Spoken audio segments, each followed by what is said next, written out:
Recording in progress. Okay, I am calling this meeting to order at 5:08 p.m. on 6/24/24. This is a study session, and we have, this is a short-term rental study session and receive updates on the short-term rental program and provide input on short-term rental provisions. And I'm going to read a public statement due to some Zoom bombing we had at our last meeting. Public meetings are a limited public forum, meaning that there are rules for commenting at these meetings. Comments on non-agendized items must address matters within the subject matter of the city, and that is not the case at this meeting. This is a specific item only. The city, if you don't address something within the category, the city will provide you with an initial warning to stay within the subject matter jurisdiction of the city or on topic. If the warning is not followed, the mayor will direct the city clerk to cut off the microphone. And throughout this warning system, I will seek assistance of the city attorney in identifying comments not related to agenda items or not within the specific matter jurisdiction. Please, there are a lot of people here. There are people who represent both sides of the issue, so please be respectful of everyone. If there's extensive clapping, I will warn you, but then we will take a recess if there's excessive clapping, because we only have 2 hours. We have a lot of people who want to speak, and like I said, please be respectful for both sides, because there are two sides to every coin. So thank you, and we're going to get started. We don't do roll call for the study session? Yes, we do. Okay. Councilmember Bowles. Here. Councilmember Big Stick. Present. Councilmember Beer. Here. Mayor Pro Tem Beckmeyer. Present. Mayor Vaterlas. Here. Please, audience, submit speaker cards. We already have several. And so just, they're in the back, and submit them to the table, and they will get up here. Okay, now we're ready for the staff presentation. Great. Thank you, Mayor Vaterlas, Mayor Pro Tem Beckmeyer, and City Council members, Kevin Woodhouse, City Manager. I want to do some staff team introductions as well as make some introductory comments. We're pleased to be here tonight to provide a robust update about the short-term rental program. And to do that, and kind of signifying the complexity of this issue, is this very large staff team that's available to answer questions and conduct the presentation tonight. We have Assistant City Manager Yulia Carter, Senior Planner Brian Harkusha. I especially want to introduce our new consulting part-time planning director, Kavitha Kumar with M Group, who's here for the first time in person. So welcome to Kavitha. And then we have acting deputy planning director, Stephanie Cervantes. We also have in the audience and available to respond to questions from the podium, we have senior code enforcement officer, Gwen White. We have Police Chief Sarah Sua, and I believe Captain Clements is also here from the police department tonight. And then we have, of course, City Attorney Kenyon, but also Assistant City Attorney Alan Cohen here tonight. This whole team has worked for over a year on a lot of the enforcement and compliance efforts, and you'll hear a lot in the presentation about those efforts and the fruit that they've been bearing in this program. You'll also hear a lot of the work, research that was done to present tonight. And just generally, introductory comment to make is that short-term rental program is a complex program. And you'll see from the enforcement aspects of it, the tax compliance aspects of it, the operational aspects of it, and more, and legal considerations as well in this program, how complex it is. So to set the stage pretty clearly for tonight, what I want to state clearly is that we're here to provide a lot of information for the council's discussion. We're here to hear input from the public, and get direction from the council on those policy matters that you would like us to do further research on and develop further, because there are so many, and they're all very complex. So we want to get direction on how to focus staff resources in doing that research to be able to come back to council at a future date as directed by the council. So I'll leave it at that and turn it over to staff to begin the presentation. Good evening, Mayor and Council members. I'm Senior Planner Brianne Harkusha with the Community Development Department. I'm also joined by Assistant City Manager Yulia Carter, who will be presenting this evening. The purpose of tonight's study session is to discuss the city's STR program, gather community input on STR provisions, evaluate provisions, and receive direction and input from Council on the various STR-related issues, constraints of the ordinance, limitations of enforcement activity, and other policy direction that is of interest to explore tonight. I'll now hand it over to Yulia Carter, who will provide an update on our short-term rental program. Good evening, City Council. And as City Manager mentioned early in his remarks, STR program is a very complex program within the city. It touches pretty much every department one way or another. And today we are hoping to highlight some of these complexities throughout the presentation. So on this slide before you, we just wanted to just take a very quick snapshot of pros and cons and of economic segment that the STR represents in the community. So on one side, on the positive side, it is an important segment of local economy. It does boost local economy because well, STR visitors do inject between 7 and 8 million or 9 million revenues into local economy per year. Again, this is just a very basic number based on the average spending that they do within the city. It does help increase the tourism and hospitality, and again, our local businesses do depend on visitors, and being in a coastal city, this is again the really big segment of our economy.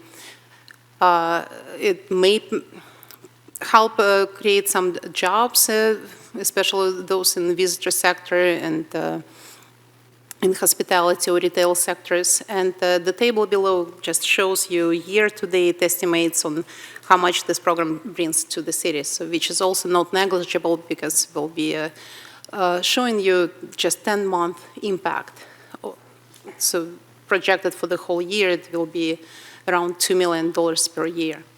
On the other side, on the right side, STR program does create a lot of challenges in neighborhoods and communities, and well, let's face it, it's really those issues are really complex and very hard to deal with.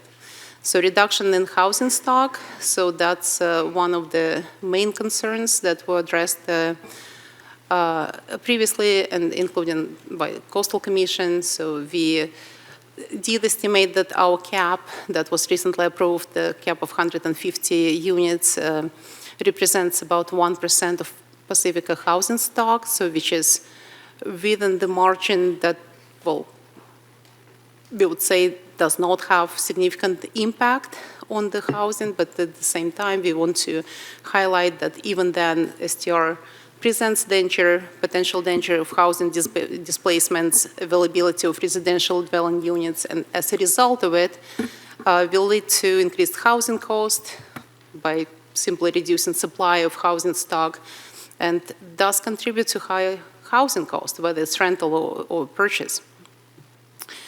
Well, another big area is community disruptions and overall cohesion of neighborhoods. Again, we just put it on a very small bullet point, but the issues related to that are long and may just take a lot of, well, I'm sure we will hear a lot from neighbors on that. So all of this related to noise, garbage, traffic, parking, and you name it. So this is definitely all serious issues.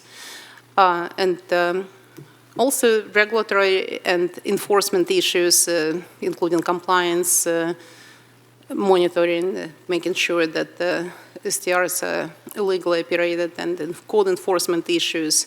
And that's why we have the whole team of staff here to cover specific questions when we get to that, to all these aspects of the program.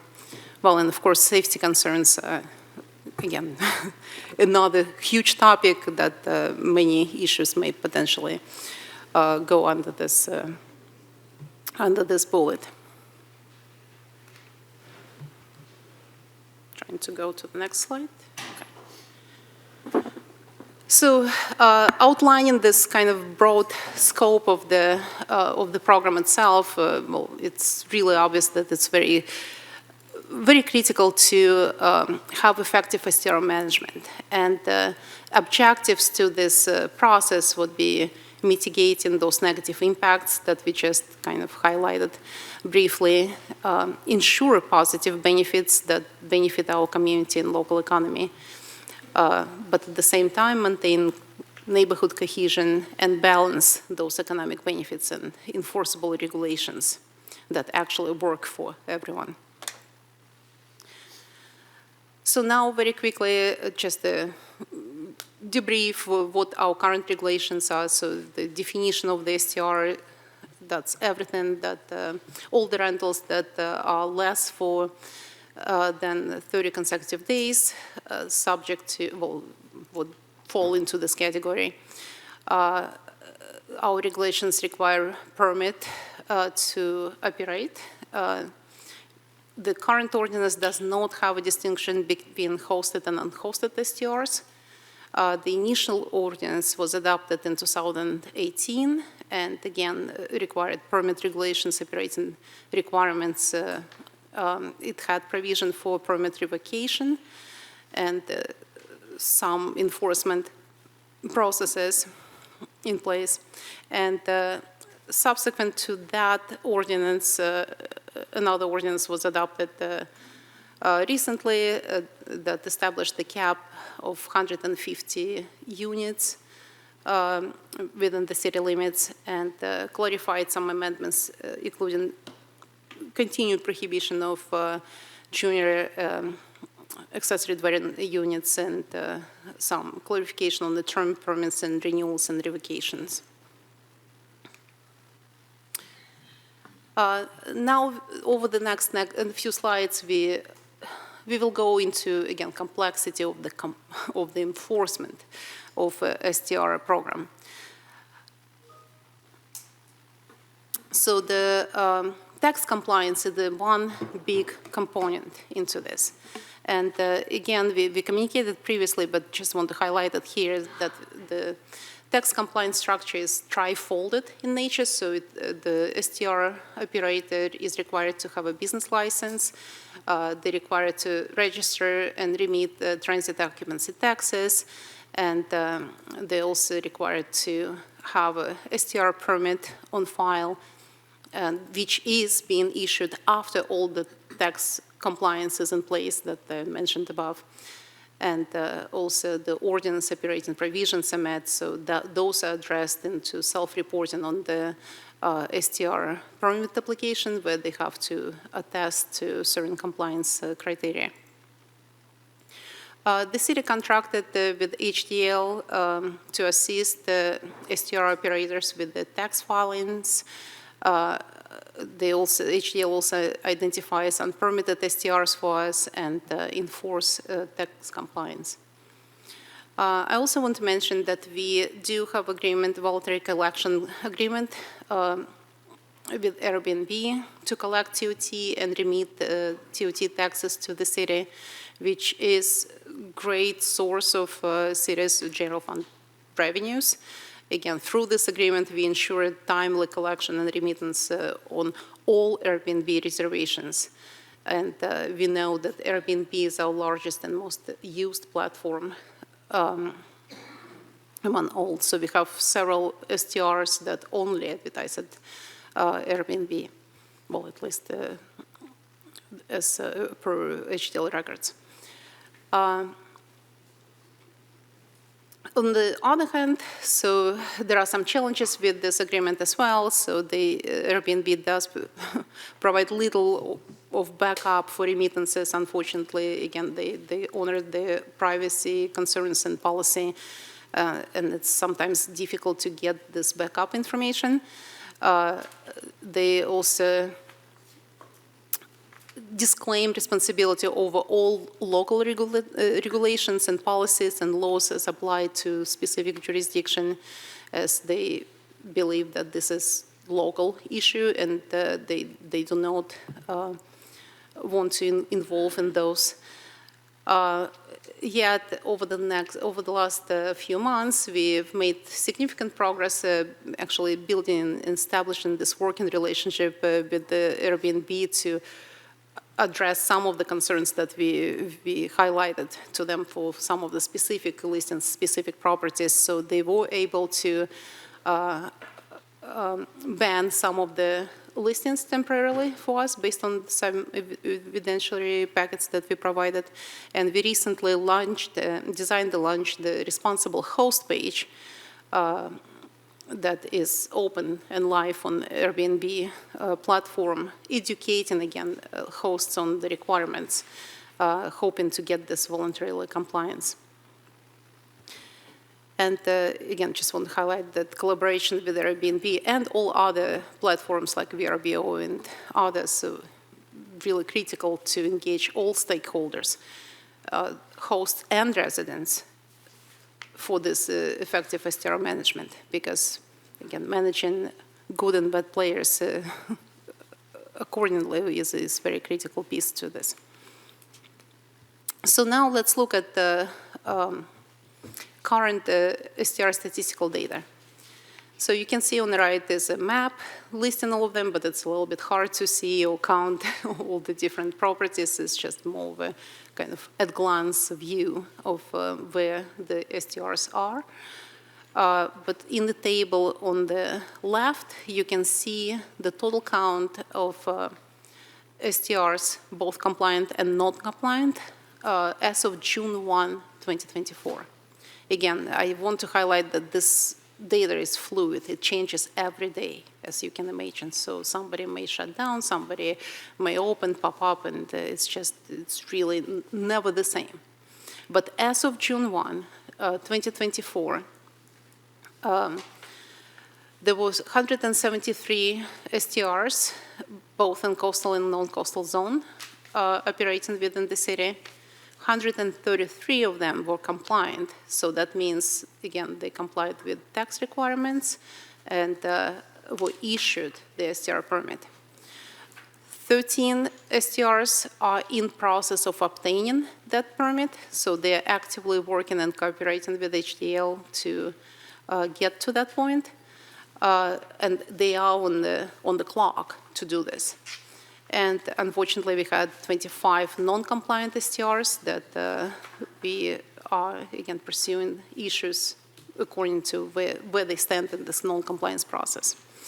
I also want to, well, just for the total count, so we have 2 discoveries. Again, this is just to show you how difficult it is, because sometimes when they pop up, you don't know exactly what the address it is, whether it's within city limits, and it's just, it takes time to even trace it and identify it for potential enforcement. And another big item to highlight here, since we started working with HDL and enforcing this program, we actually were able to close or deactivate 60 STRs. So that's quite significant number if you look at it. And again, I believe HDL representatives are on this call, so that they will be able to answer some questions related to their specific project. But again, this is just statistical data before you. And just to summarize what I said, well, compliance and enforcement, obviously complex. There are some challenges in tracking and managing STRs, some compliance and monitoring issues, issues related to permit and safety requirements, and last year, the City Council increased the permit fees to help offset some of the administrative costs, which, again, was very helpful to make some progress in this area. And HDL plays, again, key role in ensuring tax compliance for us. And we do work very closely with HDL staff to monitor this program. And again, not to speak for HDL right now, but we included the slide before you just to show you what the process looks like. From that point, when we showed on the previous slide, when there is a discovery and the new STR pops up, it takes about 4 months to get them to compliance or assume that they are not going to comply. And you can see the milestones here. So in the first month, HDL sends multiple communication, sometimes it's letter or email to non-compliant STRs and educating them on requirements. Then, again, in the second month, the assessment letter is generated on non-compliance part for taxes and fees that owed during the time that they're operating. And if they still don't comply and don't obtain the permit, again, the permit is the last piece in this equation, right? So then HDL prepares evidentiary packets for each non-compliant STR owner and remits them back to the city with the information that they've tried for 4 months, did not reach the result that we were hoping to, and then it gets into the legal court and the city takes additional enforcements as needed, again, depending on the situation that is specific to each STR operator. Because due to, again, complexity of the program, the non-compliance can come from different areas. It could be business license, could be TOT, it could be permit requirements, it could be code enforcement. So due to the complexity of it, again, we work very closely with legal department to address those issues when the time comes. Now we kind of closed this tax compliance chapter and move into law enforcement compliance and calls for services. From law enforcement perspective, so there are like 3 big areas that apply through Pacifica Municipal Code provisions. The STR host have to comply to safety requirements as outlined in our municipal code. So most of these requirements related to noise violation, loud, unruly gatherings, illegal parking, and any other public nuisances. So we provided the report for 2023 data based on our police department. I just want to highlight like 3 main points here, that officers typically respond to calls similar to all other calls that they receive for service, so they don't necessarily differentiate whether it's a STR call or any other call for service, and determine whether complaint is found or unfound on scene, and actions applied as, again, they applied. So it could be issuance of a first responders notice of loud parties, so potential fines for subsequent calls, and et cetera. Again, our police department is here to answer any specific questions to this. But from statistical perspective, again, in 2023, there were 66 founded complaints that generated from STR listings, and they represent about 0.2% of 37,000 police calls for services. And almost half of these complaints were due to 4 STR locations, clearly identifying the problems.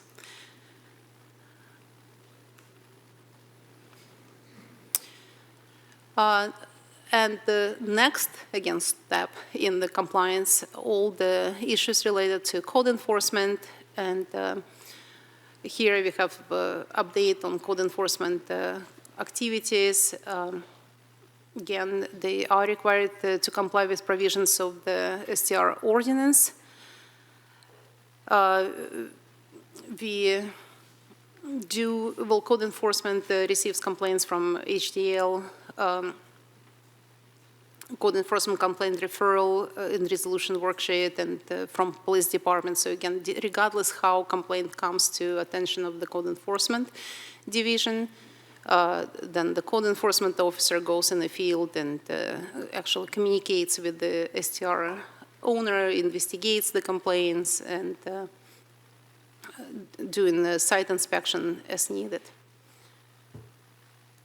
And again, through this process, it is important to find voluntary compliance when possible, to encourage owners to go through the process, whatever is needed to become compliant. Then the Code Enforcement Division follows up with the HDL to determine if procedures were taken on their side as well, like removing listing, no paying fees, or whatever those findings are. And if the property continues, or property STR owner continues to be out of compliance, then the first notice of violation is issued, and those non-compliant properties, again, handled by code enforcement for compliance, again, for administrative citations or lien of the property as applies.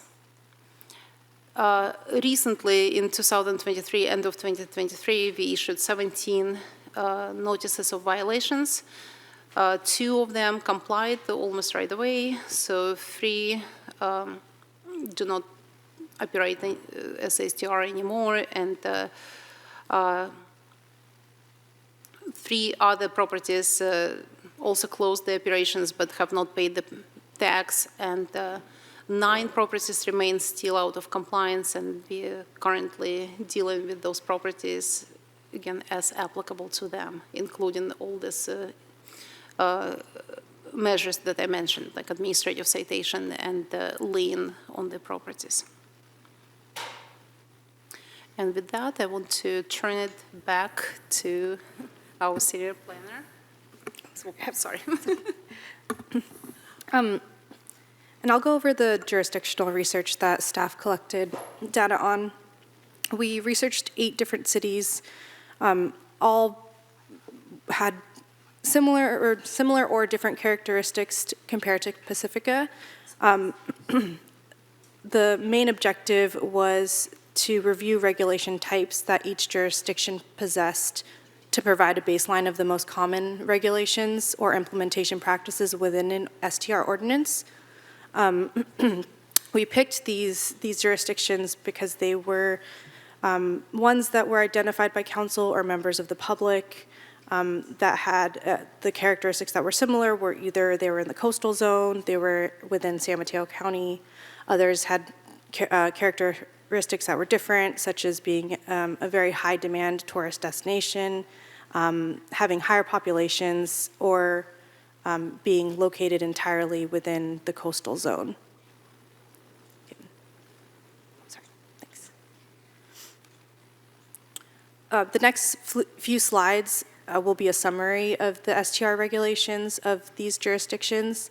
As shown here, there were several jurisdictions that allowed 1 STR per property and required STRs to obtain an STR permit, a business license, and to pay TOT.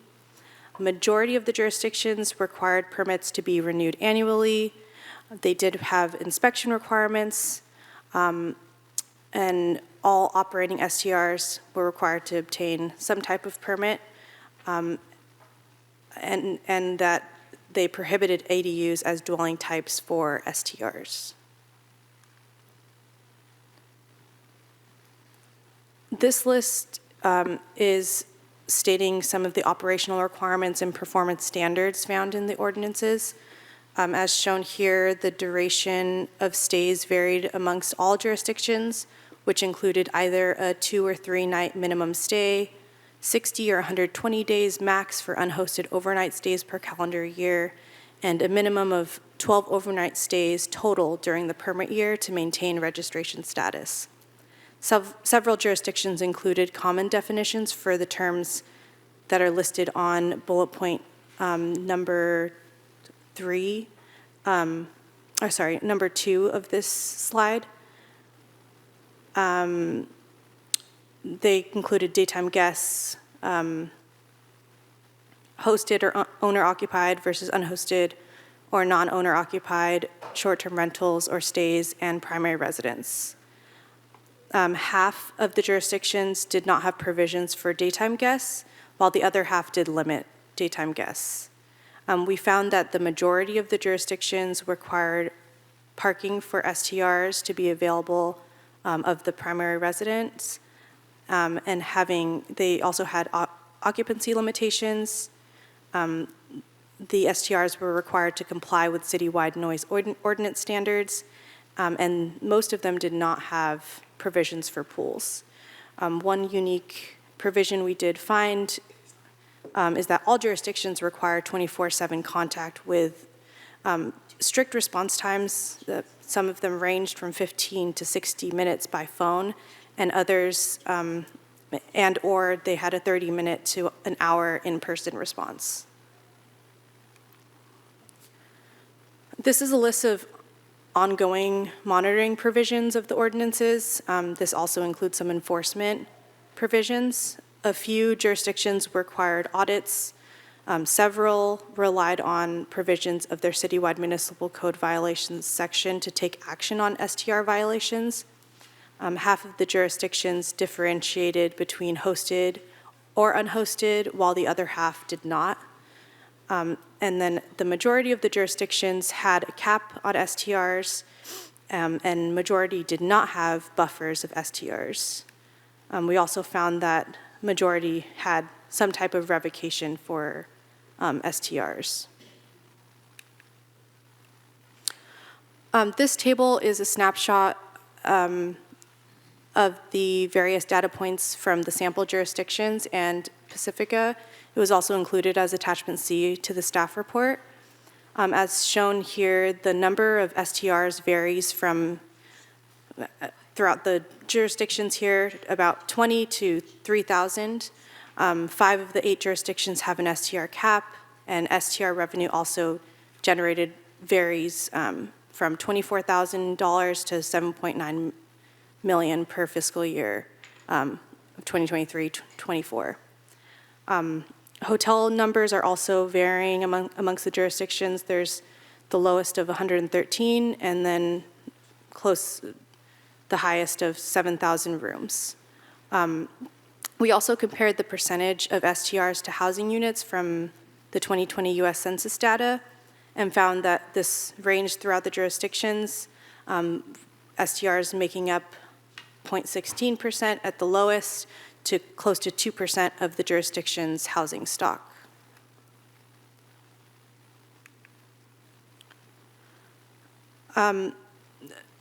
So tailoring an STR ordinance to specific community characteristics is crucial to balancing operational and enforcement aspects for a sustainable program.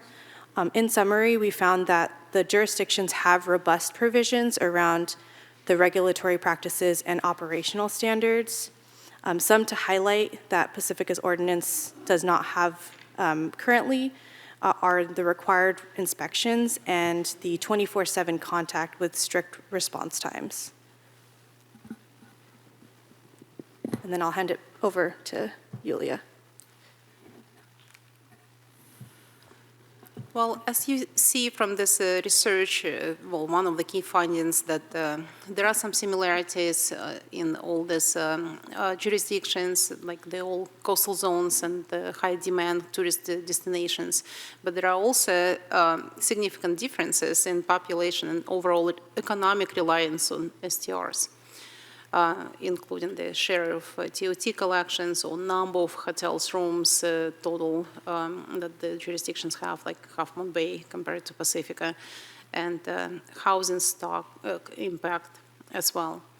So when we bring it to the summary, again, we just want to highlight that the STR program is very complex, and it has multi-department impact. It affects administration, planning, code enforcement, finance, public safety. It's a lot of effort and time to manage it, but at the same time, it provides significant economic contribution to the city, supports local economy, hospitality industry, and local businesses, and also generates substantial city revenue that we rely on. That, again, those funds received from STR program help to fund city services, essential for public safety, infrastructure maintenance, and recreation activities, including managing STRs. Monitoring and enforcement, again, it does require significant efforts on different levels, from tax compliance, code enforcement, and law enforcement. But again, as we highlighted, significant progress has been made, and we are in the process of, again, continuing in this area as well. Again, 60 properties have already closed, notices of violations are being issued, and so on. Potential ordinance revisions, again, we here because we all want STR program to work for Pacifica at every level, ensuring effective regulations, enforcements, and positive economic impact, but at the same time, it has to work for our neighborhoods. And just want to highlight again staff commitment here. So we are here for you to ensure effective implementation of any future updates and proactive community engagement on this topic. And with that, we hope that you will receive community feedback today discussing potential revisions of the ordinance to ensure effective management and regulations. And again, we are hoping that this, whatever revisions you identify, will find this right balance between visitor service objective and affordable housing preservation. And this is just a guidance for your review. So this is impact we want to hear from you today, like what specific issues related to STRs does Council find important, what constraints has Council identified that make it difficult for the city to enforce the ordinance, any limitations on the city's enforcement activity, and what specific policy direction the Council is interested for us to explore further.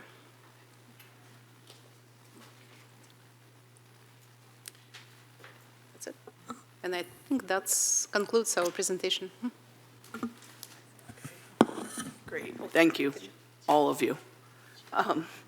Okay, are there any questions from council? Mary? I just have a short question. Is anyone from HDL here tonight? Yes, we should have Brad Harmon from HDL. Yes. Yeah. Okay, Can you great. hear me okay? I can hear you. I'm glad you're here. All right. All right. Yes, I'm happy to be here. Okay. Yeah. Not yet. Okay. I will have questions. Tiger next. Thank you. I have a couple very short ones. The first one being, I believe prior to the Coastal Commission hearing our cap ordinance, my understanding of a permit was that one permit could be issued for more than one unit, but during the Coastal Commission hearing, staff said that it was 1 unit per permit, period. If you could clarify that, please. Yes, so the initial number that initial policy that we reported to council was not exactly accurate. So since that council meeting, we've done a lot of research and worked very closely with HDL to clarify it. So what the data we are reporting today is 1 permit, 1 unit. And that's how it's been since that time that we reported the STR program. So a cap of 150 permits Applies- means a cap of 150 units, period. Exactly. So if you have a building of 6 units, each one of these units will have to have a STR permit. Okay.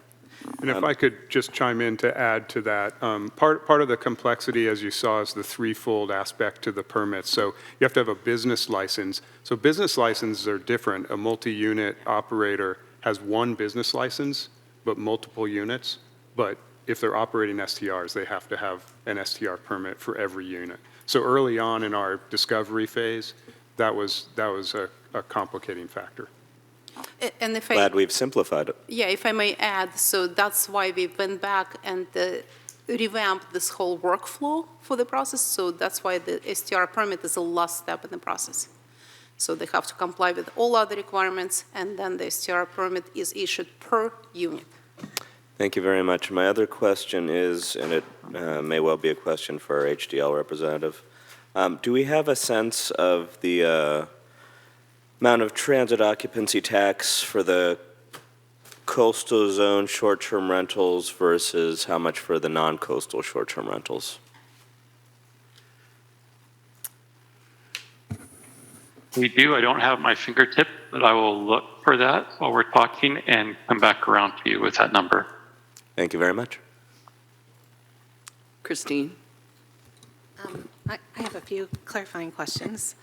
Yuli, if we could go back to your slide that showed the economics and the revenue that we're generating.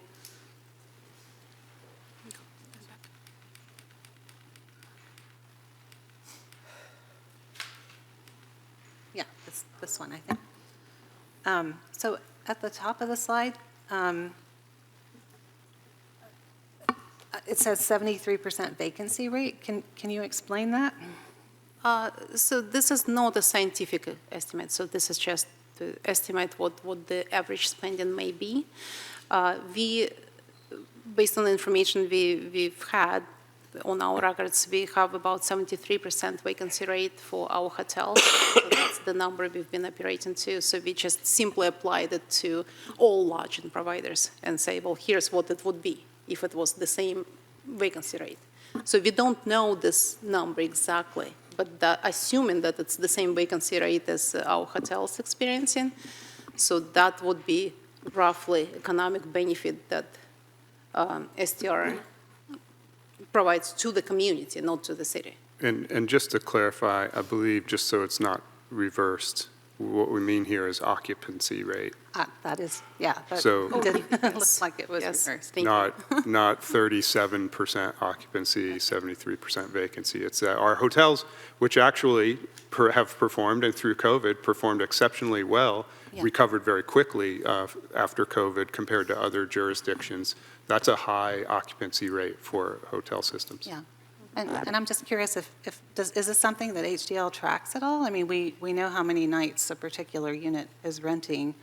The reason I ask is it's really, there was an analysis done for San Francisco, and it's easy to say, I mean, we don't really have the data, but $200 a day, but if there's a lot of vacancies midweek, you know, if a person was actually living there, we'd be earning tax money every single day as opposed to, you know, just the weekends that they're coming. Anyway, I think that'll be really important information to really understand the tax revenue portion. And is that where at the bottom, the 115,200, is that a real number for sales tax? Is that? Well, this is again an assumption, right? So that's what based on the spending that we project for the STRs. Okay. But that's what that means. That's money Right, that's that what we're it means. expecting that people spend, They right? spend money here Right. locally, which contributes to the sales tax. Okay. And I believe Brad has his hand raised, so maybe to address this question that you just had. All right, thank you, Yulia. For the first question, going back to the TOT difference between coastal and non-coastal. So from the coastal side, we're estimating for this fiscal year about 781,000 for the coastal side, and non-coastal about 668,000. It's about 1.4 in total. You said 781 and 668? Correct. Thank you. And then as far as whether or not tracking occupancy, we're able to drill down and look at a specific location and search prior history to see occupancy, but it's not something that we gather and track on a day-to-day basis by individual location. And so it's not an aggregated sum that we have in our data set. So it's one we can access on specific or for specific locations we need it. Okay, thank you. Okay, so anyway, I'm just trying to look at your numbers to make sure it's something that really makes sense. So I understand the transit occupancy tax and the business license tax. The STR permit fees, my understanding is that we raise those primarily to counter the costs of enforcement. And I believe in the budget book, we're saying that this doesn't even cover our costs of enforcement, right? There was still an extra $40,000 or so extra that we're having to pay. Well, Right. when we adopted the budget, we just had an estimate based on 150 units, right? Uh-huh. So that's what we estimated, and our enforcement does take more to, well, again, depending on activity level, right? But it depends how you cover. So when we started covering all the cost of response to unruly gatherings and things like that, so it's very likely that the cost is actually higher. But I want to clarify, so I believe we put 240,000 in the budget, and as you can see, we collected more. And the reason for that is, again, back to the 60 properties that we closed, right? So sometimes we issue the permit, and then we close the permit, and it's a fluid process. Right. So that's why we have a little bit extra here.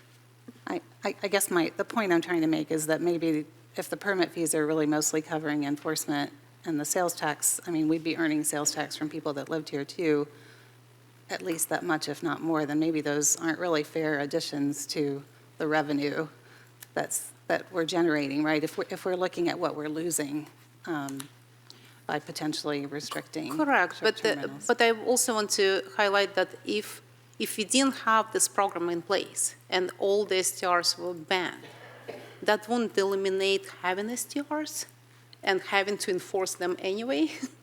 And that's what we've seen through research in other jurisdictions. So there are two sides of this coin, right? So let's say if all of them are illegal tomorrow, we still need to ensure that they're not there. And that takes time and effort to do. Okay. But it seems like the enforcement process, if someone doesn't have a permit at all, is easier than the enforcement process of trying to bring someone into compliance. That's too detailed. We can hold that question. And then can you clarify, so I think I read in the report that Airbnb collects TOTs directly, but what happens with all the other vendors? So we do get remittances on TOT from Airbnb directly, and the HDL helps us to track TOT liability for all the other platforms, like VRBO and everything else, and Brad can probably talk more about the process, but we actually, when he quoted these numbers, we actually have a breakdown between what we get from Airbnb, which is majority of the revenues, and additional revenues that HDL helped us collect that we were missing on those revenues before we engaged with the HDL. Okay, so people weren't paying voluntarily at all and through other platforms? On other platforms, no, because that's, we have only voluntarily agreement with Airbnb. And so, can I Yeah, follow up please. on that? And so, are those units included in this unit count from the other platforms? Yes, they are. Okay. They are. This is comprehensive Okay. screenshot. That's why we are presenting that.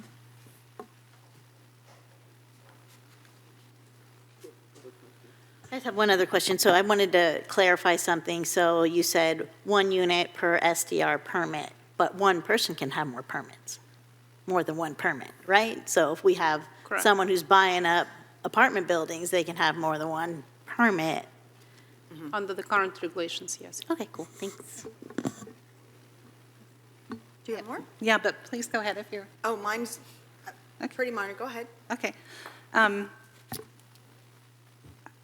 How long is the oldest non-compliant one we have on our books now? I'm curious how long it takes sometimes to bring some into compliance. The chart said 4+ months. And I've heard from some members of the public there have been issues for over a year. on certain units, but So we issued 17 notices of violations in December. And we are still working through some of them. So how long they were non-compliant before we issued the notice of violation, I will have to check with HDL, so that might take some time. and then one line. But again, I just want to clarify, so we didn't have a very strong process before, we do now, right? So those notices went out in December, maybe should have gone out before December, but now we are doing it in batches, right? So we're dealing with those notices. We have 12 remaining properties that we still need to address from legal perspective. And then the new batch will come in, and the process kind of resets itself. We'll notice of violation, then some will comply, some will not comply, and we go on from this point. In the list, someone sent a list, and it says non-compliant. Are they speaking non-compliant, meaning they don't have the license, the permit for STR, or non-compliant because of the issues that they're having with the neighbor? So for the purpose of this presentation, when we say non-compliant, that means they're not compliant from the tax perspective. So Okay. that means they do not have the STR permit to operate. Okay, So legal, and that's why we wanted to separate it in 3 different buckets, because law enforcement and code enforcement non-compliance is kind of a separate process. right. Okay. So how would we ever get to a revocation of a permit? And especially knowing that some of the other cities that were studied had that process. If an ordinance was violated, the permit could be revoked. And I don't know if we have details about how that's done in these other city examples that we studied. So the way we would generally handle that for any revocation of a permit, because it, really implicates vested rights and due process rights, we have to make sure that our processes and our due process procedures are handled correctly. And so what we would do is we would, staff would, highlight the issue to us. Have they violated a condition of approval or their permit for any reason? If they have, then we would go through a process of determining what is the violation. Did they actually violate it? We would most likely initially send them, a notice of violation and warn them in the same manner that we're warning them now, but tell them that the implications are we will revoke your permit. And we would have to hold an actual formal hearing in order to determine whether or not a revocation proceeding has actually happened. It requires a formal discretionary hearing for the body to make that determination as to whether or not they have violated. And it requires findings and a hearing, and, it's a detailed process that we need to follow if, in fact, it is shown and proven that they have violated a term of their permit. That sounds complicated and lengthy and expensive. But 60 have been revoked. I'm sorry? 60 have been not. No, I don't think, No. we haven't revoked any, is what yet. what No, I heard. I at think the postal 60 number is, what often happens in code enforcement proceedings and notice of violations is they either Well, but leave the program voluntarily or they come into compliance, and that's a more cost-effective approach, and Okay. typically how the philosophy of Pacifica has been ever since I've been here regarding code enforcement matters, that you seek compliance. And I will add, to, Councilmember Bowles, to your questions about, how long have we been doing this enforcement, candidly, I can tell you that we did not really get into active enforcement until recently. And that's why, Alan Cohen, our assistant city attorney, is here tonight, because that is what he has been focusing on. City manager, and at staff's request, headed by the city manager, requested that we actually put together in our office an enforcement program. That has never been undertaken. And I have to tell you that we have found a lot of success just in our active enforcement. And Alan, maybe you can talk about how long you've been involved in the active enforcement just in terms of months? I can't recall actually when you started on the enforcement. I believe we started actively enforcing, I want to say, closer to the end of January. The city itself issued a bunch of notices of violation back in December of last year, and then I was brought on board, came on board towards the end of January and took a look at those notice of violations, and we've been working together to come up with a more comprehensive enforcement scheme designed to persuade through fines and penalties, et cetera, those who are not complying with the short-term rental ordinance to comply, and there are additional options beyond that, which could include litigation to mandate enforcement. But we have seen over the course of the last few months some real success in getting a number of these short-term rental properties who haven't taken out permits to shut down. You'd be surprised how compelling a notice that you're going to get a lien placed on your property, et cetera, for not complying with the ordinance will be to someone. A cloud on title is a particularly, effective remedy. And I just would like to add, to be clear, we have always enforced, complaints and noise violations for the program. So I think it was pre-COVID, we had a notice of violation and administrative hearing regarding an STR in Pedro Point, and then it was appealed, and and they came into compliance. It was a long process. But just to say that we have a more aggressive enforcement program on all the tax compliance, but on the safety and public nuisance aspects, PD has been doing calls to noise complaints ever since the program began. And may I also add to the permit revocation question? So the legal side of it is complex, but since we have a cap now, this process is annual. So once the cap is reached, any non-compliant property or problematic property, let's put it this way, will not get the permit next year. And correct me if I'm right, but I think we've talked about it with the city attorney's office. So that process is not that complicated. So once you have the permit, you can easily lose it without going through this process of revocation of the permit. Okay, that sounds great.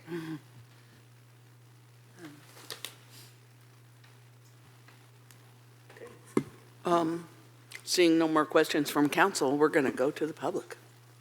And I have about 16 cards, so I'm not going to limit your time. How many are online? We have 20 online, Oh. but only one raised hand. Want to give people a second to raise their hands? Yes, if everybody who wants to talk on this, who's on the phone, would you please raise your hand now so we can get a good estimate? And I'm assuming that your position is that if they have not raised their hand now, then they will not get to speak? Yes, we'll give them 5 minutes to raise their hand, and after 5 minutes, then we will no longer allow people to raise their hands. Although, in 5 minutes, if you've already given a time restriction, you will not be able to limit that time. So, Okay. yeah, so you should, my suggestion is to tell people to raise their hands now if they intend to speak, and then after hands get raised, then you can make a determination as to Okay. how many minutes you. Are there additional people with raised hands? There are currently 5 raised hands. Okay. Okay, so we will stop at the 5 raised hands on the phone. There's a 6th raised hand. We will I know, I wanted to do that, but I was told not And you may to. want to say, I will, in 30 seconds, I will, 30 seconds, people. because it might take them time to, Okay, 1 more minute. Okay, 1 more minute. Yeah. Maybe we should take like a 5-minute break and then see. So You don't have to do that. we intend on starting, hopefully, our regular session at 7 o'clock, or, Yes. okay. So it's now 6:07. So we need to limit, based on getting additional cards and the number of people on the phone, we need to limit it to 2 minutes. Is everyone good with that? Okay, we are ending the phone hands. There are 7 raised hands. At 7, that's it. And we've cut off the hand raises on the phone, and everyone, including the people on the phone, will be allowed 2 minutes to speak. And like I said earlier, please no clapping and be nice to everybody. Okay, the first card I have is Jones, Connie Menifee, Leo Leon.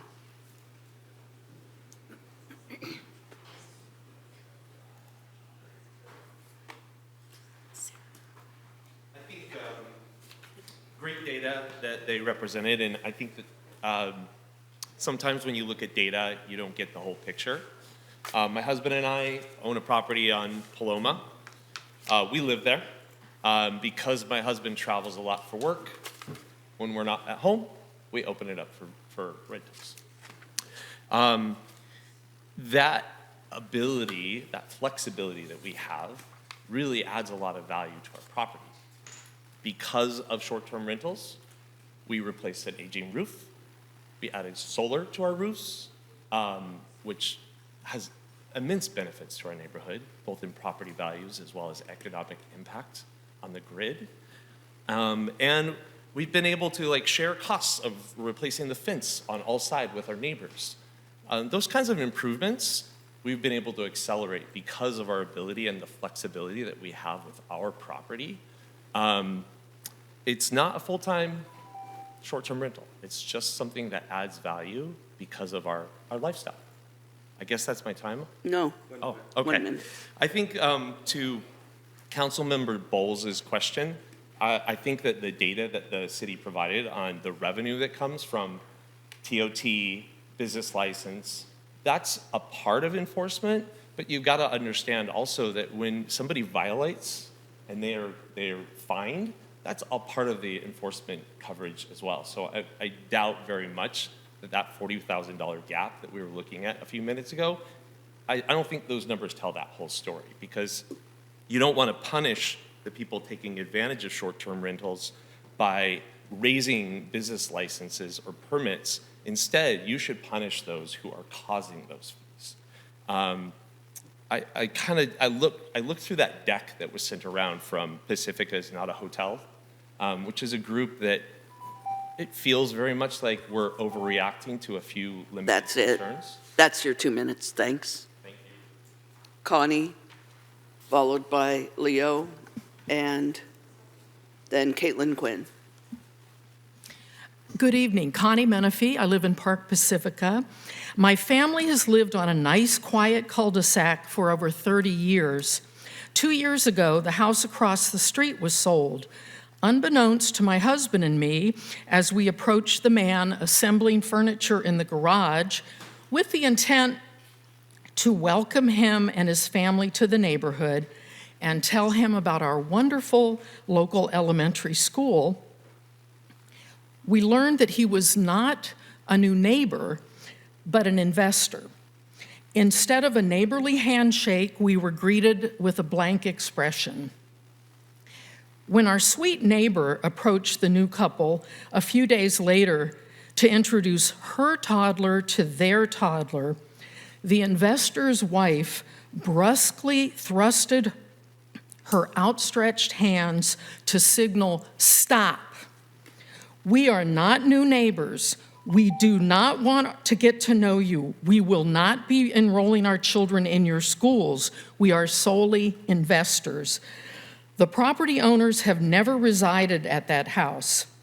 They have to be reported before they attend to the overflowing garbage bins and overgrown weeds surrounding their property. They are not present to endure speeding vehicles, loud parties, and a parade of strangers disrupting our once tranquil street. Please revise the current STR ordinance to incorporate the many excellent recommendations proposed by Pacifica Homes are not hotels. Thank you. Thank you. Leo Leon, Caitlin Quinn, and Michael Kahn. Good evening, Mayor, Council, and staff. Local residents are being directly impacted by this proliferation of STRs in our neighborhoods. My wife and I live on Olympian Way on Pedro Point, and we enjoy our neighborhood and community. That said, since we've been there in these last several years, we've noticed ongoing changes to our community and our neighborhood.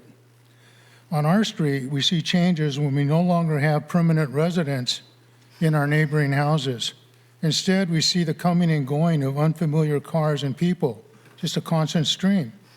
This creates a hotel-like environment for us in the midst of our residential home and neighborhoods.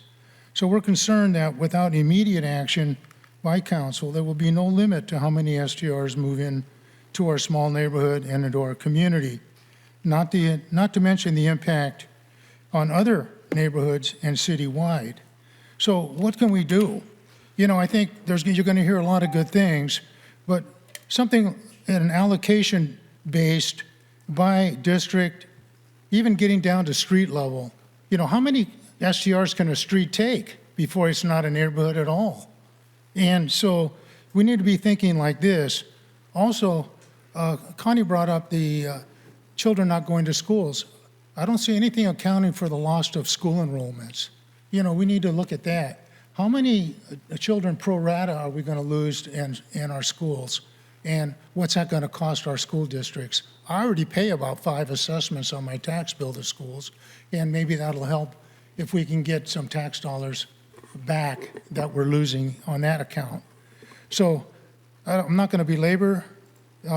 Maybe a moratorium would be good. I don't know that we have the best handle on our program right now. So I think it's not the best idea to be enlarging the program until we get a firm grip on it and then take a look at it. Thank you very much. Thank you, Leo. Caitlin Quinn, Michael Kahn, and Gary Furlong. Hello, thank you very much, Mayor Vaterlaus and esteemed council, for responding to the community so strongly on this issue. I appreciate it. I'm really happy to hear that there's so much compliance work being done on getting these STRs to pay their TOT. I am from New York, so I acknowledge the fact that I probably move at the speed of light most of the time, but the fact that it's taking us 4 months or more to get them to do this, it boggles my mind. And I will just say, if it's taking us that long to get them to do the basic decent things, are they even the STR operators we want operating in our city? I mean, do they deserve a seat at the table? It should be a privilege to operate an STR in Pacifica. So I'll just leave it at that. As far as getting them to pay TOT, great, compliance. Let's please work on compliance for the noise issues and the loss of quality of life in our neighborhoods. I live next door to a corporate-owned STR, 50 plus noise instances between 10 and 7 a.m. I've listed, I have a document. I've been woken up, my family and I, over 30 times between midnight and 5 a.m. We've had 2 occasions of dogs being abandoned at the property. We've had 40 plus issues of trespassing and guests throwing out unsorted trash in our bins. It goes on and on and on and on, and it just doesn't seem to end. And it's not going to end until we have an ordinance with teeth in place. And for anybody who thinks that I'm exaggerating about these nuisances, please come and stay in my home. I will put you up gladly. Bring your earplugs. Thank you. Thank you. Michael Kahn, Gary Furlong, and then Greg Gahagan. So thank you for holding this meeting. My name is Mike Kahn, and my fiance and I have lived in Pacifica for 5 years, and we love it. I'm in favor of the robust recommendations from the coalition of residents called Pacifica Homes Are Not Hotels that will strengthen STR regulations in Pacifica. However, there is one additional item they do not address, which is ADUs. I believe that ADUs should be allowed as STRs. Under current regulations, they are prohibited, and here's my personal story as to why I think that should change. So despite it being a stretch financially, we bought our house here because of the fabulous connection to nature. There are 2 extra rooms next to the garage downstairs that we converted to a rental unit specifically to help with the mortgage. We unfortunately were not aware until after the remodel about the prohibition on short-term rentals and ADUs, of which ours is officially designated. We wanted the flexibility of being able to rent short-term so that we could have some periods of privacy at our home, and also to have the ability to allow friends and family to stay with us on occasion. As it stands, we have to rent our place for 1 month or more at a time, which also has more legal and contract issues with tenants' rights laws that one does not have with STRs. We also wanted to have the flexibility so our elderly parents would be able to move in with us on short notice if, God forbid, they need to do that. Because of Pacifica's prohibition on ADUs being used as STRs, none of this is available to us. To me, it does not make sense that you allow entire homes or bedrooms within homes to be STRs, but not ADUs. So I understand the need for housing, but I think it is unfair to disallow mom and pop ADU from being short-term rental units. So please consider that as part of the 150 cap. Thank you. Thank you. Gary Furlong, Greg Gahagan, and Brian Renero.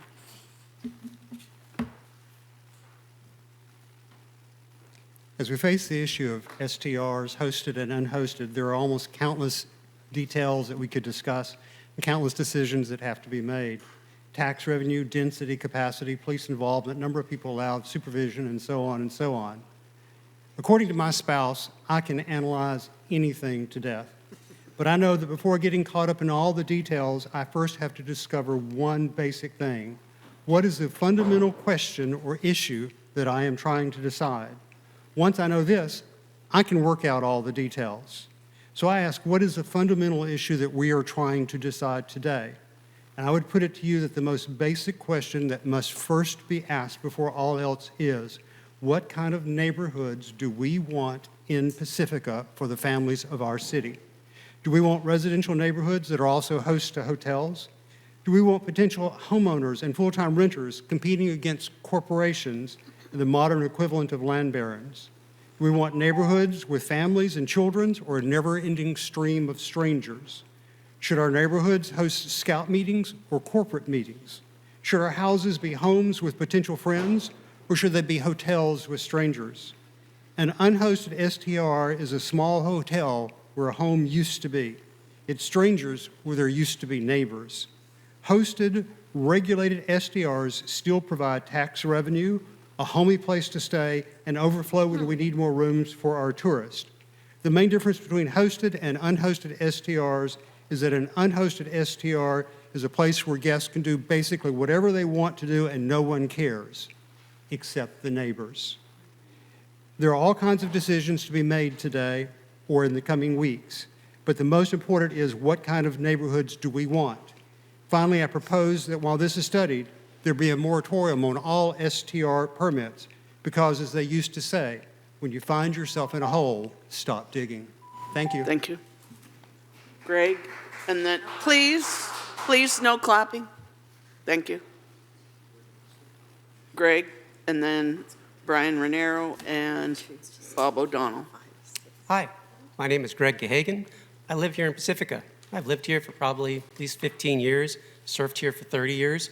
I love this place. And I want to thank everyone here for everything that you do to deal with this scenario, because it's kind of a nightmare as we're kind of uncovering it. So thank you for your service. I want to give a shout out to law enforcement that has to deal with this nightmare, because, sorry, that is what it is. Let's see here. First of all, I want to say that I oppose unhosted, non-resident, whatever they are, corporate or whatever, unhosted STRs in a town like ours. I just don't think they belong here. I think you will all come up with a magical plan to how to make all of this work and make everybody in the room and on the phone happy. But I want to say that when you do come up with that plan, I think that it should be retroactive. I know there are some places that will come up with great plans, and they will exempt the people that already have existing permits.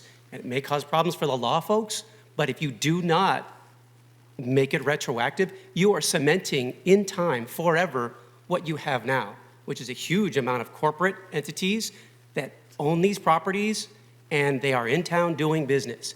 You will cement the thing that all these people do not want.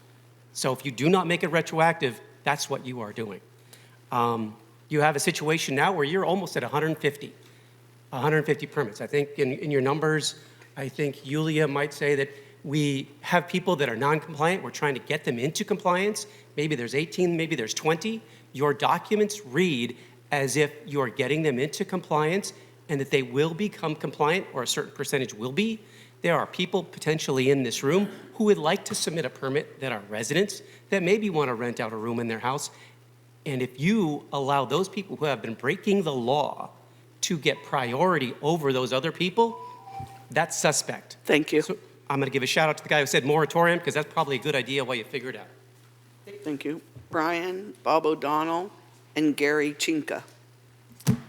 Thank you, Mayor Vadalas and council members and staff. Forgive my terseness, I have a lot of information to give to you in the community. The first thing I'll say is, Mr. Woodhouse, you're referring to an investigation with a STR at Pedro Point. I believe that's an STR that I'm intimately associated with. And I have a lot of experience in that. As a matter of fact, I want to thank Councilpersons Bowles and Beckmeyer for joining us on June 13th. Ironically, that very night after that meeting, the same STR I'm speaking of was responded to by our police, and a party was broken up that night.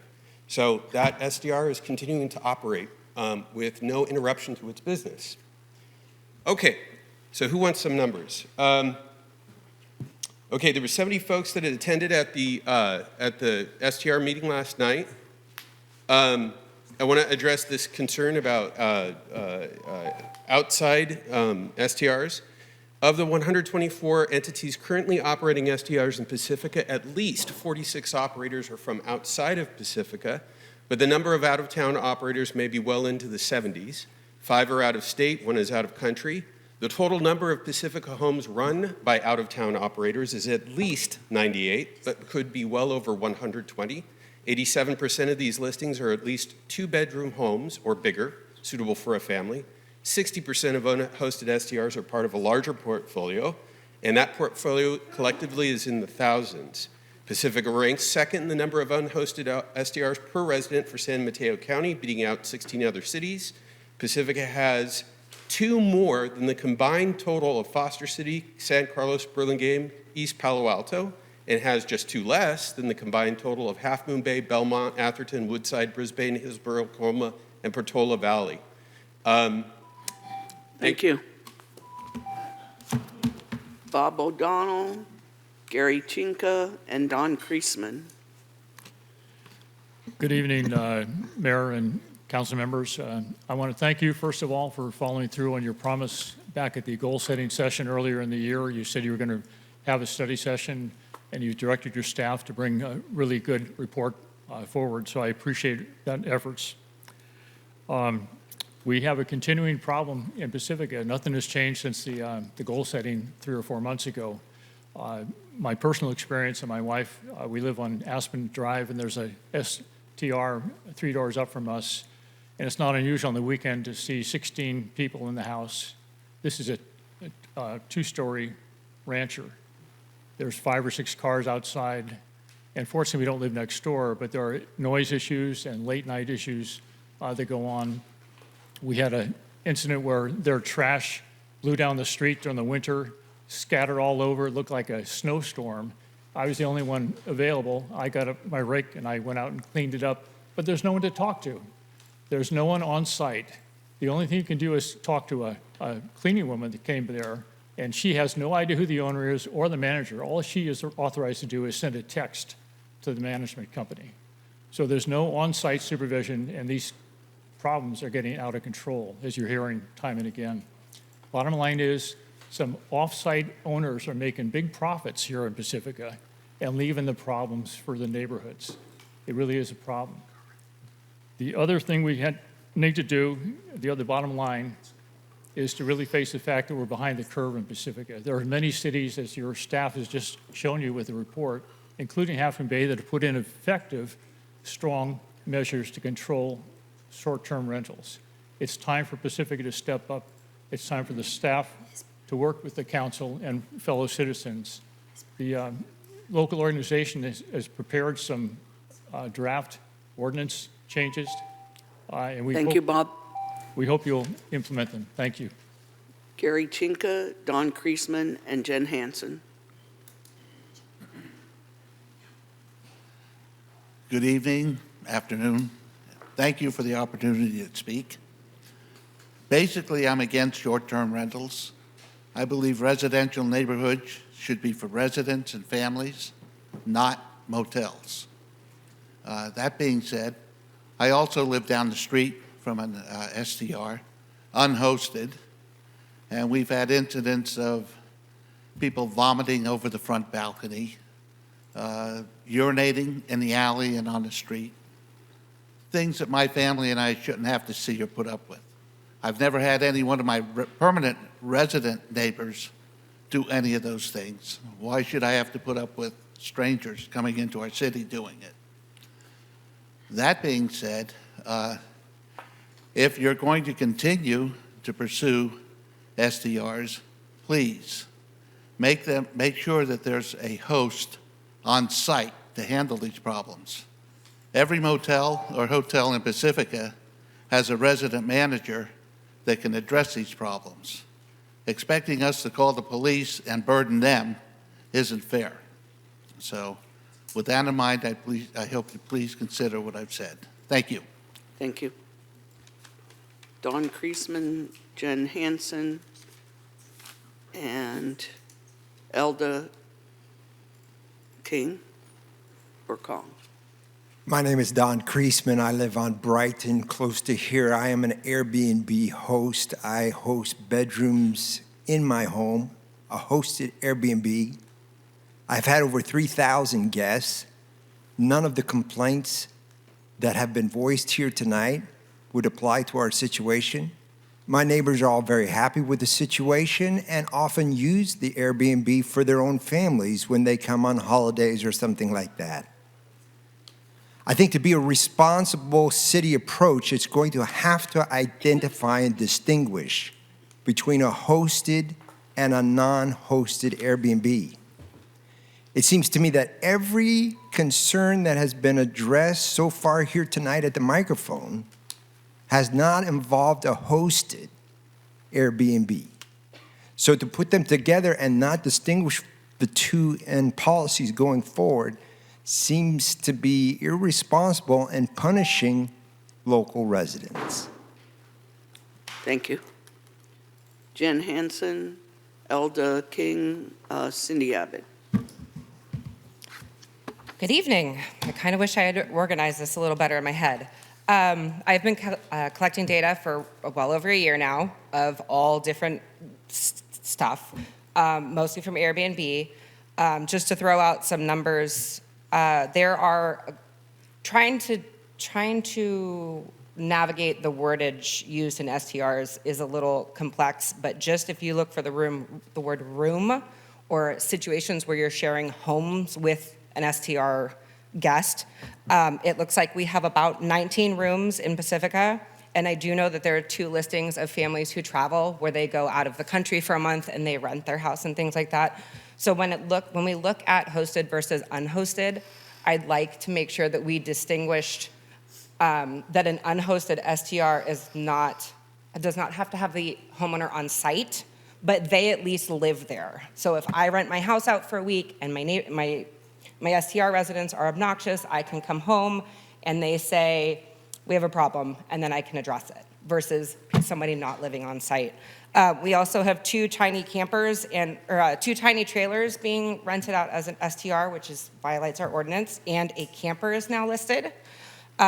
We have addresses, I don't want to say anybody's address out online, but listings that I have found the addresses for that have not been addressed by the city: Angelita Avenue, Clifton, Coral Ridge, Grand Teton, Hilton, Everness, Lock Haven Manor, Moana Place, Olympian Way, Paloma, there's a lot that have not been identified by HDL, which is concerning, especially because some of them have permits for some units and don't have permits for others, and HDL hasn't caught that. Looking back at my notes, I think that's it. Thanks. Thank you.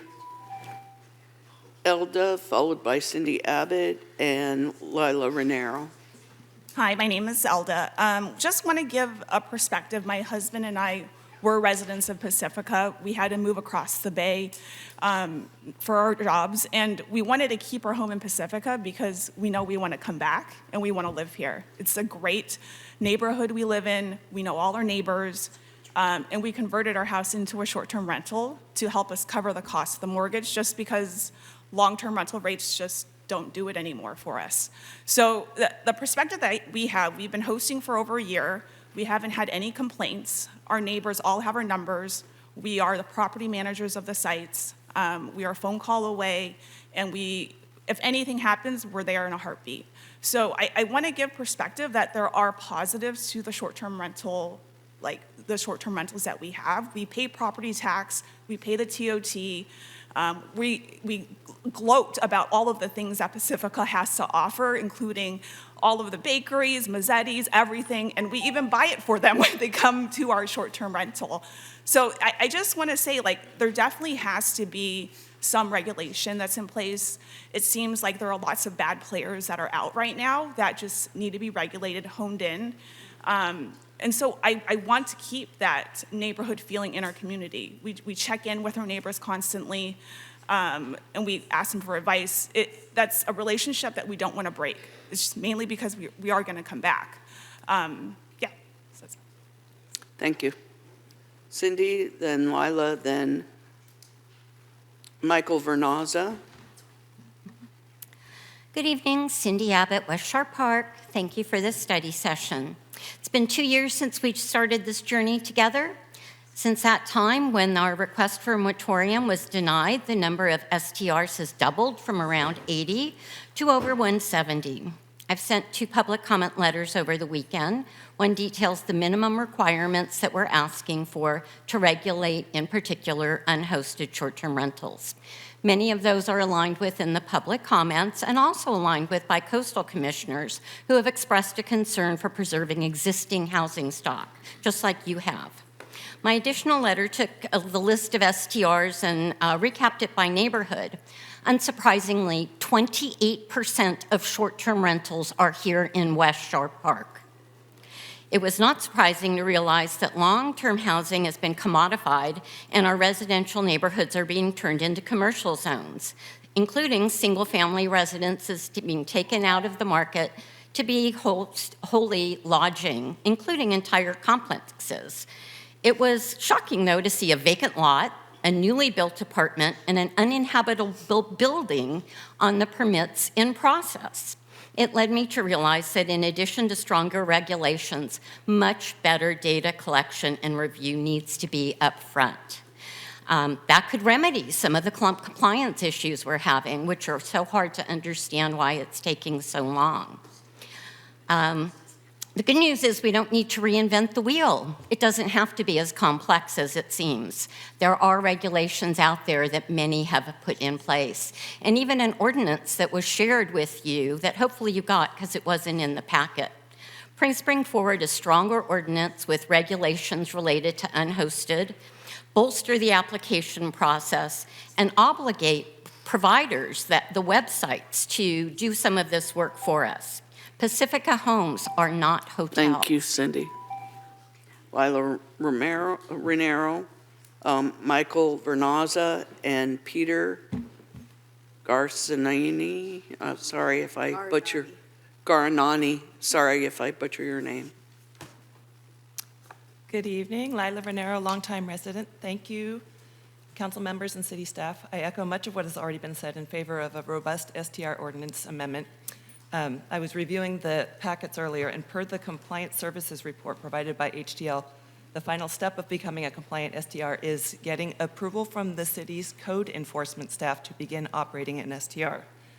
In my family's case, the house across the street from us, located at 400 Belfast, was listed as a 1,080 square foot, 2-bedroom, 2-bath house when it went for sale in 2019. Then it was bought by a corporation that did a bunch of unpermitted work and began listing it on Airbnb as a 1,750 square foot, 4-bedroom, 2-bath place accommodating up to 12 people. Let's just say that calls to code enforcement thus far have not been met with helpfulness, and this illustrates the point that they need to step up its game and do their job. No STR permit should be issued or renewed without complete code compliancy. How much money has the city lost out on building permit revenue? Any entities that fall short of full compliancy, including code requirements, should have their business licenses, STR permits, revoked immediately. Not to mention how much work has been done that has not been built to code. Issuing STR permits to locations that are not fully up to code is an accident waiting to happen, and I can only assume that the city will find themselves liable in such a situation. I'd like to thank the many of my fellow Pacificans who have spent countless hours on this issue, time that we should be spending with our families or otherwise enjoying our free time. If I weren't my own boss, I would have fired me by now. Also, thank you to the council members for listening to us and being understanding of our plight. We believe you when you say that to us that you want to help us. It's time for the city management, planning, code, and staff to do the same. Thank you for your time. Thank you. Michael Vernazza, Peter Garanani. Gosh, sorry. Garanani. All right. Thanks again for putting this on tonight. I personally, my personal views aren't necessarily what the community wants. I would just say no to all of this given the mathematics I just heard and the difficulties in regulating these things. But the other gentleman that kicked this off, that seems like a really important and reasonable thing to support. I kind of wanted to take a different approach and just point out the fact that while we have California forcing us to build 2,000 homes to solve homelessness and make things affordable, we're also currently allowing corporations to come in and overpay for our properties and then turn them into hotels. I don't know how you can play both sides of that coin or whatever the term is. So what it is that we do, I'm not sure, but I do know from studying with the little time that I have is you can all vote to turn this completely off right now and just say, sorry, we don't do this in Pacifica. And then if the majority of the town wants that, then November there's 2 districts up for re-election, and in 2026 there's even more. So it's sort of up to the people of Pacifica. Are you going to take action? Are you going to pay attention? Because it sure is a hell of a lot of work to do what you guys do, and I do appreciate it. I'm not saying one way or the other I think that you're doing a great job or not. It's none of my business. I'm just one human in the ability to vote in this democracy. So I appreciate your time because this is not easy, and I don't want to do it. But we can't have California forcing this down our throat, costing us insane amount of money, putting crazy needs on our officers in the back. Thank you so much for them. I know that you're under serious pressure, and the mathematics don't even cover one permit getting forced through legal action. Thank you. Or anything like that. Okay, I'm going to do this right.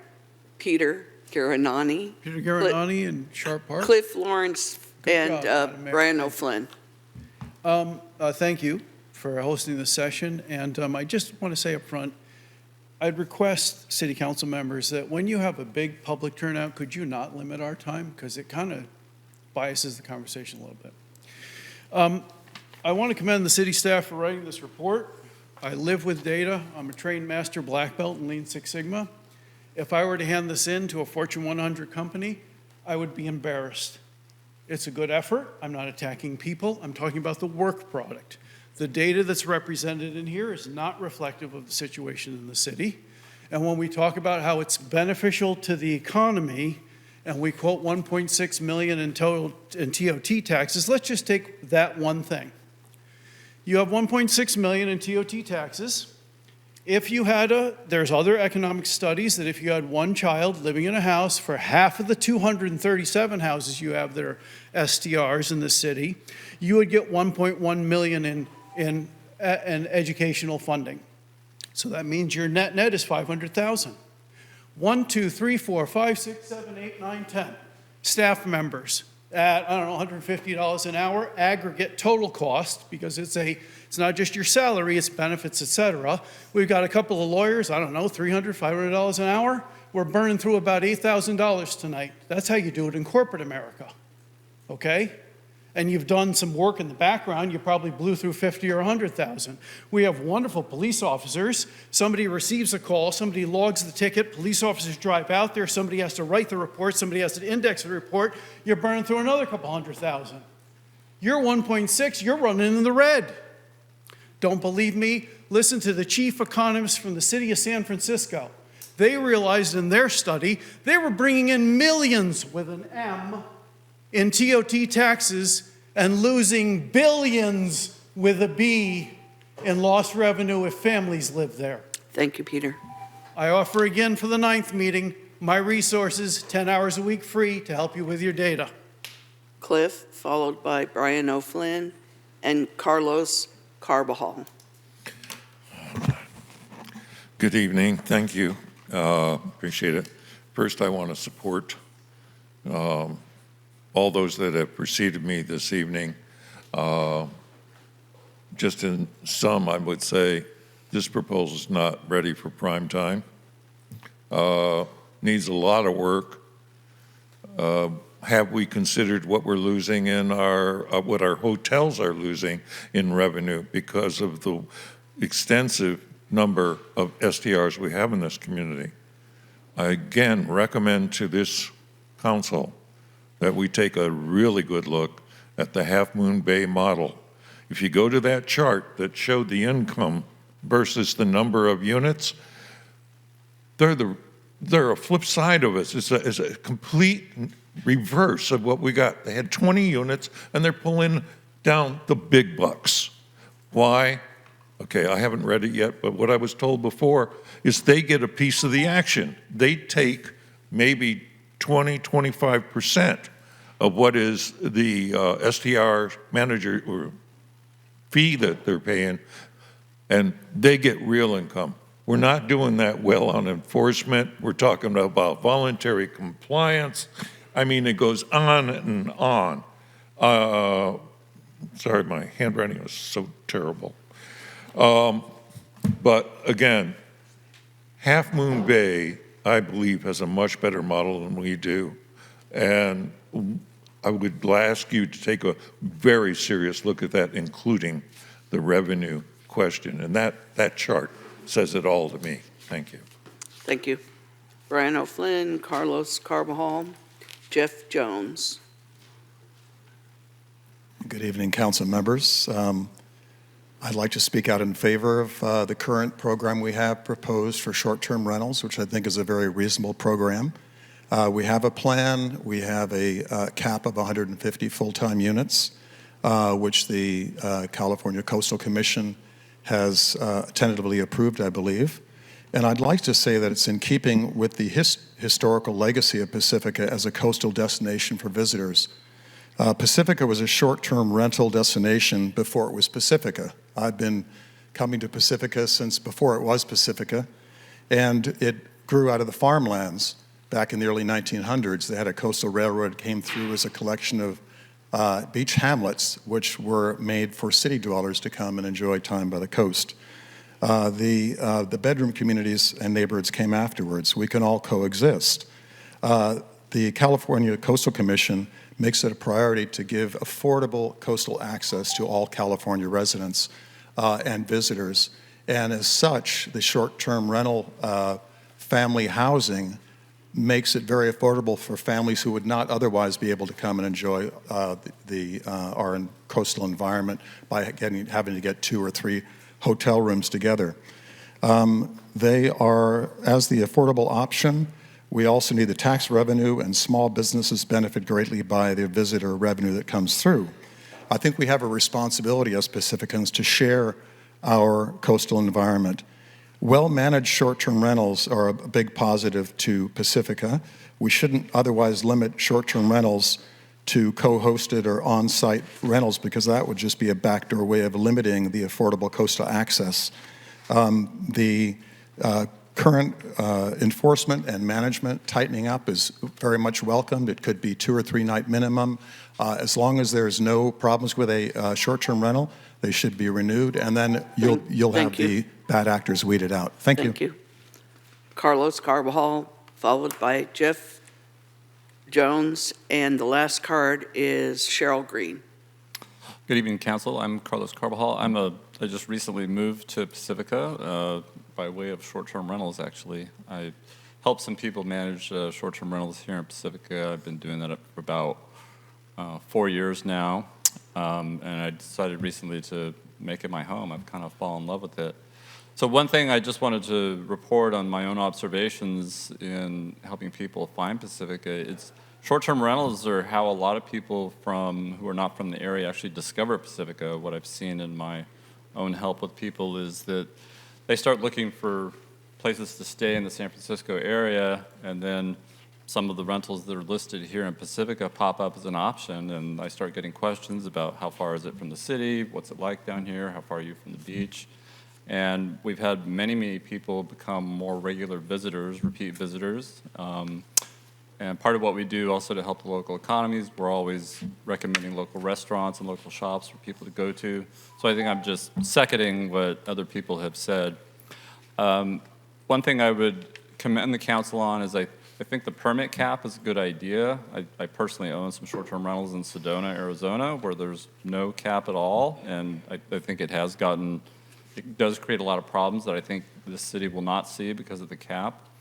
The other thing I would recommend possibly looking at is distinguishing between hosted rentals and unhosted rentals. I do think hosted rentals can create less problems, especially if they have rooms for rent, but I would also recommend having maybe a different permit fee structure. The current $1,600, I think, will prohibit a lot of people from trying it.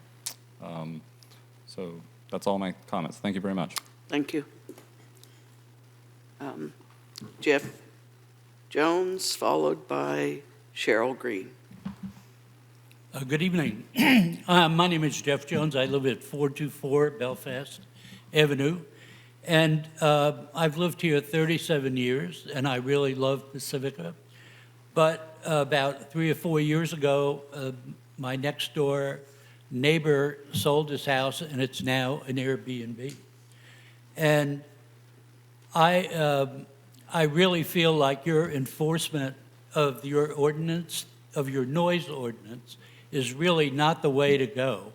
I don't believe that the people I have filed a number of complaints. I don't believe that the operator of the Airbnb gets the notifications every time there is a complaint. And if they do, I must say that they really couldn't care less about the people who live in Pacifica, because there is I have no idea if they ever hear that someone has filed a complaint. I know this involves a lot of police work, and that doesn't seem right that the city is paying police to enforce this ordinance. I think that taking the approach of just having hosted Airbnbs is the best way to go if that's what you're going to do. My problem neighbor, on the day that George Floyd died about 4 years ago, somebody came to my front door at 11:30 at night screaming at me because I had called the police. And that person could have killed me, for all I know. And if you would like to have strangers at your door at 11:30, you should think about how you can avoid that. Thank you very much. Thank you. Cheryl? And then we'll go to the phones. Good evening. I'm Cheryl Green from West Sharp Park.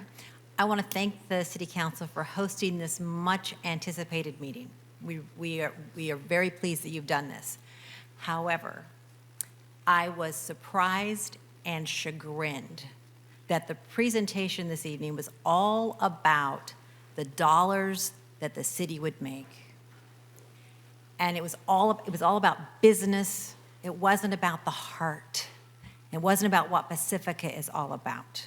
When I came, I was anticipating this being a real working session where things got done. But not only was I surprised and chagrined, I was not convinced by the numbers. I don't think it's a good deal for Pacifica, even if you just consider the business aspects of it. Additionally, I want to log that I was very disappointed that when the California Coastal Commission suggested strongly that we put a moratorium on the number of STRs until we had figured out, that the city of Pacifica said, no, we want to try to get as many as we can, as long as we can. I'm very sorry, but as a citizen, I'd like to see us do better. Thank you. Thank you. Okay, Emily, we're going to go to the phones. Of the 7 who raised their hands, there are 4 on the line. Thank you. The first is Noah Suarez Sykes. Go ahead. Hi, can you hear me? Yes. Great, amazing. Good evening, Mayor Vatterlaus and City Council members. My name is Noah Suarez Sykes, and I'm an organizer at Better Neighbors LA, a coalition of hosts, tenants, housing activists, and community members. We conduct data analysis and research on the short-term rental industry and its impact on long-term housing. We believe that true home sharing and hosted-only short-term rentals is the best way to balance the protection of long-term housing for residents and affordable access to the coast for visitors. Pacifica's current short-term rental regulations must be strengthened to adequately safeguard long-term residents from their negative impacts. Better Neighbors suggests that Pacifica move forward with an ordinance that includes a definition of unhosted and hosted short-term rentals, a primary residency requirement for hosts, a limit of 1 short-term rental per natural person, and a 60-night cap on the number of nights an unhosted short-term rental may be operated annually. All of these regulations have been implemented in other jurisdictions in California. The growth in Pacifica's short-term rental market illustrates the corporatization of housing for luxury tourist-serving accommodations at the cost of available housing options for long-term residents, as you heard tonight. Between May 2017 and March 2020, the number of unhosted STRs more than doubled from 67 in May 2017 to 173 in March 2023. Meanwhile, the average unhosted STR in Pacifica's coastal zone costs between $235 to $435 a night, whereas the average price of a comparable hotel room in one of Pacifica's 7 hotels is approximately $193 a night as of this month. Pacifica's current regulations have not adequately preserved existing housing stock and must be strengthened, as the Coastal Commission suggested at their 6/13 meeting. The best way to ensure these regulations are suitable and comprehensive is to amend current regulations to include a definition of unhosted and hosted short-term rentals, primary residency requirements for hosts, a limit of 1 short-term rental per natural person, and a 60-night cap on the number of nights an unhosted short-term rental may be operated annually. Thank you very much. Thank you. The next raised hand is for Janine Marcard. Go ahead. Hi, my name is Janine Marquardt. Thank you so much for the opportunity to participate in this discussion. I've been here in Pacifica for a very long time, bought a small condo here when I was in my 20s, and I fell in love with this town. And then many years later, I got married, and my husband fell in love with this beautiful place as well. During the pandemic, we had the opportunity to buy a larger home for our growing family of furry kids. And the math really worked out because of the built-in short-term rental business that was already in place. Without the contribution to the income that we get from this short-term rental that is built into our home, some extra rooms, we really would not be able to make the mortgage payment. But lately things have really slowed down here, and that massive and sudden increase in fees really makes me worry that we really can't continue to stay. So if there are problems and you're going to start to put the the fees on everybody who is a short-term rental owner, like, we're going to get chased out. We're not going to be able to stay, even though we may have not been violators of any of the problems. We pay our taxes and have our permits. Our guests have never been a problem. We are right here. We live in the home. We have strong rules in place. We've never had any complaints. Certainly any issues we've had, we've taken care of right away. I think the way to certainly solve the issues that everyone here is complaining about, and we don't disagree, frankly, but we shouldn't allow STRs to be in unhosted homes. They should be really in homes that are hosted only, maybe in the ADUs, but not the whole homes. And I think maybe we've got this a little bit backwards. Let people have short-term rentals where they can be there, where they can be in the homes and they can be in the spare rooms instead of where people can't be there and they're renting out entire homes instead. And that way we can keep an eye on what's happening with our guests and we don't have situations where we don't have somebody taking care of what's going on. Thank I've you. been here 2 minutes are up. Thank you. Thank you. The next raised hand is for Peter Loeb. Go ahead, Peter. Hello, good evening. I support all of the comments that I've been hearing from citizens of Pacifica. I am really impressed. People seem to have really identified the problem. I support all the comments. It's clear that the ordinance needs to distinguish between hosted and unhosted short-term rentals. I would support a complete ban on unhosted short-term rentals, but if the council isn't willing to go there, we can support the Half Moon Bay ordinance, which limits unhosted short-term rental nights to 60 per year. And I think the Coastal Commission also recommended the same thing. And we can certainly have a moratorium on new rentals while this is all being worked out. You've heard from a number of citizens who are not the usual suspects in these meetings, and I'm impressed and I support their concerns. They are residents who are concerned about their neighborhoods, about their community. It's not about the revenue to the city of Pacifica. It's about the people who live here, who make this town their home. Let's protect them. Let's support them. Let's do the best thing for the people who live here. Thank you. Thank you, Peter. The last raised hand is for Suzanne Moore. Go ahead, Suzanne. Thank you, staff, for this evening's presentation on the complexity of short-term rentals and our need to balance that with public interest. I appreciate that the city acknowledges the impact of short-term rentals on our housing affordability and housing stock. And it seems that the recommendations offered by the Coalition of Residents really seem to be a reasonable balance. And a moratorium to achieve that balance also seems reasonable. Thank you. Thank you. So we'll close the phone. We did get 2 additional cards. That's it. We will not take any more additional cards from the audience. So Kathleen McGuire, followed by Alex Varda Costas. Honorable Mayor and council members, Kathleen McGuire, do you need an address? I am impromptuly speaking because I came a little bit late, so if I repeat, you'll know that I wasn't here to hear the whole thing. I do very distinctly support the people that are hosting the B&Bs, but not if the owner is, or the person is not living in the house. And basically, for several reasons, because of they can control what's going on there and they are aware of it. They also can get funds for themselves because they rent out a room or 2 or 3. But if you have the whole house on a B&B, it can be corporations that come in and buy these houses. It takes housing off the market. And if we are interested in housing, we don't want our housing off the market like that. Thank you. Thank you. Alex, I'll let you say your last name. I don't think I can even say it. Varda thank you so much. The first thing I want to say is I really feel and I'm mortified to hear what some of the residents have been going through. That sounds like an absolute nightmare. I want to address this as I feel like there's kind of been a throwing the baby out with the bathwater, wherein I think there are truly some really awful Airbnb managers. My wife and I live in San Francisco.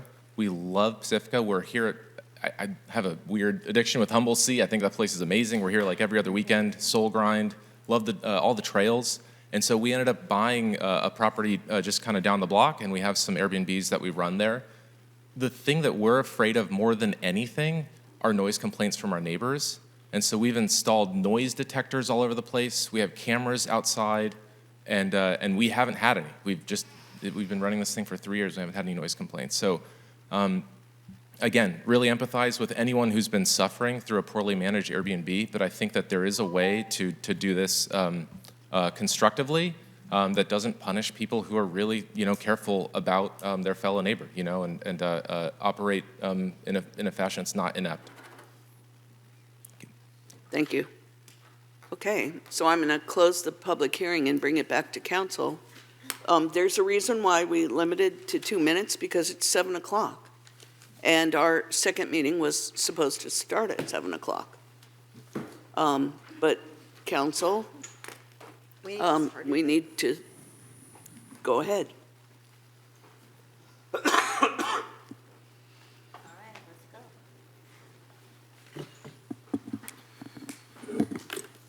Go. All right, I'll go. There's a few things that I'd like to have clarification from staff about.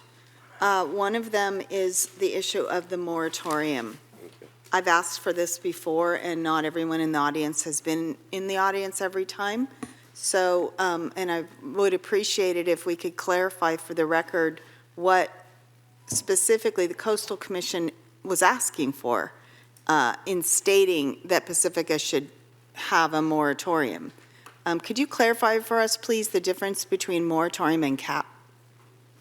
Well, a moratorium would be a total ban while the city is in the process of considering a zoning change.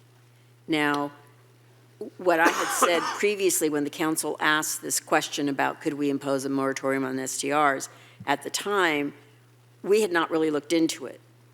And so I was not able to give you a definitive opinion other than, in general, there are a lot of findings that must be made in order to impose a moratorium. I never did that research because at the time, it was determined that we would move forward with a cap and not a moratorium.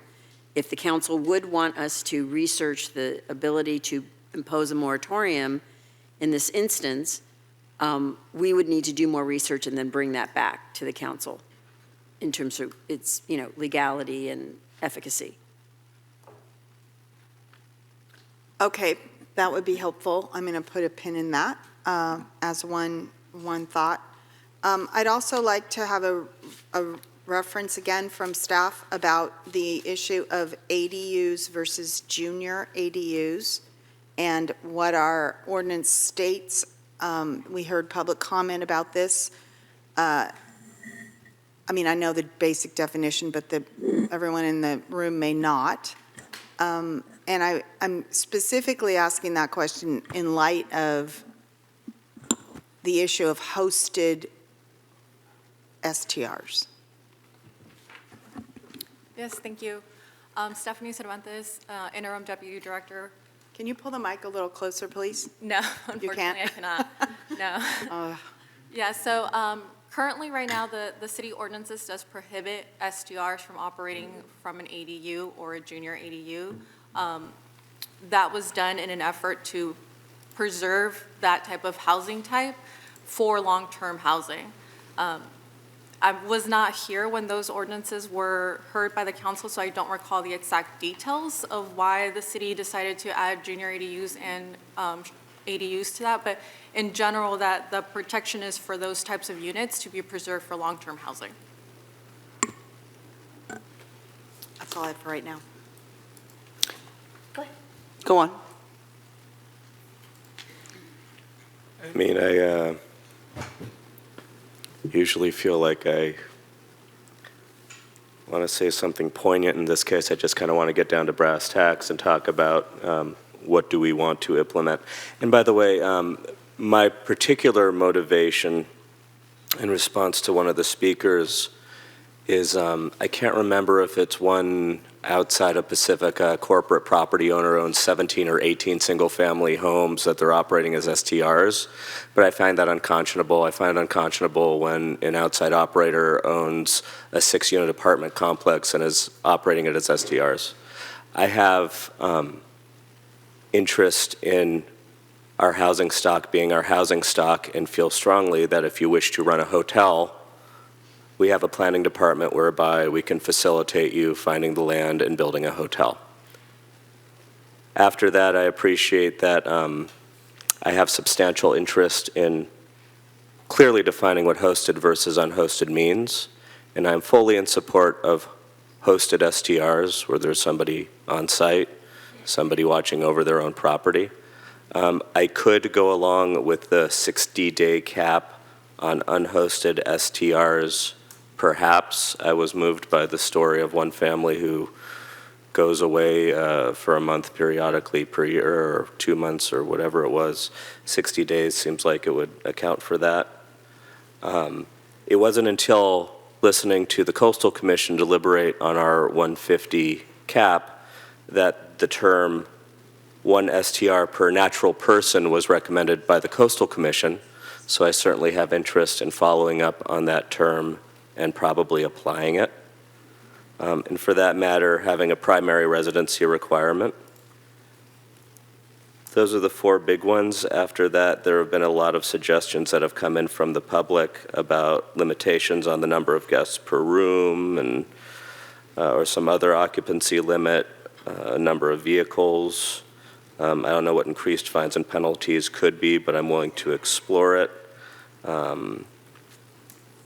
City staff recommended allowing the city to issue an administrative subpoena, perhaps. Actually, the city staff also recommended increased fines and penalties.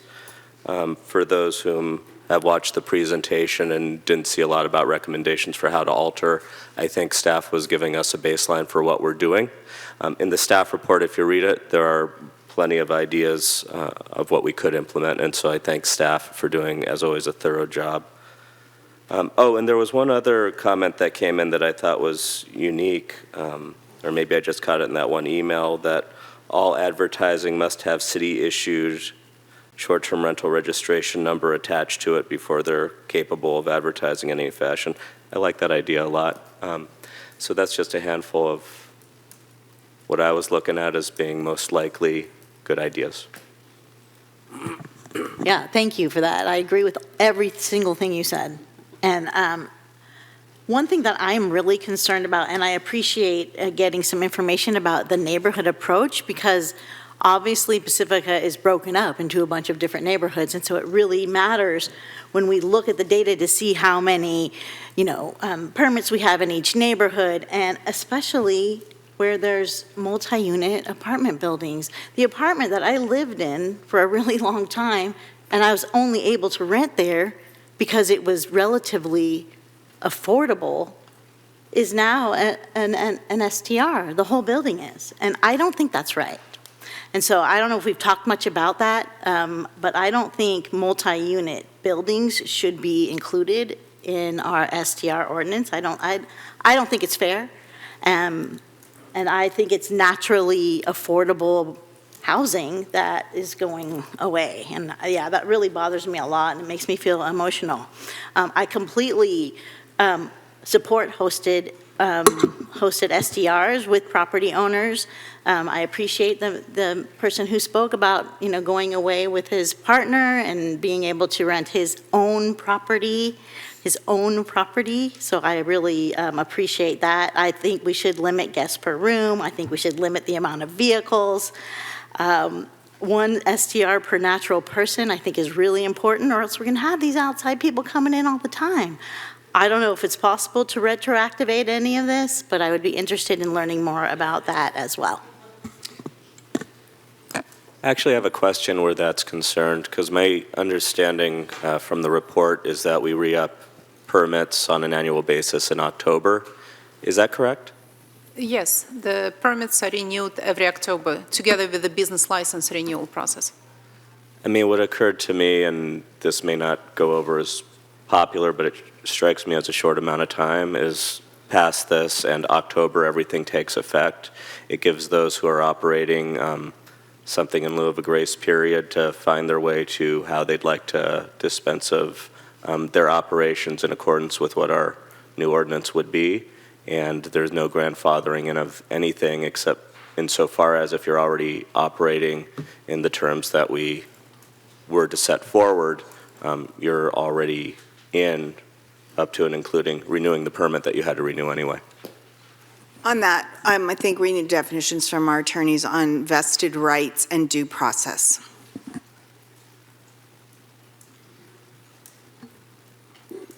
Just giving you a look. You have to explain. Right. Oh, okay. Oh. Informing people in October, by the way, it's all off. I'm not sure that's quite sufficient. I think we have to, there's vested rights and due process. And all I know is they have extreme legal implications for the city. So I'll need to understand that better when the time is right. Christine? Yeah, sorry. I'm trying to gather all my extra things that you haven't said because I agree with everything everybody has said too. A few additional things. One, I'd like to read Half Moon Bay's definition of hosted versus unhosted because I think it makes sense, and we don't have a definition yet, right? So an unhosted short-term rental is a short-term rental. Well, actually, first I should define short-term rental. Short-term rental is a residential or mixed-use property that contains a dwelling unit or habitable portion thereof that is offered to be rented for periods of 30 consecutive days or less.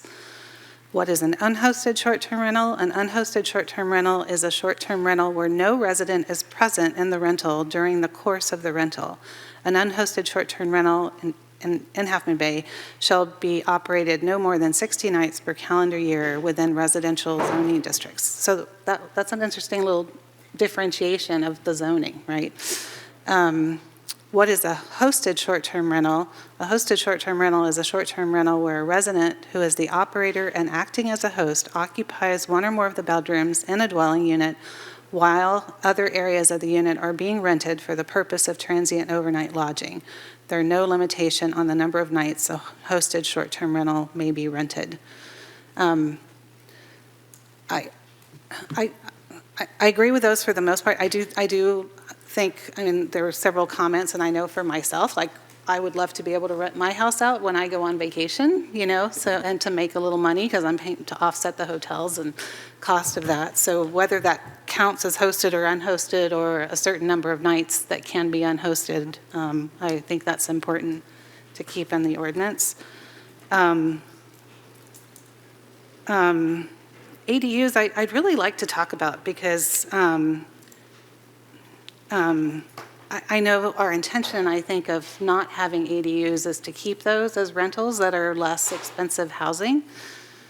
And I think that's a good intention, but we have no information about whether, what the number are that are actually being used that way. And so I would like staff to come back with actually some analysis of that. Because I agree, if you've built out an ADU, and I have an ADU in my own house that has a separate kitchen, it's really easy for me to rent out that one bedroom as another unit. I would still be there in the building monitoring it. But yeah, I'm saving it for when my elderly mother needs to move in permanently, right? So I'm not ready to rent it out long-term. And I just want to make sure that point's well articulated, that it's retained as housing stock, not necessarily specifically as rentals. Yes. Because many with ADUs use it in order to have more family on premises than otherwise they would, right? Right. They used to be called in-laws or granny units. Right. There was a reason for that. And I have to say that every ADU I've designed for my residential clients has been for extra space for their family, and not a single one has been rented. And I think that's probably what we'd mostly find. We need inspections. We need a building official, before we grant any permit, to actually go to the place. We could see if it's in an ADU. We could see if it's legal or not. We can check the permit records. Right now, we have no idea. We're just trusting what somebody puts in an application. I support that. Yeah. Thank you. And then I have been in short-term rentals that are non-code compliant, illegal, and dangerous, right, for exiting and fire safety and so forth. And so that's protection for the people staying there as well. I have some comments about San Francisco, and I had sent some information. There was a lawsuit that I learned about at that wonderful event. Thank you, Brian, and all for organizing. So from what I understand, San Francisco was sued by Airbnb partly because they wanted to put the numbers of the permit records on the website. And what ended up changing midway through, Airbnb was arguing privacy and not wanting to give the data and so forth. But what came out of that in the end, San Francisco changed theirs a little bit. And I've sent all this to the city attorney about 10 days ago, so I'm hoping we can get a real review of this policy. But what the loophole they ended up getting them on is that Airbnb and others cannot collect their own fees on rentals that are illegal. And with that loophole and with a fine, my recollection is they were charged, if they caught them on collecting fees on an illegal STR, they could be fined $10,000. And lo and behold, Airbnb cleaned up all the illegal STRs themselves. So I hear all this work that our staff has to do to check all these that are in compliance, but if we can get the companies to do it themselves, bravo. And apparently that was in the Ninth Circuit, and I was told by the consultant that was there that that was something we could claim and do. So. Yeah, I have a question about that too, because we were both there, and it generally centers around the issue of fees in general. As a general law city, I don't know where we have authority to extend fees, what the limits are. I know we've covered this point in the past with regard to fireworks and things like that. So I just don't know how much of the fees we can charge and levy against people, where our limitations are. I think we may have some slighter, less room, if you will, but the principle, I agree, of having the registration number included, and whatever legal means we need to explore to make that happen. It would be something I'm interested in. Thank you. Half-Moon Bay prohibits it in multi-unit buildings, as Mary was saying to you, so I think that's something we should consider, because you can imagine the disturbance to someone in a tighter, capacity without even, the disturbance to someone who's 5 feet away is already enough. They also have a prohibition against STRs in low-income deed-restricted units. That seems like a no-brainer.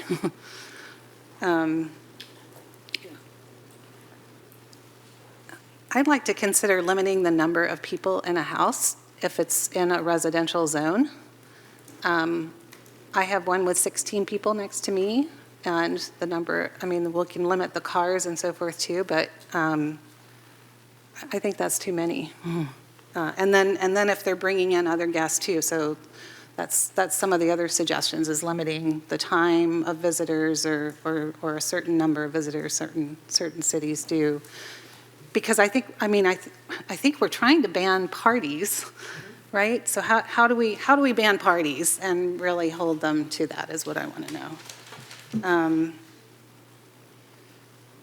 And oh my goodness, there were emails sent about and links that now we have units that are rented by the hour here in town, and can we get rid of that now, while we're taking time doing the rest of our ordinance? But is that something we can limit immediately? One of the staff suggestions was making it a 2 to 3 day minimum that somebody is in the STR.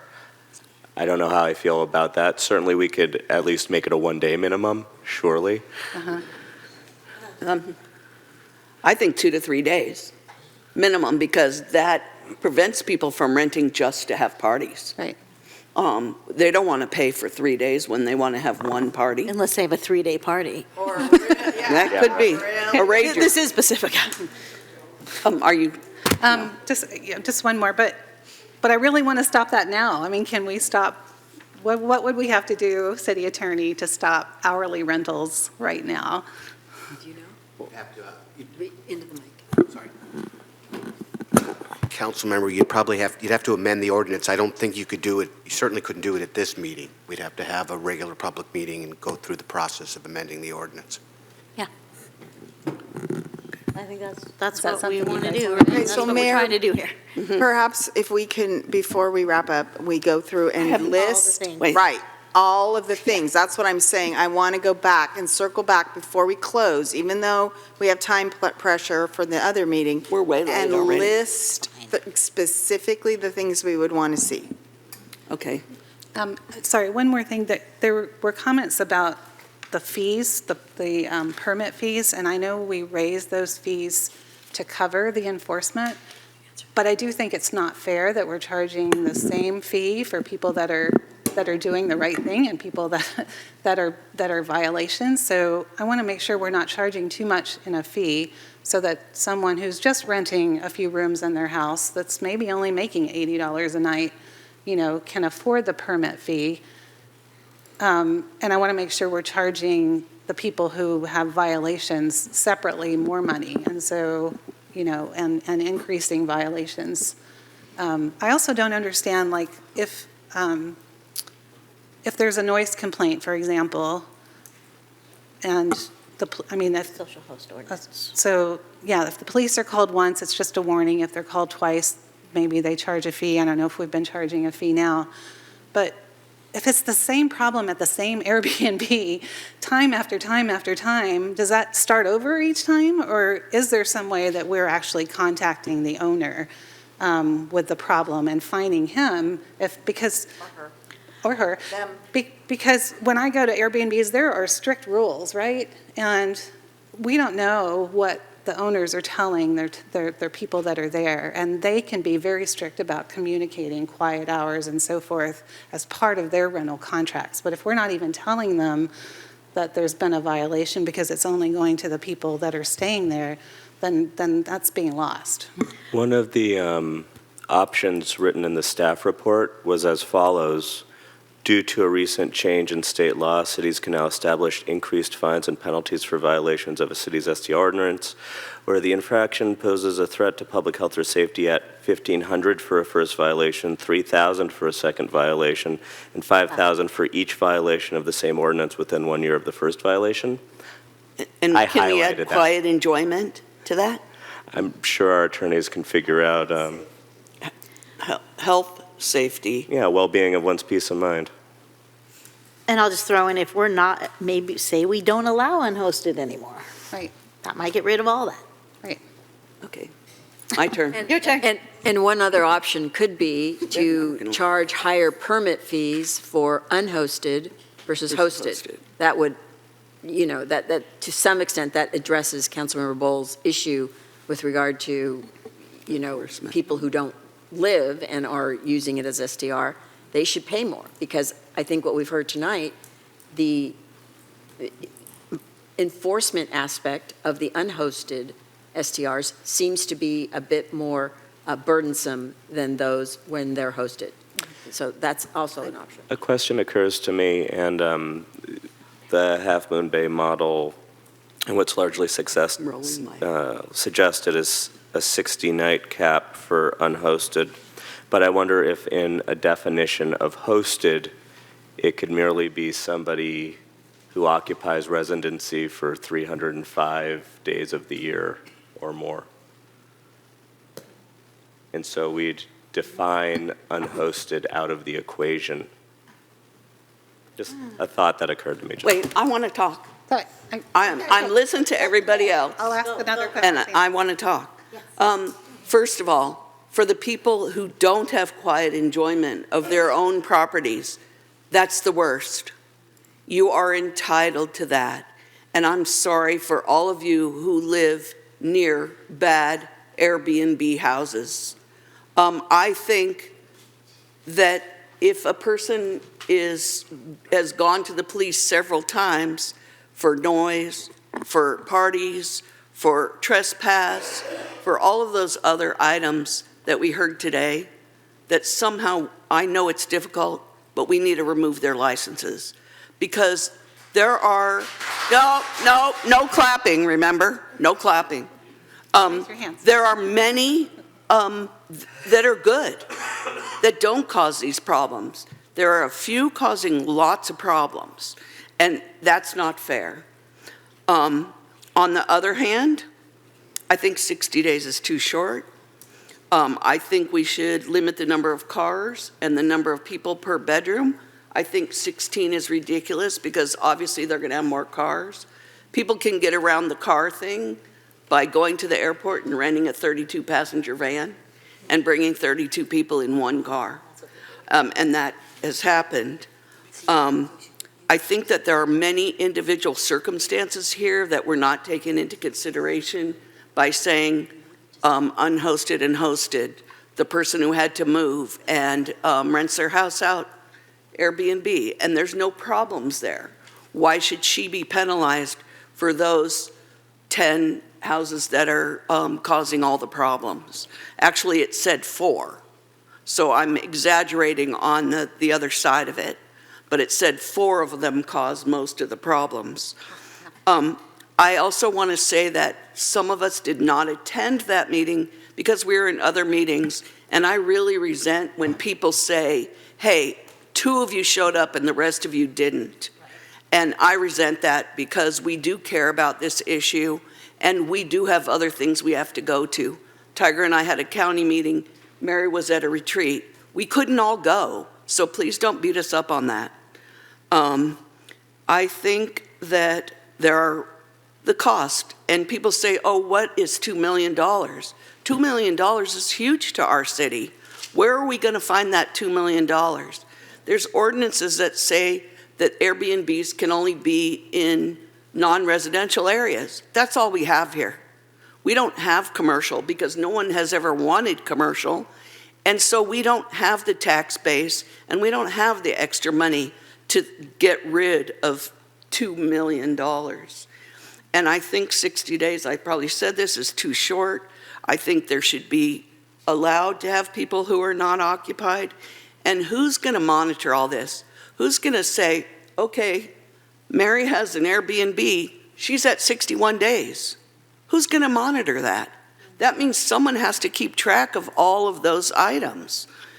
Is it hosted, is it not? Is someone going to show up at a house and go, huh, no one's here. They must be unhosted now.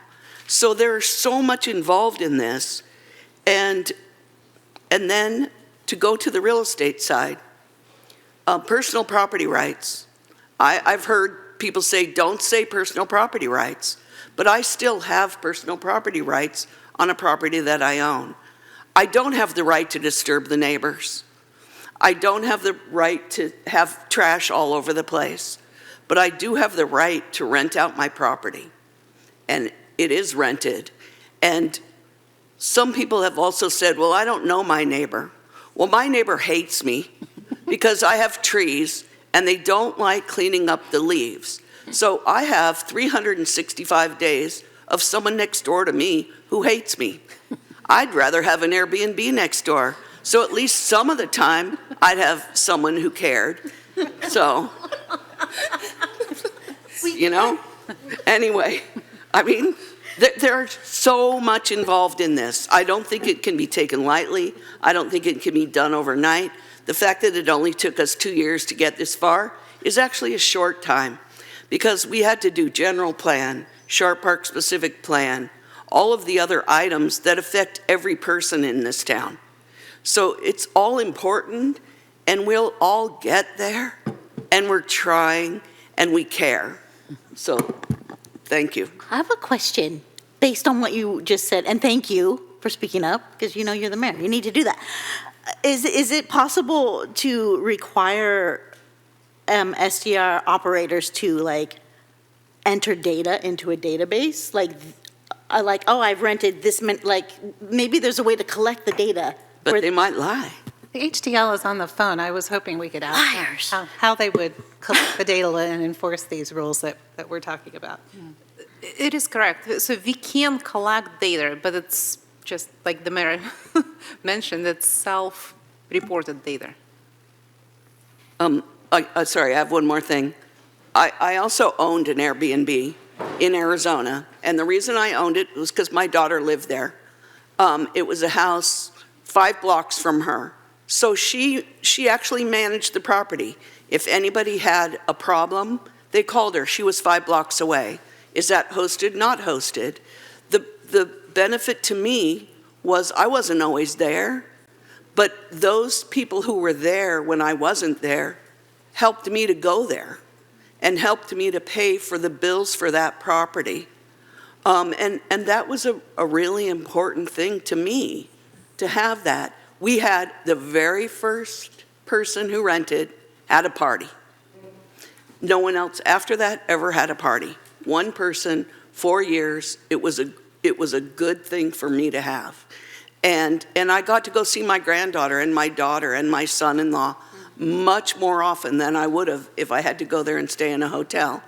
I've also rented them, and I rented a 4-bedroom because my whole family stayed there. Was I going to rent 4 hotel rooms? Not likely. But we got to cook and eat and stay together in a house. And that was a good thing. Of course, it was unhosted. So, okay, I'll stop. And I think because, for me, it's really important that we're limiting the corporate entities coming in and having a whole bunch of different permits. And if you can only have 1 permit per person, then that's going to eliminate a lot of those issues, I think. Okay, so can we go through a process of reiterating the requirements that we would like staff to bring back information about so that we can make decisions on how the ordinance will be updated? Yes.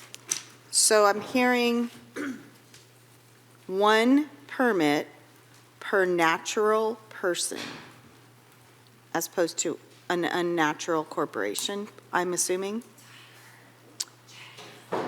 I'm wondering, I'm hearing some number of days, well, let me ask, hosted and unhosted.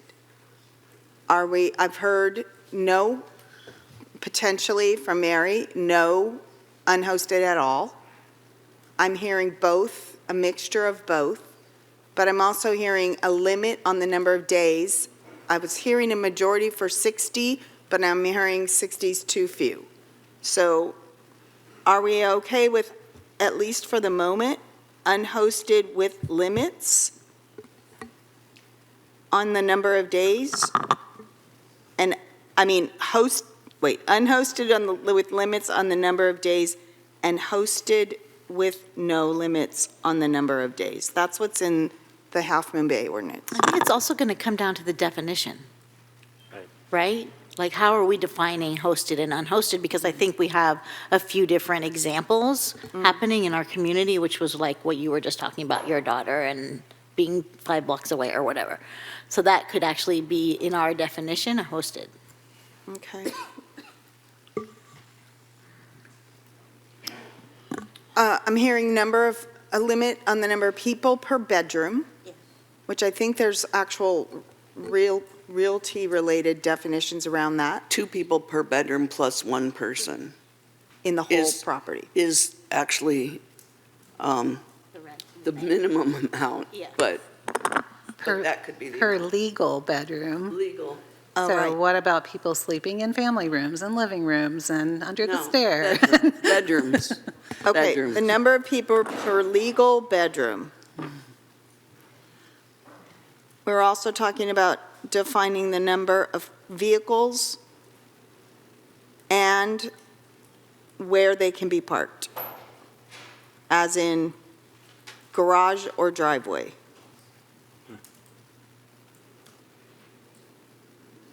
Correct?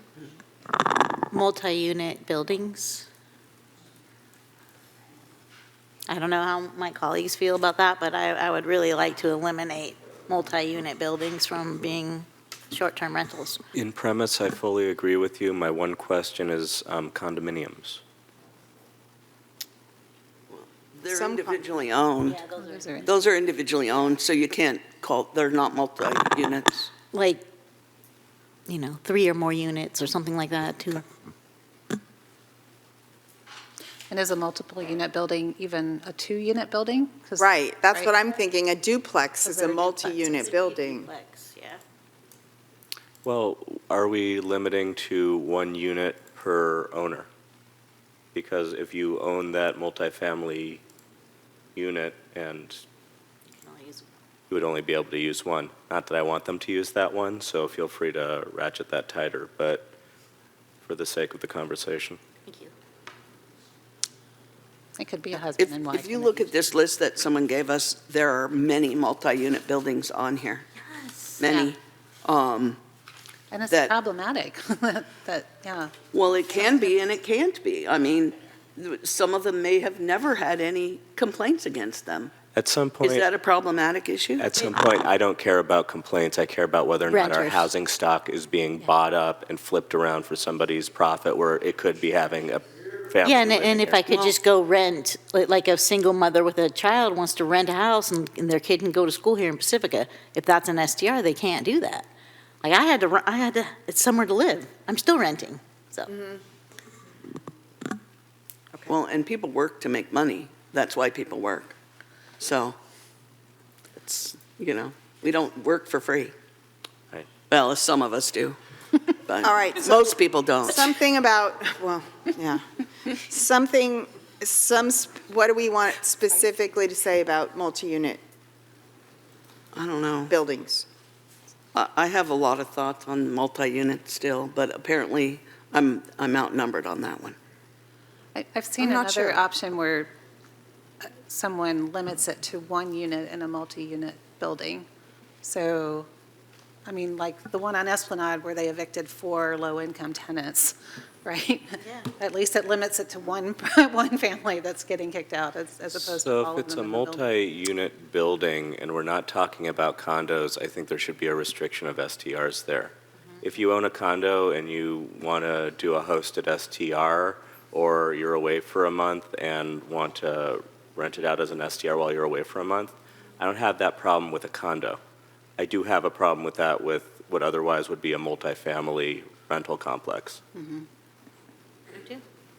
And Mayor and council members, maybe just to frame it a bit, we don't have to make the, prescriptive policy direction tonight, so identifying the question about multi-unit or not is good, and we can research the permutations of that, and that's a future council discussion. Thank you. Okay, thank you. Can we also add, someone mentioned that there were STR permits that were in process for buildings that aren't built and that for vacant lots. I mean, we shouldn't be accepting those applications, right? You have to actually have something built before you can, apply. I agree 100%. Yeah, I thought that was. And now I want to talk a bit about enforcement and permitting requirements, if we could. I don't understand, I really don't understand, if we know that we have 4 problem properties in town that account for half of the problems of the founded complaints to our PD, why are they still in business? I don't understand that. Yes. I don't, what is it about our ordinance that lets them still be in business? Because whatever that is, we need to close that loop. That's my request. Absolutely. I agree. I agree. Yep. Generally, I understand the process that HDL laid out. It strikes me that it's a 4-month process, basically, to get someone into compliance, and I would like to know how to reduce that cycle time. What's 4+? It's 4 months for them to give us the information, and then how long do we take? So that's just too much. I agree. And so, but it gets into legal questions about due process and notice of violation and stuff like that. I know that there's something about giving people a chance to correct the error that they have. And I want to understand if there's some way to limit in the ordinance itself. But if you do this, you're done. Like lay out very specific parameters that nullify your permit. That, I don't know what those specifically would be, but I want And we it can look defined. into that. We can look into that and bring that back. please look into that. There's one good thing in our ordinance that was brought up at the Coastal Commission meeting. I can't even remember now. The only good thing that they said was that we don't allow, that the property owner has to give permission. So sometimes a tenant would apply for a short-term rental, right? But you have to have the property owner's permission in writing. Yes. I've had people come to me and say, I want to rent this property, and I'm going to run an Airbnb from here. My first answer is absolutely not. Go away. I mean, you don't own the property. You're not going to take responsibility for what happens in the property. You're a renter, and you're going to rent out your property as Airbnb. Renters are fine. Live there. Yeah, exactly. The one thing we haven't talked about, or maybe there's more, but the number of houses per neighborhood. Ah, yes, thank you. And I don't know what to do about that. Well, I mean, we don't know, I mean, is it a percentage? And yeah, what about Beach Boulevard that has so many just on one street? Exactly. I really don't know how to control that, but I think we need to. I think of the biggest pass that we've made, and it's largely identified around jurisdictional boundaries, is coastal zone versus not coastal zone. Do we need to bifurcate our ordinance so that we can impose not coastal zone changes to our ordinance immediately, even though whatever we propose and approve will need to be accepted by coastal? Well, Yes, we can do that? I can look into that, but I believe that what we would do, depending upon the amendment, we would amend the ordinance, and we would have a section that applied only in the non-coastal zone, and as soon as that ordinance was effective, even if the coastal zone implications had not been certified, the provisions that were only related to non-coastal areas would go into effect as soon as we. Perfect, Right? thank So, you. Yeah. Let us look into that. Yes. And I will say generally, and the city manager mentioned it, you don't need to drill down on the specific policy language. My expectation is that, with some of your comments, just general comments, if there's a consensus on the council that you want to pursue that, then staff will go back and we will, if there's research that needs to be done, if there's policy language that needs to be drafted, we can do that and perhaps give you options. So I don't want the council to think that you actually have to draft the language and figure out how you want to deal with some of these issues.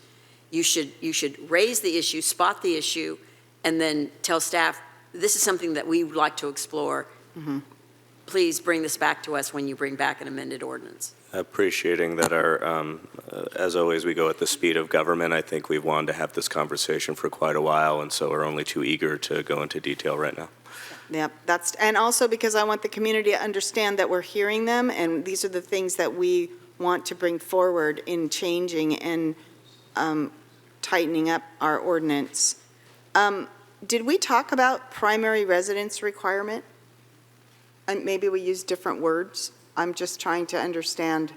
I think that means you can't live out of the area and out of the country and own the property that is being rented as an STR.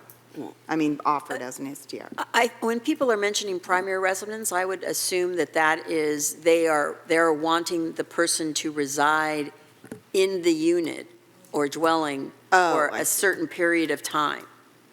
Oh. My understanding is, you could impose a requirement that they live full-time, so that it be a pure hosted, or you could impose a regulation that had temporary residential requirements, meaning if you live there 300 days of the year, you could rent it out, 60 days. Or, it depends on how you want to define, to Councilmember Beer's point, hosted.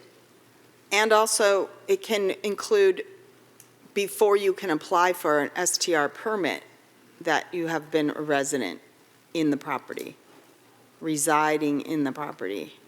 In order to apply for the permit. Correct, that you're not just buying it and flipping it right into an STR. And did we specify limiting the number of units operated per host? Like to one? We did say that, right? Per natural person. That's Okay, perfect. I just want to make sure it's very clear. And can we remove corporations from, That's not a natural person, so. I know, but can we do that? Oh, legally. Oh, I mean, we can't limit who we sell property to. can we not do that? I think Half Moon Bay has done that. Concerns about whether or not we can make that legitimate constitutional distinction between a quote-unquote natural person and a legal corporate entity. These aren't my rules, this is the Supreme Court. It would be something that we would want to research and come back to you. I can say off the cuff, I'm dubious about whether or not we can make a distinction that decides a corporate entity has these rights versus a natural person, but I can drill down into that. That would be And I helpful. could be a single person and be incorporated. So who's to say that I'm not a single person, but incorporated? It's a great reason why residency requirements come into play. Yeah, yeah, so maybe you don't need to say that. So Half Moon Bay just says primary residence. That takes care of it. Yeah. Okay, what else? I feel like this is our shot. I know, no. And I just I wanna think make sure we've done we a don't- pretty thorough job. It's a good opportunity to ask staff if they feel like they got all the direction they needed. I know that when I was looking through the 3 questions, I kind of automatically, long before coming here, went straight to what specific policy direction is council interested in exploring, but there's also the other 2 questions lingering on the table. And there's also the grandfathered, do the people who have existing licenses, are they allowed to So remain? I think we did give direction to staff to look into that. Well, I think, what they were saying is the permits are renewed every year, so if the laws are changing, they'd have to renew and comply with the laws. I don't think we'd be grandfathering units that didn't meet any of these new restrictions that we're putting in. Correct. But when they initially got their license, the laws were the laws. Right. But if they have to renew their license. We need to look into that. Yeah. We could look into that. Okay. I think an interesting thing we would need to look into if the concept of a buffer or a certain number per neighborhood Yes. came in, that would be Yes. complicated. I think we have enough information. I was going to begin the conversation by saying, let us know what you don't want us to look into. Good luck with that one. I think we have a lot to look into and put together to bring back to the council. Thank you. And I'll ask staff, though, if there's anything else that comes to mind that we don't have clarity on. No, I believe council members have covered everything. Thank you. And I know you probably can't tell us exactly right now, but when? It's the question on everybody's minds, I'm sure. I know we have a lot of other work for staff going on, but. Sorry, you asked about timeline? Yeah. Yes. Timeline? Yeah, I off the top of my head, I don't know. I mean, we have the July 8th meeting, we have hiatus for the remainder of July, and then we move into August, and I think it depends on, how other high priority items proceed, but, I would tentatively put out there, maybe we can return late August, early September with all of these fleshed out. Yeah, before October. Before October. Would be really wonderful. Yeah. Well, yeah, and that raises an interesting point, because even if you make an ordinance revision, it doesn't go into effect for 60 days until after. So I don't know that the October renewal date is feasible for that. And plus to keep in mind that none of this goes in effect in the coastal zone until the Coastal Commission certifies it. Okay. Madam Mayor? Yes. I just wanted to take a moment to thank staff. At a glance, it's extraordinary the amount of work that went into this. I thank you for being detailed about what we have. Thank you for giving us options that we could contemplate. As for options, thank you, community.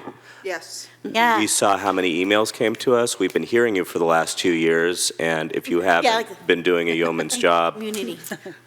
continuously giving us every viable option, we probably would not have as fruitful a conversation tonight. So thank you, everybody. Thank you, and we're going to close the study session. We are taking a break because we all got here from our other jobs at 5 o'clock and we need to eat something. Do you want to say how long it's going to be? Do you need Recording stopped. I don't care.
Sarah, do I read that thing again? Okay.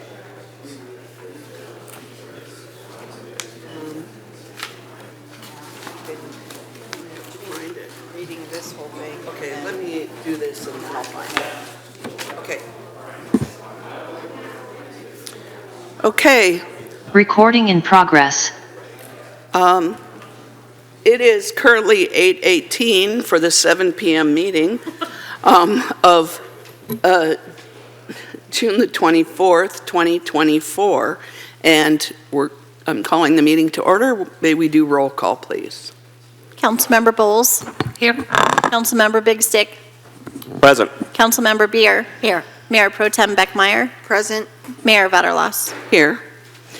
And I'll read the land acknowledgement. The City of Pacifica acknowledges that we occupy the unceded ancestral homeland of the Ramaytush Ohlone people, who are the original inhabitants of the San Francisco Peninsula. We honor the Ramaytush Ohlone people for their enduring commitment to Mother Earth as the indigenous protectors of this land, and in accordance with their tradition, the Ramaytush have never ceded, lost, nor forgotten their responsibilities as the caretakers of this place. As well as for all people who reside in their traditional territory, we affirm their sovereign rights as First People and wish to pay our respects to the ancestors, elders, and relatives of the Ramaytush Ohlone people. And Mayor Beer will lead us in the flag. I pledge allegiance to the flag of the United States of America and to the republic for which it stands, one nation, under God, indivisible, with liberty and justice for all. Okay. And we have one special proclamation which requires glasses. Okay. This is a proclamation of the City of Pacifica in recognition of Parks Make Life Better Month. Whereas the California Park and Recreation Society has released a 2024 statewide Parks Make Life Better public awareness campaign to inform citizens of the many benefits of utilizing parks, facilities, programs, and services. And whereas Parks and Recreation promotes physical, emotional, and mental health and wellness through organized and self-directed fitness, play, and activity. And whereas Parks and Recreation support the economic vitality of communities by partnering with local business and nonprofits and offering events for residents' engagement. And whereas Parks and Recreation creates memorable experiences through youth sports and enrichment activities, teen centers and programs, senior activity centers, adult fitness sessions, enrichment programs, free community events, and beyond. And whereas Parks and Recreation fosters social cohesiveness in communities by celebrating diversity, providing spaces to come together peacefully, modeling compassion, promoting social equity, connecting social networks, and ensuring all people have access to its benefits. And whereas Parks and Recreation supports human development and endless learning opportunities that foster social, intellectual, physical, and emotional growth in people of all ages and abilities. And whereas Parks and Recreation strengthens community identity by providing facilities and services that reflect and celebrate community, character, heritage, culture, history, aesthetics, and landscape. And whereas Parks and Recreation facilities facilitates community problem and issue resolution by providing safe spaces to come together peacefully and serving as key points of service, helping our communities heal both physically and emotionally. And whereas Parks and Recreation sustains and stewards our natural resources by protecting habitats and open space, connecting people to nature, and promoting the ecological function of parkland. And whereas Parks and Recreation supports safe, vibrant, attractive, progressive communities that make life better through positive alternatives offered in their recreational opportunities. And whereas Parks and Recreation remains versatile and innovative in providing vital services through local, national, or global emergencies, all while adhering to guidelines set forth by governing agencies.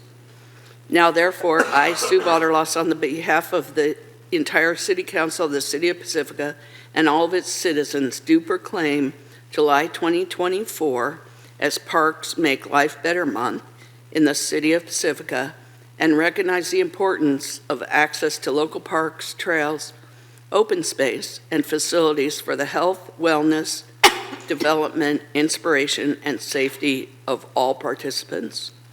Done this 24th day of June, 2024. And I see Scott, who's going to come forward.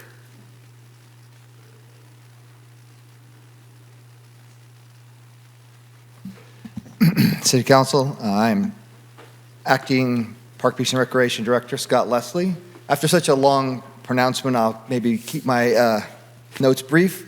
On behalf of the Park Beach and Recreation Department and Department of Public Works and its Parks Division, as well as the Parks, Beaches, and Recreation Commission, we'd like to ask our citizens to join us this month, the month of July, in our many summer programs, activities, and events. Without going through an exhaustive list, I'll just say we have many recreation opportunities for the public. Our 4th of July event, which is next week, is going to be spectacular. Everything from amusement rides to live bands to fun. Our many programs that we offer year-round, which are peaking, of course, during the summer, are very exciting and happening as we speak. But I definitely would like to call out and I'd like to thank our hardworking and dedicated recreation staff for all their efforts in planning and preparing for the summer. And I want to applaud the tireless Public Works employees who maintain all of our parks, our fields, and our facilities. So we hope everyone has a chance to come out, recreate in our wonderful community, enjoy our many recreation opportunities, and to have a wonderful summer and month of July. Thank you. Thank you, Scott. And thank you very much for the summer programs that are happening. I've been working at Cabrillo this summer a little bit, getting ready for a little bit of a library construction project happening. So I've seen the program out there, and kids are having a great time. I really want to thank you for the mentorship that you provide for our youth who work in those programs. So thank you for all that you do, and we're happy to have you. Yeah, I want to echo that too. I do want to thank you, Scott, for stepping up, for keeping momentum going, and it's been a pleasure to be able to attend meetings with you and to work alongside you on some projects. So I really appreciate getting to know you better, and I just really want to thank you for all that you're doing for us and for your staff. I like the motto. Parks make life better. I was thinking, I mean, obviously physical health of being outside and moving our bodies, but also mental health, because those things and even the physical activity help clear our minds sometimes that are running all the time. Like I think all of ours are with all these staff reports. I was just swimming today, and I've decided that before council meetings, I need to go swim and get rid of some of that stress and tension, and it's just so wonderful to have that there. Anyway, thank you for all you do for each person in our community at all ages.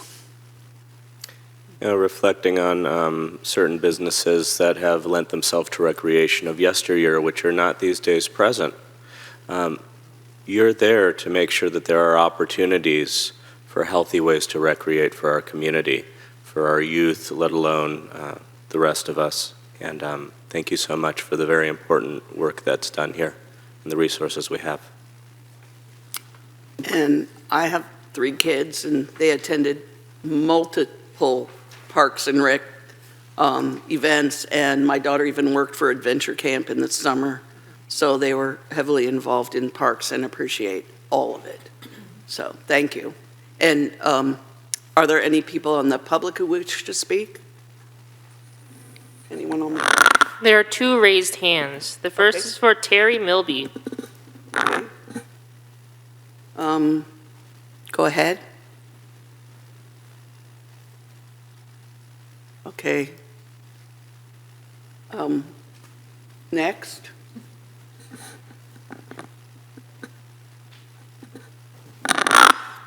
The next is for Cliff Lawrence. Go ahead, Cliff.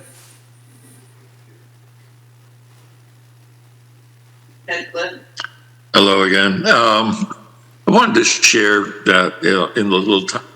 Can you hear me? Yes. I wanted to share that in the little time. Sorry, can you hear me? You're vibrating.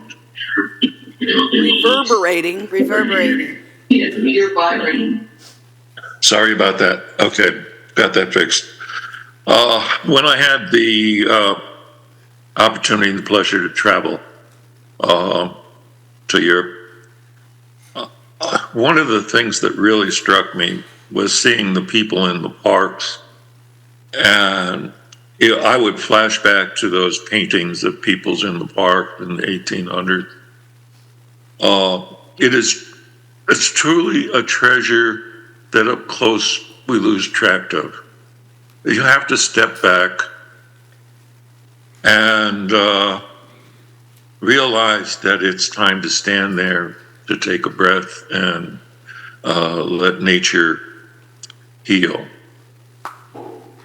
And so thank you for the proclamation. Thank you for the people in our parks, our wonderful open spaces. We are truly grateful. Thank you. Thank you. Okay, so I'll bring it back to council, and shall we take a picture? Scott, you want to take a picture? Photo for your wall, Scott? What's that? Would you like to take a photo? I think I can just. Okay. He's like, We'll be quick.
Okay.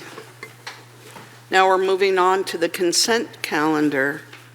Does anyone on council wish to pull any items from the consent calendar? I have a question on item 5. Okay, you want to ask now? Yes. Please. Let's see. I don't know exactly who I'm asking, I guess Roland and Lisa. I'm a little confused because I think we have, it's a timing issue about when this roof replacement project was first brought forward. It originally talked about old wastewater treatment plant garage roof project, and now it's talking about annex garage project. And I don't understand the terminology well enough to know exactly what we're doing. I get the fire station part. That part is very clear. The rest, it's not that clear to me. If you could just clarify that, I would appreciate it. Thank you.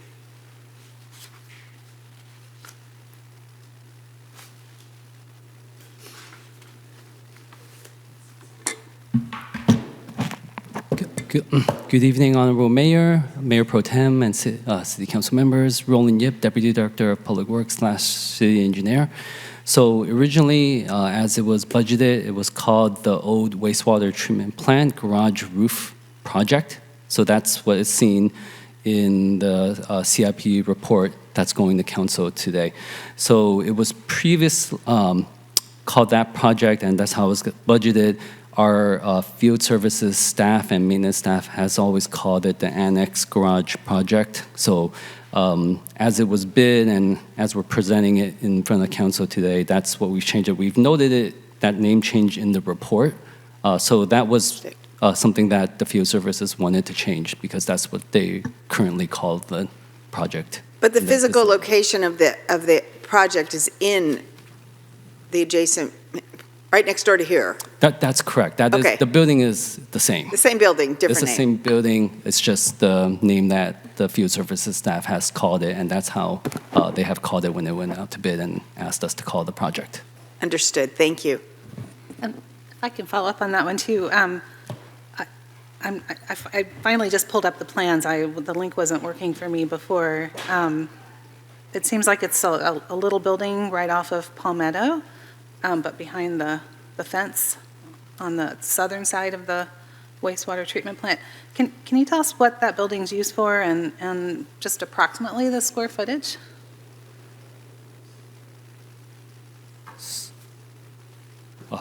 So the building's currently used by our field services staff to store equipment and vehicles. In terms of square footage, give me 1 second.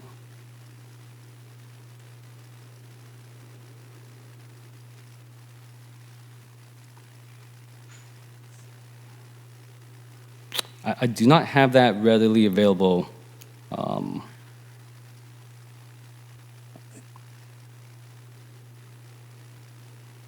Yeah, I apologize. I don't have that readily available. Okay. My concern was that it seemed like a lot of money for a small building that was used for storage, and I know our long-term plan is to redevelop the site, but I mean, it's equipment that really needs to be out of the weather. Oh yeah, definitely. We definitely need to get our equipment out of the weather because of the being by the ocean and the salt air. It deteriorates the metal and our equipment a lot faster. So the reason also for the cost that's a little bit more expensive is because of the manufacturer, the Garland roofing system.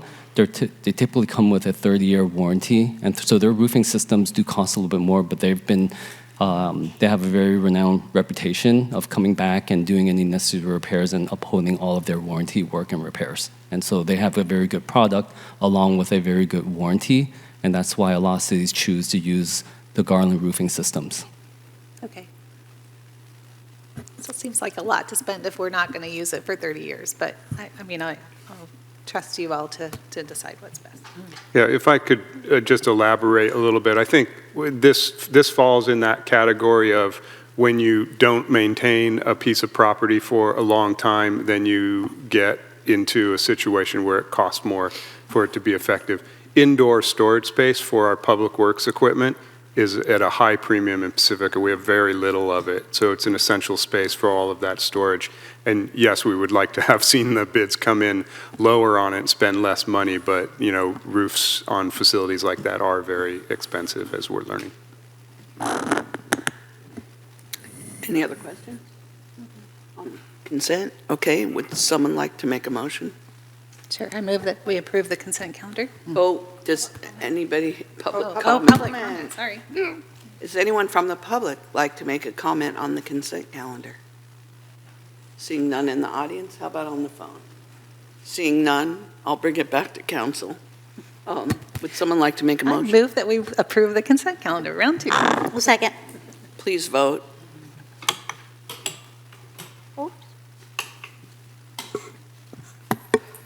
And for the consent calendar, move to approve by Councilmember Bowles and seconded by Councilmember Beer. That motion passes unanimously. Thank you. And now we're going to public comments not on the agenda. This portion of the agenda is available to the public to address the City Council on any issue that is not on the agenda. Any person wishing to address the council shall be recognized by the mayor during this time, provided, however, that only items not on the agenda for that meeting may be addressed. Comments on non-agendized items must address matters within the subject matter jurisdiction of the city, and if comments do not address matters within the subject matter jurisdiction of the city will provide you with an initial warning to stay within the subject matter. If the warning is not followed, the mayor may direct the city clerk to cut off the microphone. Council members shall not enter in debate with speakers under public comments on items not on the agenda. A maximum of 3 minutes will be allowed per speaker, and okay, we have several. Clear Creek. Okay, we have Fallon Flint, followed by James McLeod and Jeff Moroso.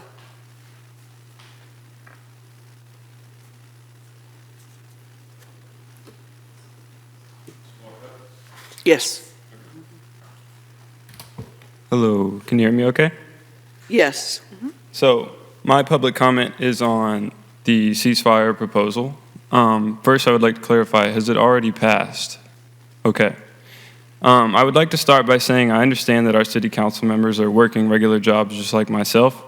I drove all the way from the Presidio in hopes to get a ceasefire proposal on the table because the first thing that pops up when you Google Pacifica ceasefire is a Pacifica Tribune article from the 16th that includes a community member talking about dozens of family members they have lost in the genocide in Palestine. It was followed up by Mr. Big Stick saying he is conflicted about a ceasefire. My question is, why is it that we have to dig through multiple links on the Pacifica City website to find a PDF of the ceasefire proposal, which I think is the most important issue in modern day history right now? I would also like to take this time to recognize that Mr. Big Stick did come to my Eagle Scout Court of Honor a couple of years ago at Good Shepherd, and that his statement of being conflicted on the genocide in Palestine is very disappointing.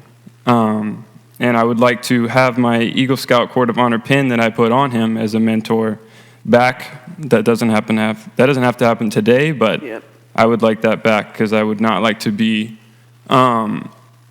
associated with anybody that is conflicted on 40,000 martyrs, 10,000 missing, and a looming Israel and Lebanon war that will come upon us within the next few days.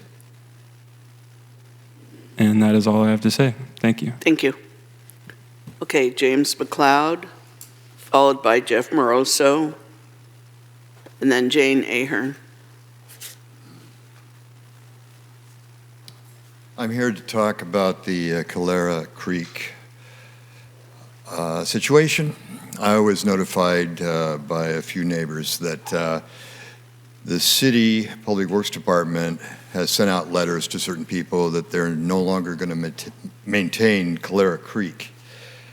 So I, by no means, know all of the points about this discussion, but I have lived adjacent to Calera Creek for over 25 years. I'm a homeowner there. I paid taxes there for 25 years, and I have seen the city take care of the creek every single year for 25 years.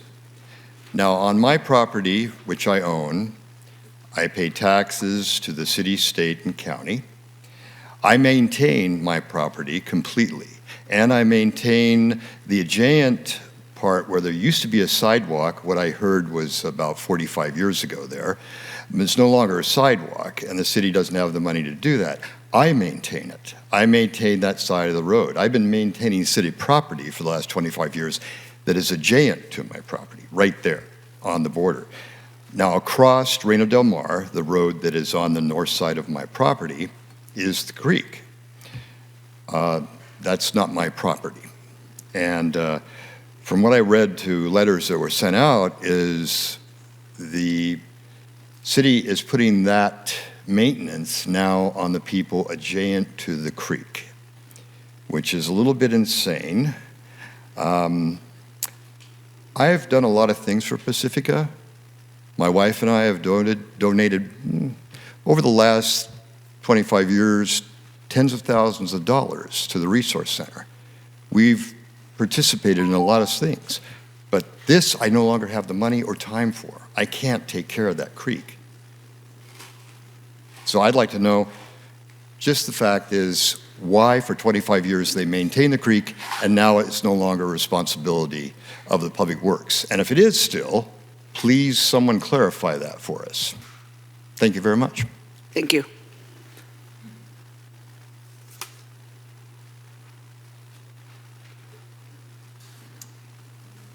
I'm here to talk about Clara Creek Park.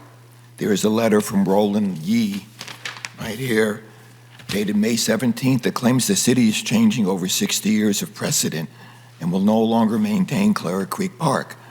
This is wrong and makes absolutely no sense at all. On May 21, Aaron Clark was in the city offices and found the agreement that we believe states the city is responsible for maintaining Clara Creek Park. He has made a formal request for this document. The powers that be refused to make this document public. What are they hiding and why? The May 17th letter is full of disinformation. It states that individual homeowners who live near Clara Creek Park are personally responsible for maintaining the trees in the park. This is patently absurd. The city has maintained the trees for over 60 years.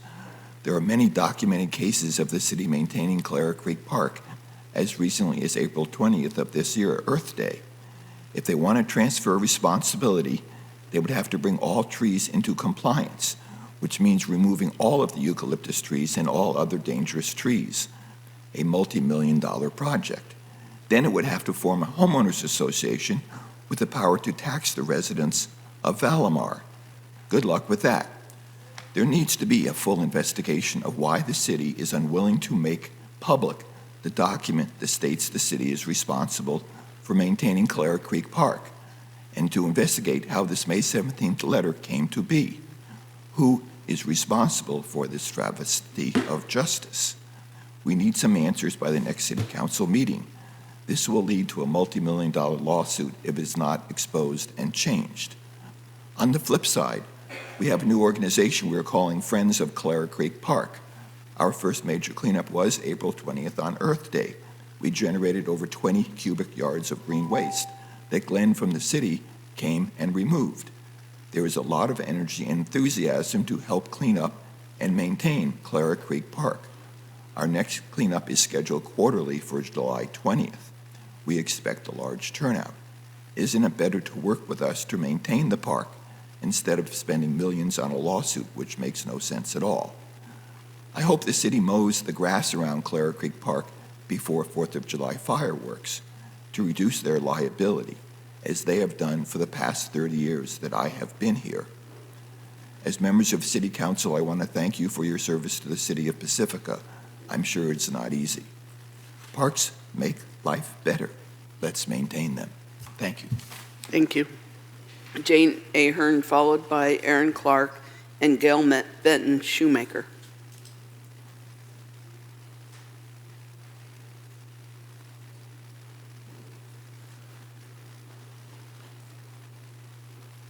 Thank you, City Council, for your work. I know you folks work pretty hard and you don't get paid real highly for it. I'm here to talk about Clara Creek Park as well. I have been upset by this letter that was sent recently by the Deputy Director of Public Works, Roland Yip, saying that the city is not responsible for Calera Creek Park. I've lived there for 31 years. Over the years, I've seen the city maintain the park, take care of the trees. I even remember a year when the city hired an arborist to come look at all the trees and decide which ones should be removed, and then have approximately 50 trees removed. The city has taken responsibility for that park for years. To suddenly say they're not responsible mystifies me. They have, you know, as Jeff was saying, every year they come and they cut the grass around Amapola and Hiawatha because there's a fire danger. The city has been responsible. We're all mystified that they would say now that they're not responsible. I just don't understand it. So I hope that you will look into this further and maybe review some of the history of how much work has been done by the city in Calera Creek Park and think again. Okay, thank you very much. Thank you. Aaron Clark, Gail Benton Shoemaker, and Paul Toda.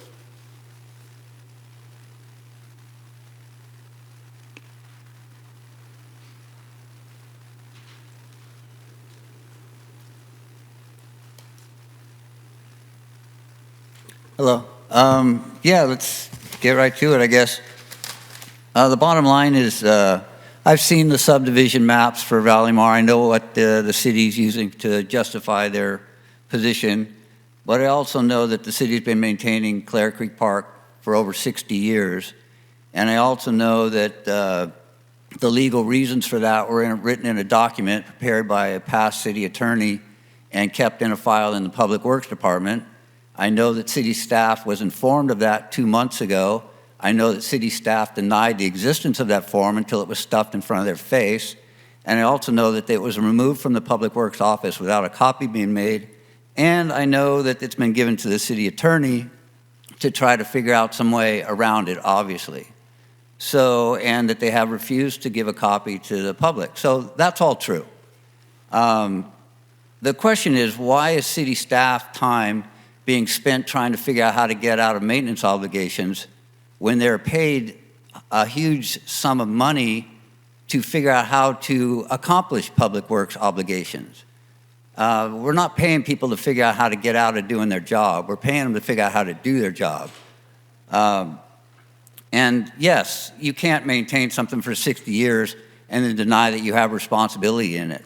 I cannot go out and steal a car and crash it into a school bus full of children and then walk away from that and say it's not my problem because it's not my car. I'm responsible for the situation. The city is responsible for the situation in Calera Creek Park, and the city has done a lot of work there in the past. But unfortunately, in the distant past, the city pollarded all the trees in town. Every tree in Lindemar, a lot of the eucalyptus trees in Calera Creek Park. When you do that to a tree, that's an inappropriate pruning technique. You own that tree forever. You are responsible for that, for whatever happens to that tree in the future. And so unless the city were to go in there, and if they wanted to transfer, maintenance of that park, there would be a process, but they would literally have to fix everything that was done improperly in the past. And so it's ludicrous for them to sit there and pretend that they can just walk away from their obligations. And unfortunately, this is not an isolated incident. They're doing it all over town. The maintenance of the city is the worst it's ever been. Everybody knows it. I hear it everywhere I go. And so I'm going to be back meeting after meeting, every meeting from now forward, breaking down the failures of the Public Works Department. Unfortunately, I have offered to assist them in, I understand they're overworked. I understand all the problems. I've even volunteered my time. But I'm not going to tolerate failure. I'm not. I'm not going to stand here and put up with it. So there you go. Thank you. Gail. Gail Benton Schumacher, Paul Toda, and Shirley Gibbs. And Shirley, when you get up, you're going to have to combine. You don't get 6 minutes. Okay. My name is Gail Benton Shoemaker, and I'm speaking as a citizen. My family and I moved to Valleymar 35 years ago, in part because of Calera Creek Park. Calera Creek Park is the heart of our neighborhood. This is where we meet, where we walk, where we kind of run into our neighbors on a regular basis. I have now learned that after caring for this park, I was going to say for over 50 years, but everyone else is saying 60, so I'll up it to 60, staff has decided that it is no longer its responsibility. This was a big surprise because as long as I have lived here, staff has maintained the park. When Pacifica became a Tree City USA, the first Arbor Day was held in Calera Creek Park. There was no doubt at the time that it was city property, and staff was instrumental in making Arbor Day a success. It's unlikely that the California state law extends the responsibility of homeowners beyond the sidewalk, across a city street, and into the park. Trying to divide the park's maintenance among dozens of homeowners will be detrimental to the environment and really destroy the park. Please side with green spaces, parks, and the environment and continue to care for Calera Creek Park. Thank you. Paul Toda, Shirley Gibbs, and Kathleen McGuire.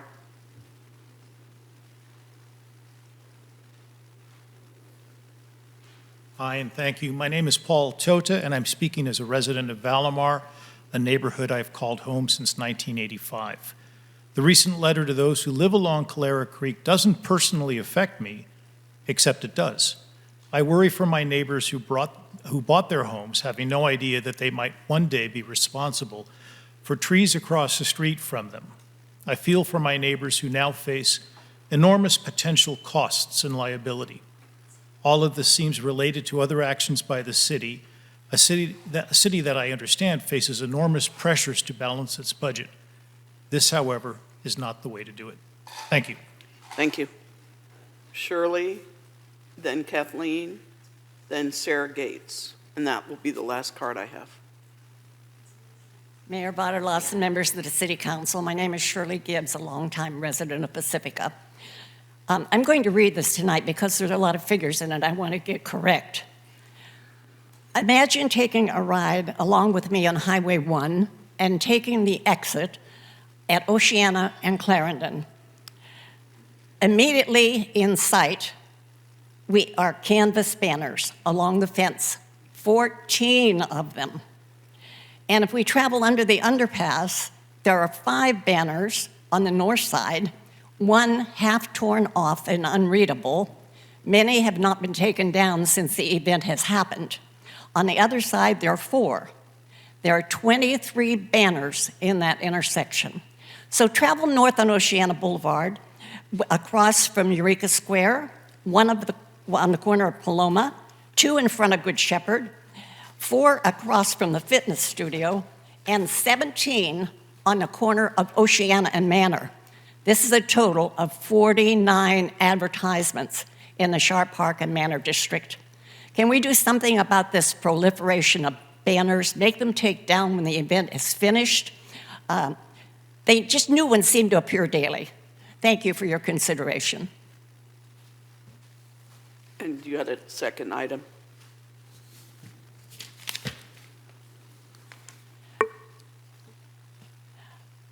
I'm Vice President of Pacifica Historical Society, and we've been neighbors with the building of the new Pacifica Civic Complex for a little over a year. Our north side entrance door has been closed because of construction, with our only south side entrance for handicapped visitors. This door has also been used for the utilization of entry of our supplies. The biggest problem has been the large recreational vehicles parked in front of our south entrance on Salada Avenue. If you check the police logs, you will see that we call at least 3 times a month about these RVs being parked there longer than 72 hours. Police tag them, they're gone a day, and they come back. We've seen so many of them, we know their names: Dutch Star, Sunbird, and Bounder. There are also several smaller RVs that continually park on Salada just off of Francisco Boulevard. Would there be a possibility of naming Salada Avenue from Francisco to Palmetto as none parking for RVs? Currently, the next street north, Santa Maria, has that same designation. We believe when the new Civic Center, its campus is open, this will be a problem too for them. Thank you. Thank you. Kathleen, followed by Sarah.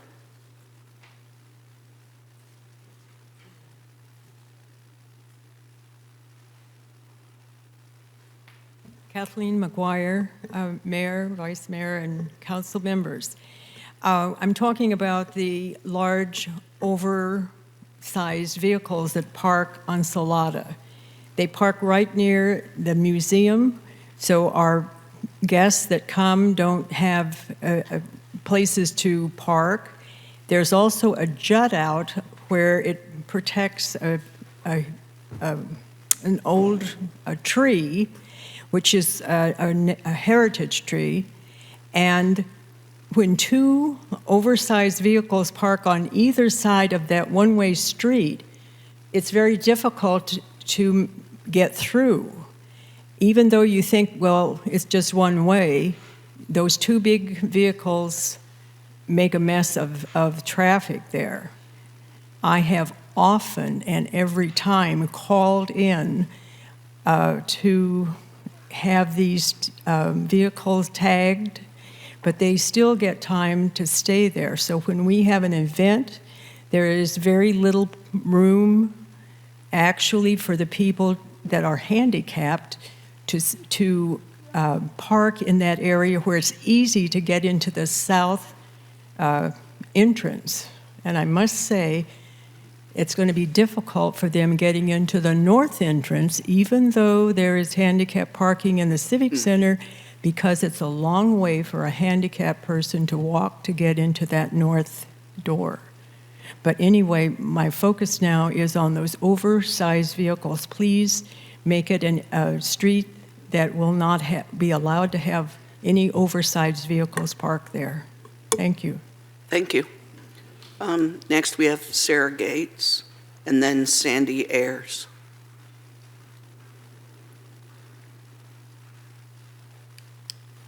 We're back to the Calera Creek Park subject. My family's owned the house at the end of Ramona, which butts up against the creek, for almost 50 years. To get this location specifically in your mind, imagine that I'm at the end of the street. The west side of my house is the tall Valleymar School gym. On the north side is the mysterious Alili Walk and the creek. And beyond that is the school's easternmost playing field, which means essentially that the school property wraps around two sides of my house. Okay, this is the point where the creek goes under the school. That's the culvert. And heads then west towards the highway and the sewer treatment plant.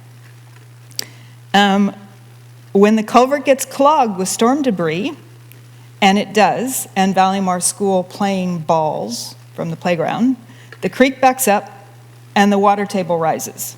The power goes out, if the power goes out, and it has, and my sump pump loses power, and it has. My below-grade furnace floods, and it has. But that's another story. The story today that I'm here to talk about is that since 1978, when my mom bought this house, I can say with certainty that the city has cleaned out this culvert and kept the trees and the balls and the trash cleaned out. The city has also removed trees, unhealthy trees, or trees that need attention, along that small band of land called Alili Walk, and along the junction of it and the creek itself, which is called Calera Creek Park. The actual water part is called Calera Creek Park. As recently as 2023, and I have photos to prove it. Despite what any earlier documents say, I've seen some from 1907. The health of the creek and the land immediately surrounding it is and should be the responsibility of our city government. I can't keep the culvert clear and the creek flowing smoothly. Can't do it. The residents along the creek can't keep the Cape German English ivy from taking over or the Himalayan blackberry vine. That's why the city has stepped in so often during all these decades. And I urge the council to instruct the Public Works Department to keep up the work that they've done. Thank you. Thank you. And Sandy Ayers. and I believe Errol Hunter wrote Valamar. I'm assuming that's about Clara Park. Go ahead. And only talk about Clara Creek. Gotcha. Yeah, Thanks. I was going to ask you. Thank you. My name is Sandy Ayers. I've been a resident of Valamar going on 25 years. I've had the pleasure of working in cooperation with the city dozens of times, new plantings, native plant restoration, cleanups of the creek through Valamar Conservators, Pacifica Beach Coalition, and now Friends of Clara Creek, and just straight up approaching them as a neighbor. There's always been a degree of cooperation that's been appreciated. We've done tree plantings there. We've done all kinds of stuff. There's a ton of new neighbors in the neighborhood who are super eager to roll up their sleeves and get to work and be helpful. And this latest letter that came across was a huge shock. And I am publicly requesting that the city define with a map and in language the areas that they are and are not considering themselves to be responsible for going forward. Some of the creek flows through private property, some does not. You might have a stance one way or the other. I'm asking you to define it. And if you do intend for the neighborhood to take it over, you can't hand it off like it is now. There's been trees that have been improperly pruned. It's only a matter of time till something happens causing property damage or, God forbid, worse. The creek is down cut to the point where there's 12-foot vertical banks mere few feet off the edge of the roadway. Only a matter of a couple more storms until the road caves in. No doubt it's expensive to fix all those things right now, but it's a fraction of the cost of what it's going to be going forward if we don't do it properly and do it soon. So there are creative ways to do that. There's CAL FIRE grants and other manners that the city doesn't have to pony up all the money for, but I dispute that it is not your responsibility. I do believe it is. We are willing to cooperate with you and help, but we're not willing to stand by and see you do nothing. Thank you. Thank you. Errol Hunter.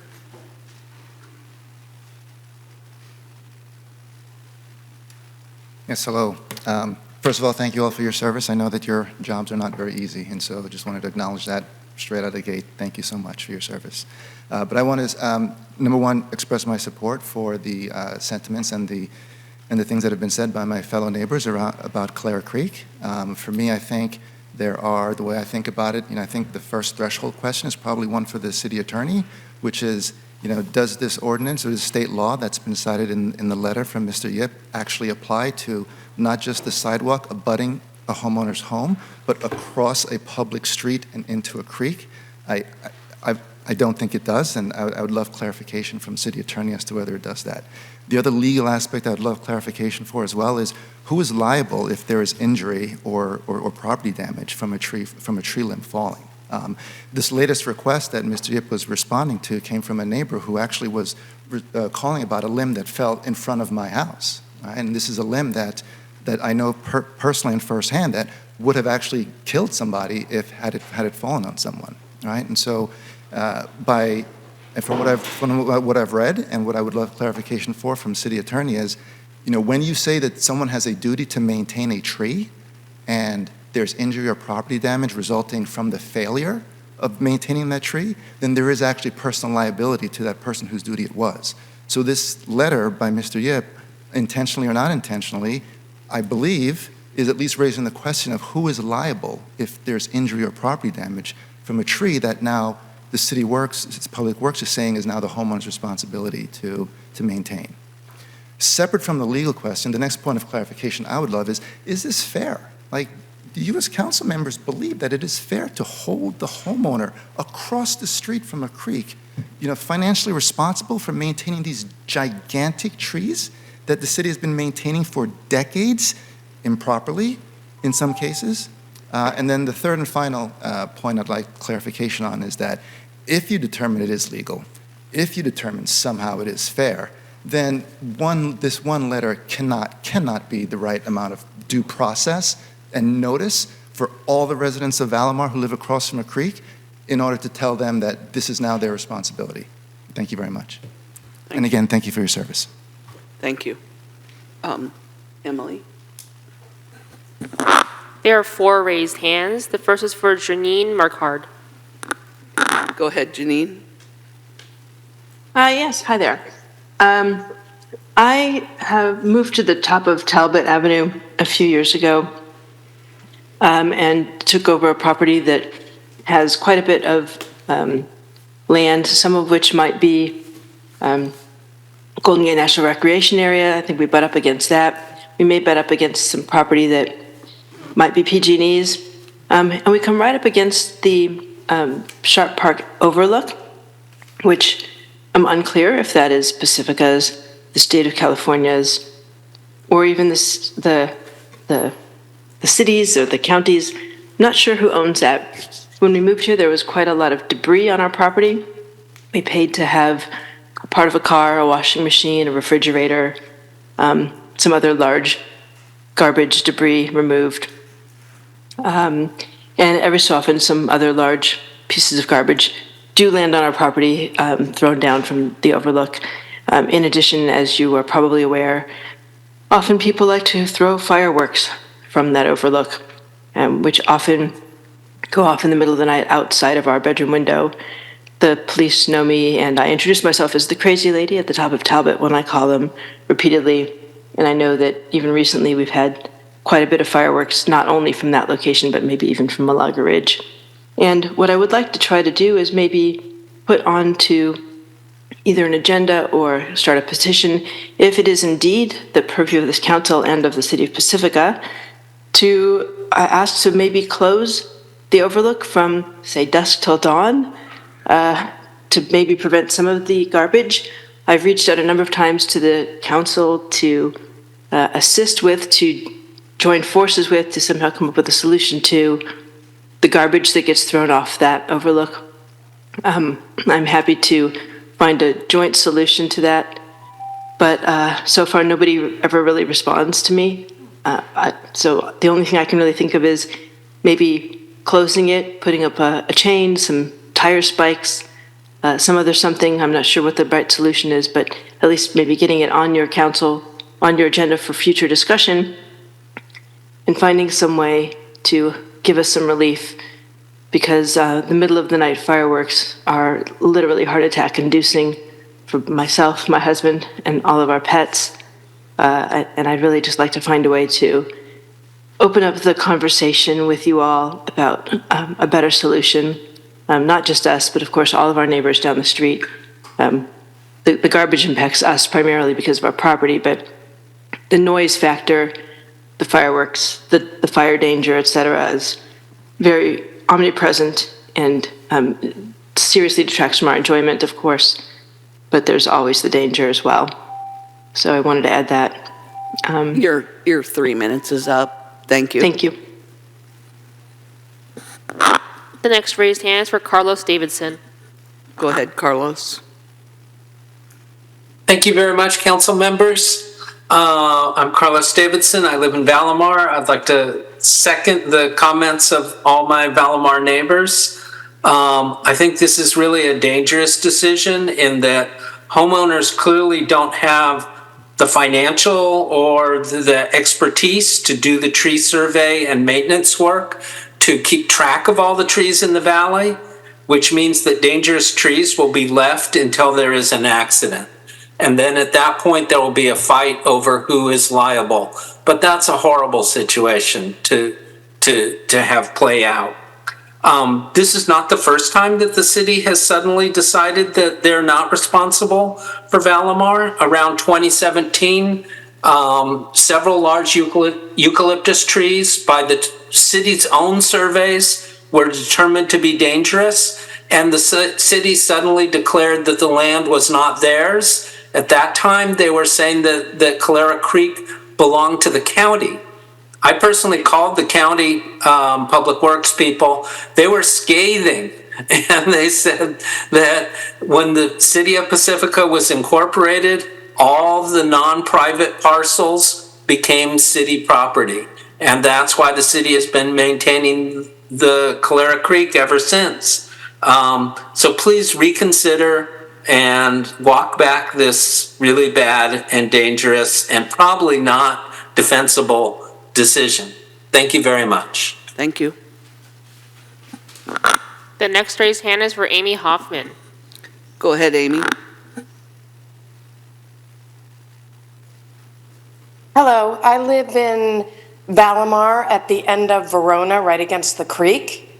And I too can tell you that the city has cut the trees behind my house numerous times over the years. They have stopped doing so. Recently, when I contact the city about a tree that is looming over my home, that if it does fall will kill everybody in the house, they told me that they're no longer responsible for it. But I can tell you that about 15 years ago, a tree fell and hit my car, and the city said they weren't responsible. I took the city to court, and I won. You are responsible regardless of whether you say you are. There's a precedence that you have been responsible, and therefore, in a court of law, you would not win. So you can write whatever you want and send out letters to everybody saying whatever you want, but you won't win, and you can't just do this. It's not fair, and it's not legal. Thank you very much. Thank you. The last raised hand is from Cliff Lawrence. Go ahead, Cliff. Sorry, the second to last hand is from Cliff Lawrence. Okay, hi. I must say I'm a little bit stunned tonight. This has been instructive, alarming. I'm talking about Clara Creek. First, was this a city council decision? I'm assuming it wasn't. Was it a city staff decision? Or apparently it was at least to send out the letters, and then we can go on from there. It is apparent that these people are having thrust upon them a new financial responsibility that has not existed before. And we heard some phrases from our city attorney earlier about the rights and due process. What's the due process here? How did this happen? Was the city council aware that this was happening? And if they weren't, why not? Thank you. Thank you, Cliff. One more. The last raised hand is for Joshua Shaw. Go ahead, Josh. Hello, yes, it's Shay, but thank you for having me to speak. I'm probably one of the newer homeowners, only been in our house for about 9 years, but I've seen our creek be weeded and trimmed. The trees, to me, aren't as big of an issue as the fact that some of the brush has increasingly taken over part of the roads. So the roads now are either covered at maybe 2 or 3 feet of either dirt or weeds in part of the roads. The trees are a big issue, and the liability, I didn't even think about that until I heard some of the more experienced residents speak about it. But I just think that there has to be some common ground where we can work together as neighborhood cleanups to clean the creek, weed, and remove some of the poison oak, the bushes, the berry bushes, get it to where when people are taking walks around the neighborhood, the ivy that's there, that you can have some sort of either the city is going to be weeding and cleaning it, and we can agree upon, 3-4 feet from the street that we can keep it. So if you're walking, kids or bikes or whatever, cars rushing by, nobody's going to get hit by a car. That's what I think about with watching kids and older people and dogs walk around the neighborhood throughout summer. It's busy throughout the year, but once the rainy season's done, we should have the creek weeded so that people can get off the road, because we don't have sidewalks here in Ballymore. So that was a big for me. And then before there, I had heard some other older neighbors had been doing creek cleanups, and they would have pickups the day after the cleanup. So, I mean, I'm happy to participate in those, but just to have solutions to try to, because the creek is overgrown, and it's not just the creek. I know it's the, big portions of the city.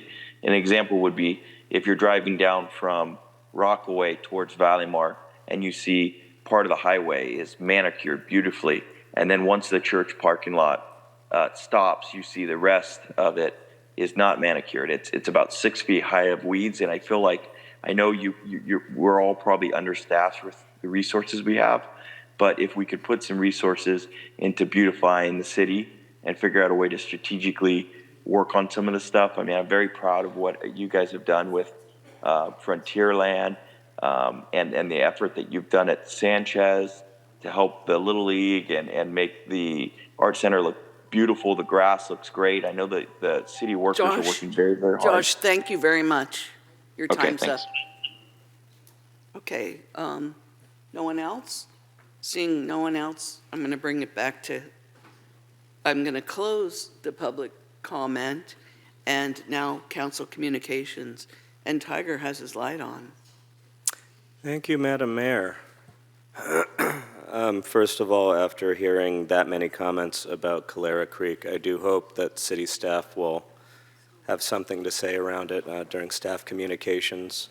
It was helpful that the document that was referred to by the gentleman earlier was sent to us so that we've had the opportunity to review it, and I believe that was after following up on the many comments we've received. I know that staff is actively investigating and trying to figure out a best approach. And I'm hoping staff will be able to at least give a hint of what that looks like tonight during staff comm. Excuse me. Getting something out of my system. Not contagious, but lots of stuff I'm getting out of my system. Generally speaking, I keep my comments to the public in response, as I just did, fairly general. But Fallon, you were very specific, and so I'll just address you briefly by name. I can't account for what was written in the newspaper except for to say that while I have not been conflicted about the great deal of death that has occurred in that region, I have been conflicted about whether or not the wisdom of bringing that war into this chamber is worth the price of condemning somewhere what we don't have a direct effect about, and that I was conflicted about. And I was very grateful that my colleague, Councilmember Beer, despite not just my feelings of conflict on that particular point, but I think other members of council had the bravery to bring that to council, which I told her on May 28th, along with thanking her for doing what I did not have the bravery to do, as I did feel conflicted about it. If you look at the agenda packet in the back of the room, probably packet pages 61 and 62, you can read the paraphrase of my comments, which were far more extensive than the paraphrase in the minutes, but there is a video on YouTube for the May 28th meeting. I urge you to review my comments that I made that night, and if you still have come to the conclusion that I have personally let you down, I will be at Safeway tomorrow from 5 a.m. to 2 p.m., and will return to you that which you are owed. That being said, and thank you for bearing with me, as I generally begin my council comments, I am dismayed by the various warlike mentalities that take place overseas, wish for peace in the Israel-Palestinian region, and wish for peace in the right way for Ukraine to not have to succumb to a bully. Attended former planning director Christian Murdoch's farewell. Not just losing a member of our staff who was very good at his job, but also a great human being that I got to learn from over a great deal of time and call in some capacity friend. He will be sorely missed, and so it was nice to send him off the right way. I attended the webinar around the Center for Creativity, which would be in lieu of an art center in San Mateo County, was my takeaway. It was an interesting webinar, and have followed up with the arts director in Pacifica accordingly to get her take on it, Cindy Abbott. Attended the CCAG legislative session. So as you know, we've gotten a lot of comments around ACA 1. Apparently, the San Mateo Republican Party suggested that they reach out to their elected representatives around this issue. We do not have a direct say in whether or not ACA 1 is on a ballot or passes, aside from our individual choice to vote for it.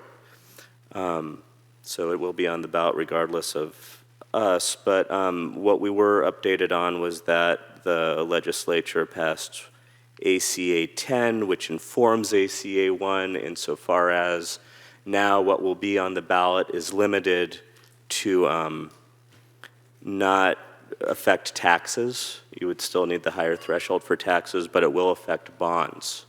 So for example, if we were to pass a library bond measure, that would be influenced by ACA 1, and that would bring the threshold down to 55%.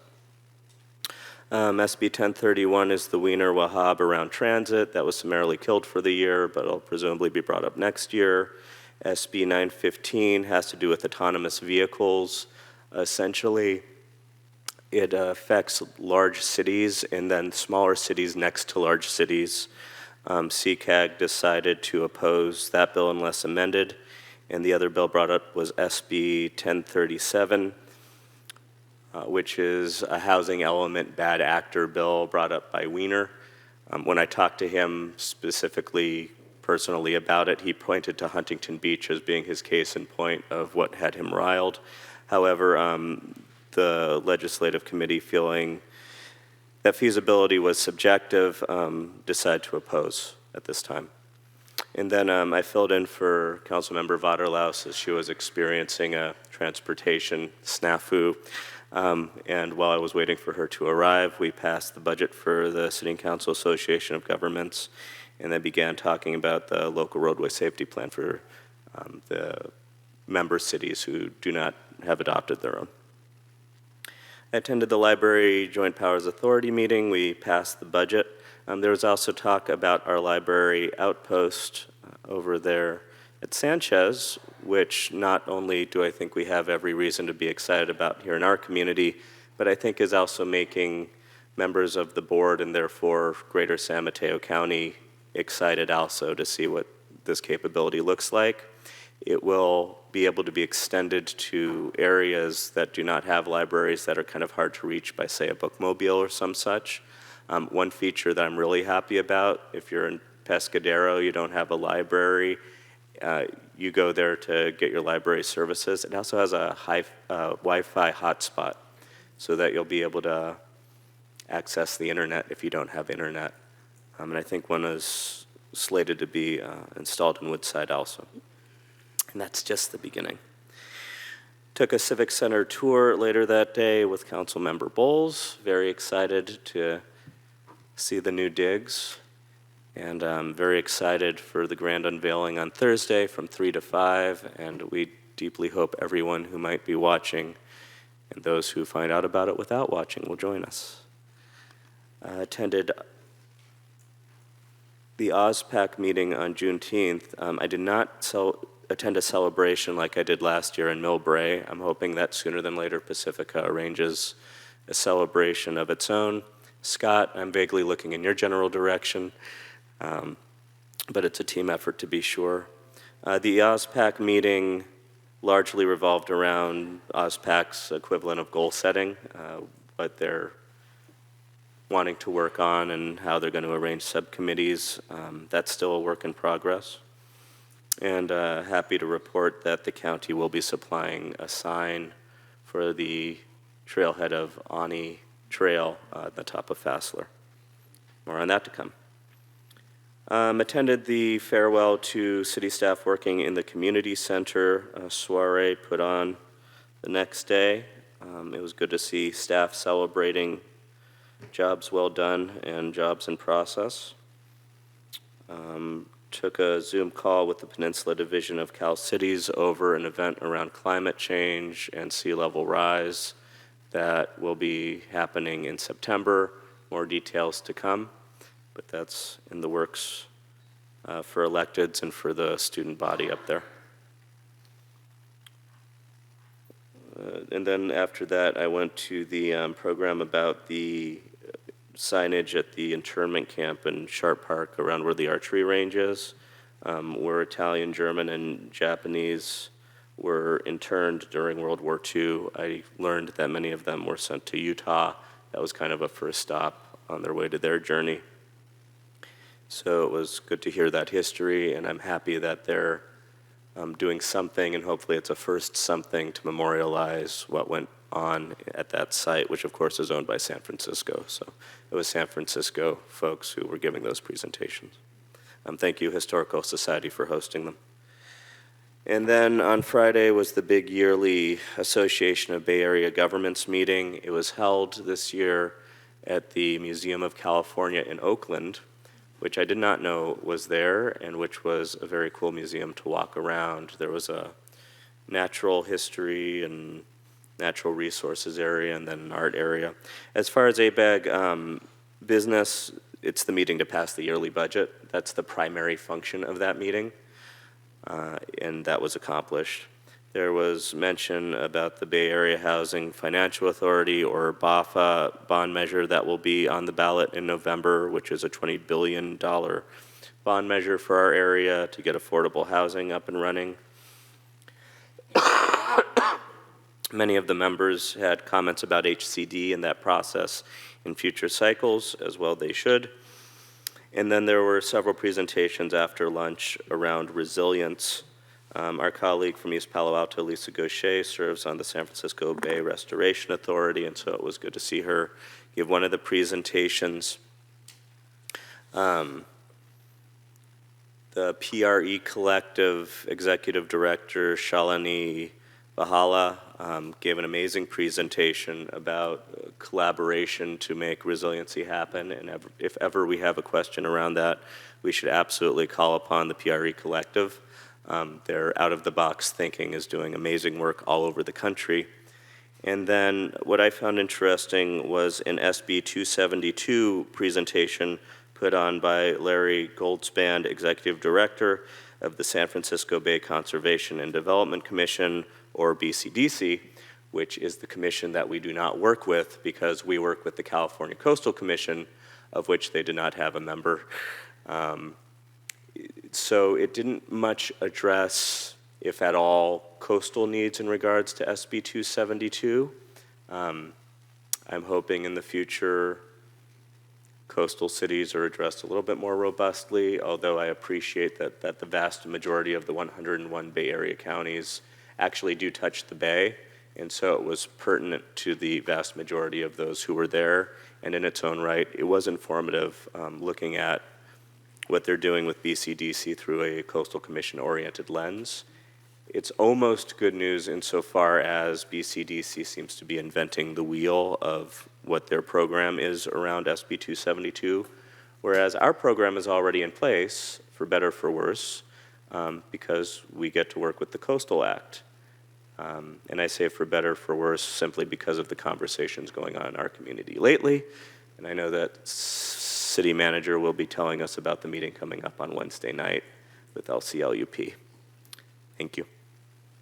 Mary. Thank you, Tiger, for all of that.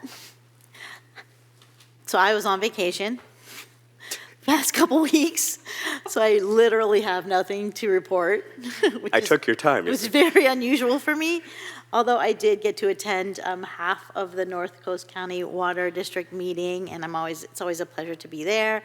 And then the farewell to the community center kind of fun event that they had, so that was fun too. And I would have addressed the Eagle Scout. I'm not sure what his first name was, but Alan. if he was still here, I would really wanted him to know what a beautiful experience we all had when we brought the peace resolution forward, and that it was a unanimous vote. Just wanted to add that in. And then to all of my Valleymar neighbors, I think if you don't live in Valleymar, it's hard to understand what a letter like that would do to you.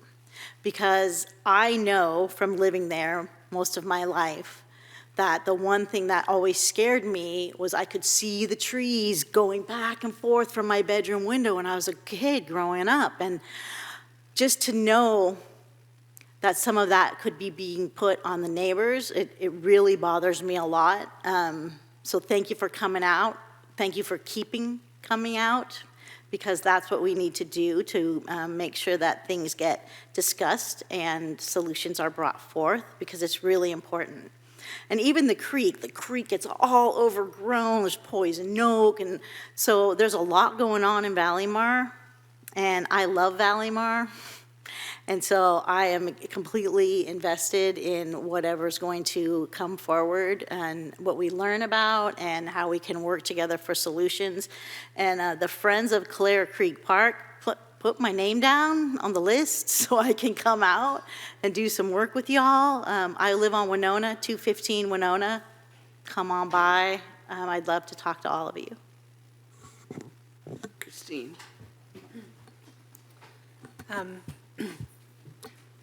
Just one addition to one of Tiger's comments about SB 272 and the Coastal Commission. My understanding is it's not all in the Coastal Act, and that the Coastal Commission actually has the job of putting forth the policy guidance to distribute to cities on the coast by the end of this year. And I see Councilmember Beckmeyer nodding, so you can. I have a little update on that. Okay, great. I met with Anita Reese and the Unhoused on the Coast group. Our numbers from the homeless count have been issued, and we had 161 last year. We now have 180, and we have the distinction of keeping our ranking as the second highest number in the whole county, and the first, then the highest if you look at it per capita. So we're just behind Redwood City, which is a much larger city, and they have done a lot in the last few years to reduce their homeless counts. We have 10 encampments in Pacifica, the biggest ones being in Lindemar and Manor on Esplanade. There simply aren't enough shelter spaces. Coast House in Half Moon Bay, which is the only family shelter on the coast, has 40 people on the wait list. We have 8 people on the wait list for our oversized vehicle program. The PRC is working on a report as they've passed the halfway point in our 3-year oversized vehicle program, and they'll be preparing that to bring to council in the fall. The county's encampment grant was funded, but unfortunately not ours. And so, and they're specifically excluded Pacifica since we had our own. That was that was part of the discussions. But I've reached out to Ray Mueller to see if there might somehow be some extra money that we can tap into. So hopefully come back on that. Met with the Beach Coalition, and I understand we're working on bringing a celebration of their nonprofit of the year status, maybe at our next council meeting. They were celebrating all their graduating teens, 18 of them in their program. They do so much work mentoring and, bringing teens into leadership. College scholarships for 2 of their well-deserved teenagers that have been leading beach cleanups and other programs. And they're recruiting now for their next, because they're losing so many, right? So they're now called Whale Force teens, which sounds wonderful. So reach out if you know any teenagers that would like to participate in this great program, leadership and mentoring really wonderful people. And then just because the 4th of July is coming up, the Beach Coalition is organizing beach cleanups at Lindemar, Sharp Park, and Esplanade beaches from 8 to 10 on the 5th. And I'm hoping the city manager or maybe police can talk a little bit more about enforcement and the rules and so forth around fireworks, just to remind people since it's our last meeting before the 4th. I attended the Coastal Commission meeting or watched online about our STR ordinance, and it was really heartening to hear their comments about the importance of preserving housing and really understanding, now what that does to communities, and really encouraging us to work on a stronger ordinance. And it was great to hear staff be able to tell them, oh yes, we're meeting, on this date, just a week later, which is really great. Had some meetings with Sam Licardo and Evan Lowe, trying to get to know them and help them get to know Pacifica. The STR meeting at the firehouse was terrific, and thank you again to all the people in the community that have been doing all that research really for months and long hours and helping educate us all. Emergency preparedness meeting. One interesting thing that one of the commissioners, Evelyn Taverna, shared is that the county sheriff's office actually uses drones to deliver life preservers. So if someone's drowning, because you can't throw it very far, right? Yeah. So anyway, I know we have to work on a drone policy and so forth to have things here, but anyway, continuing to think about seen that. safety. It Have was you? amazing. Yeah. Amazing. Yeah, and so much safer for our first responders. Commute.org, they're taking applications for free yearly Caltrans passes to income qualified folks, so check out their website if you might be interested in that. And they were also talking about they work with cities for TDM monitoring, so transportation demand management, and they listed all the cities, which were probably about 2/3 in the county, and we're not on there yet. So anyway, our planning staff might know when those resources might be helpful to us. Definitely reach out. And then I got to meet with NOAA, the National Oceanographic and Atmospheric Association. I got that contact information that we had learned about at your meeting, Sue. And city staff wasn't able to join us, but Cindy Abbott and Nancy Tierney, who's on the Climate Action Force, did.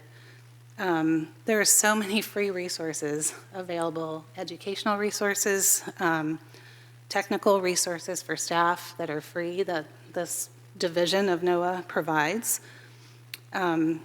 We started off the conversation because I had learned about Santa Cruz's training on nature-based solutions, and that was something that I feel like I don't know very much about, right, to understand what that means and what the options might be.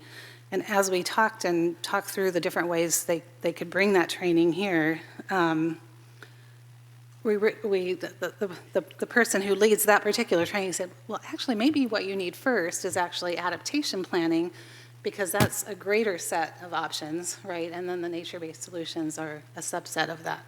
So we're scheduling another meeting with the person who leads that, and then we'll bring some ideas forward.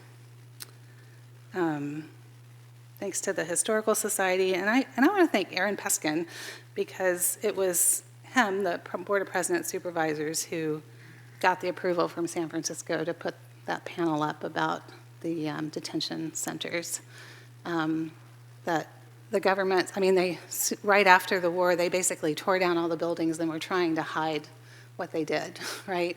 It was a terrible part of our history, but it's so important for us to learn from our history. And then I met with the Partnership for the Bay's Future. It was a session on financing for affordable housing. I won't get into all the technicalities. Complicated, more and more difficult to find funding, but possible. And then their grant applications for their housing fellows have just come out, and I've sent that information to the city manager. One more thing. I've been mentioning my concern about AB 2560 that is going through the state now. It's gone through the Assembly. It's going before the Committee on Natural Resources on Tuesday. So this is for density bonus law in the coastal zone and basically bypassing the Coastal Commission altogether. So I'm really concerned about that, because there's a lot that the Coastal Commission looks out for, right? Obviously in terms of environmental and hazards and so forth, but also parking. And if we start to, lose the ability to review some of these things, it could really impact our city and our coast and access. So anyway, I wrote a letter that went into that, and then we'll see what happens Tuesday. We might want to discuss it just together to see, if council, might want to comment as a city. That's all. Thank you. That was a lot. Sue. I've just been going through my calendar trying to find all the different meetings and times to get them straight in my head. So beginning after our last council meeting, on Tuesday the 11th, I was not able to attend Christian Murdoch's farewell because it conflicted with the Economic Development Committee meeting, which was an important meeting to attend. We had a subcommittee analysis of data related to the Shop Pacifica program and recommendations from the subcommittee about areas that the Economic Development Department might want to explore. And I asked Tara Schiff, our Economic Development Manager, when in the near future there will be a meeting, an update coming forward from the Economic Development staff to council to please look at those recommendations and give us information about how they could be implemented, how, what our data is to date. Because there's some recommendations that I think are pretty easily done.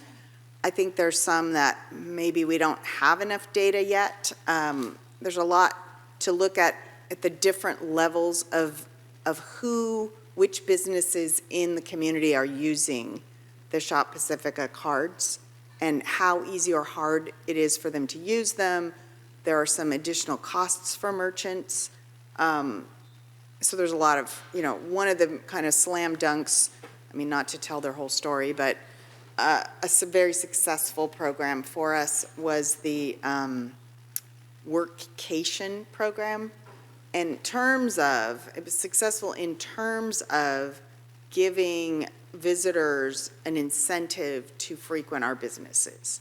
So it was a marriage of free Shop Pacifica card when you stayed at a hotel for 2 nights minimum, 2 or 3 nights. And so there was some actual data there. And so anyway, we'll hear more about all of that when it comes before us. The next day was our Library Advisory Committee, and we did hear an update on the library kiosk at Sanchez Library. It's a very exciting time. I was very hopeful, and I was pleased to hear that, in fact, besides a curated collection of materials that will be available in this kind of giant vending machine looking structure that's in front of the Sanchez Library, there will also be an opportunity to put your holds in that machine to be picked up from the machine. The nice thing about the machine is it's open 24/7. So you can go there when it's convenient for you, which may not necessarily align with their opening hours. So staff have been trained on the machine. Lots of improvements have been done to the immediate area in front of the library. There's a shade cover with some seating. And staff have been trained, and there will be staff hours available at the beginning of shifts for the patrons to learn how to use it. So that's coming forward, and there will be a ribbon cutting and celebration taking place in late July, but I don't think we have the date yet. I think we're going to be getting that confirmed soon. Mayor Pro Tem Beckmeyer, I just received an update from them today that they have a date, I believe, confirmed. I'm not sure if they're making the date public yet, so it will be coming very soon. We'll have it in Connect with Pacifica. It will be coming very soon. And the committee in general, committee members are working to update information about the Pacifica Library Project in Pacifica. And, it's not really appropriate to call out specific individuals, so I will just say, forgive me for calling out this specific individual, but Cindy Abbott has done such a great lot of work in this area over time with the Library Advisory Committee, and is such a great and terrific resource for the new members of the Library Advisory Committee in terms of helping everyone understand sort of what came before, how we got to where we are, and then looking at, one of the things that's really beneficial having fresh eyes and a new approach is how many of the materials we've had in the past are very wordy. And if you're, me, you want to read everything, but not everyone does. And so figuring out ways to shorten the information, make it more accessible, put links in to make it just easier to digest. And if you want to go further and learn more, then having all that information there. And I was really pleased to see there's a great timeline that does link back all the way to a needs assessment that was done in 2011. It's one of the first things that I worked on when I was on the Library Foundation. And I was like, wow, I wonder if that Anderson Brule needs assessment document is there. And I asked Sarah when she had the thing up on the screen, is that hyperlinked? And sure enough, she clicks and it leads you. So there's a few things that don't have hyperlinks yet, but it's really a matter of getting that compendium of information together so that all in the community have access to it, because not everyone has been following this issue all the way along. So that's going on, and very good work. The next day or the day after that, the day after that, yes, was Jack Burgett's funeral on Thursday the 13th, and it was just a very fitting tribute to him. There were people there of all ages. You could see, folks that had been mentored by him as a coach. There was a big turnout, of course, of water district folks, and a really fitting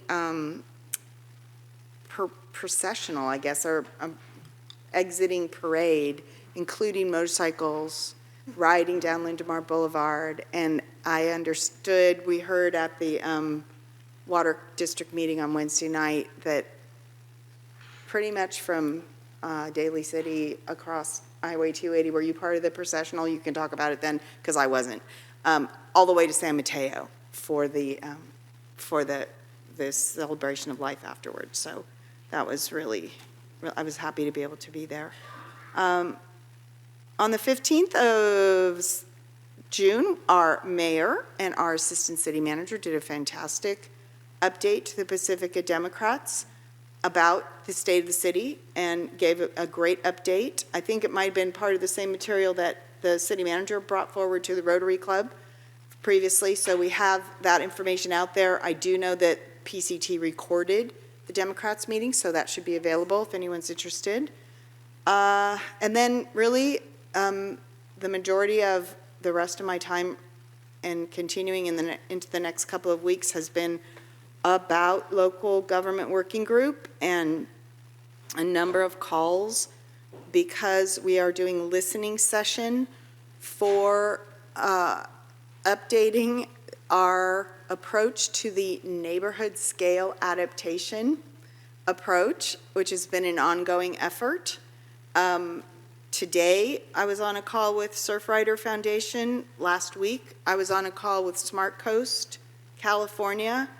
And there will be, the listening session itself is coming up this week.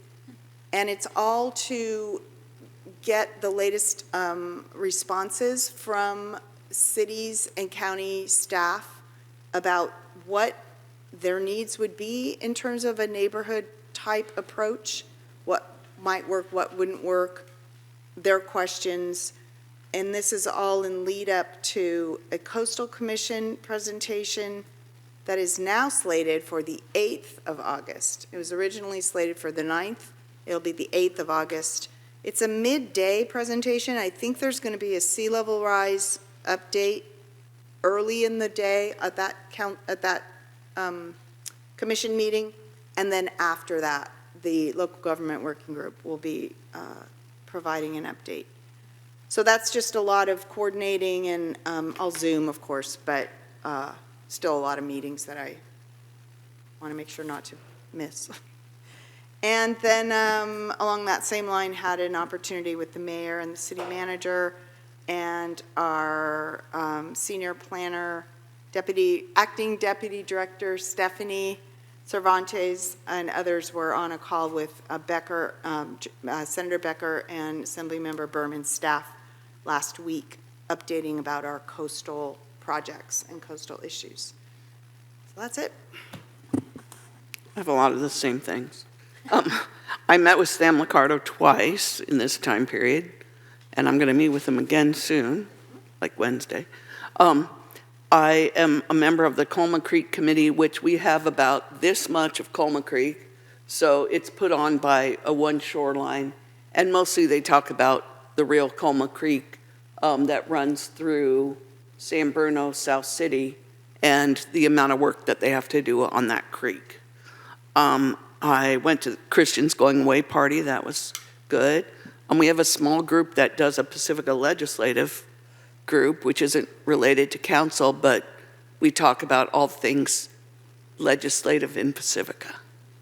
I went to Jack Burgett's funeral, and then I did drive myself down to the life celebration of life, and there were police officers on every corner going all the way down Lindemar Boulevard and turning on the highway.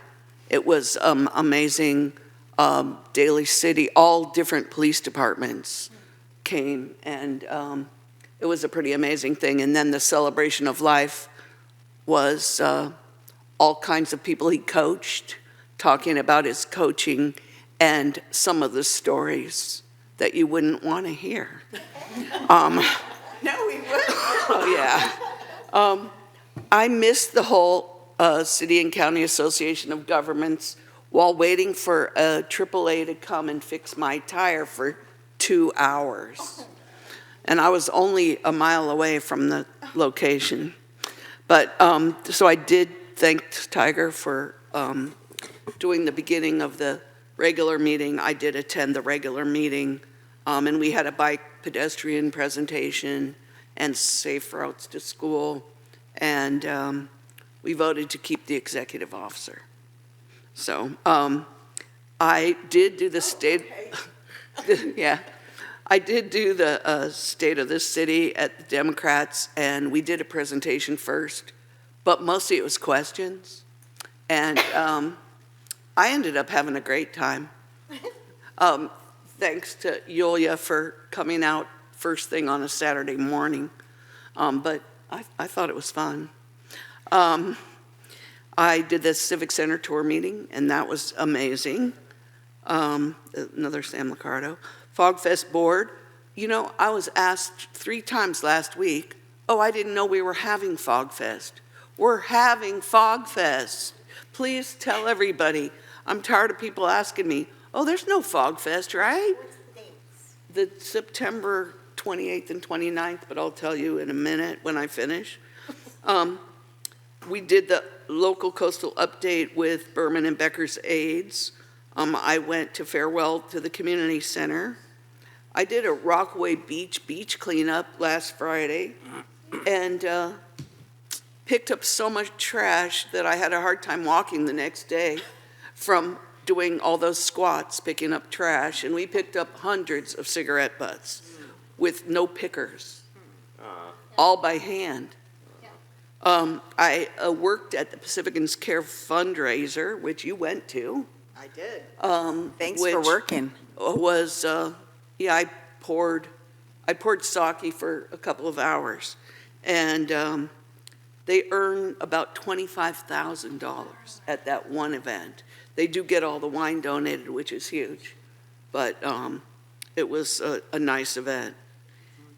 And this morning, I went to Redwood City for a press conference on reproductive care bills and the fact that the county passed an ordinance saying that we are a county that believes in reproductive care for women at all costs. And it was led by Diane Pappin, and there were many elected officials standing, and county manager. I thought there were being way more people there, but maybe about 50 people standing there.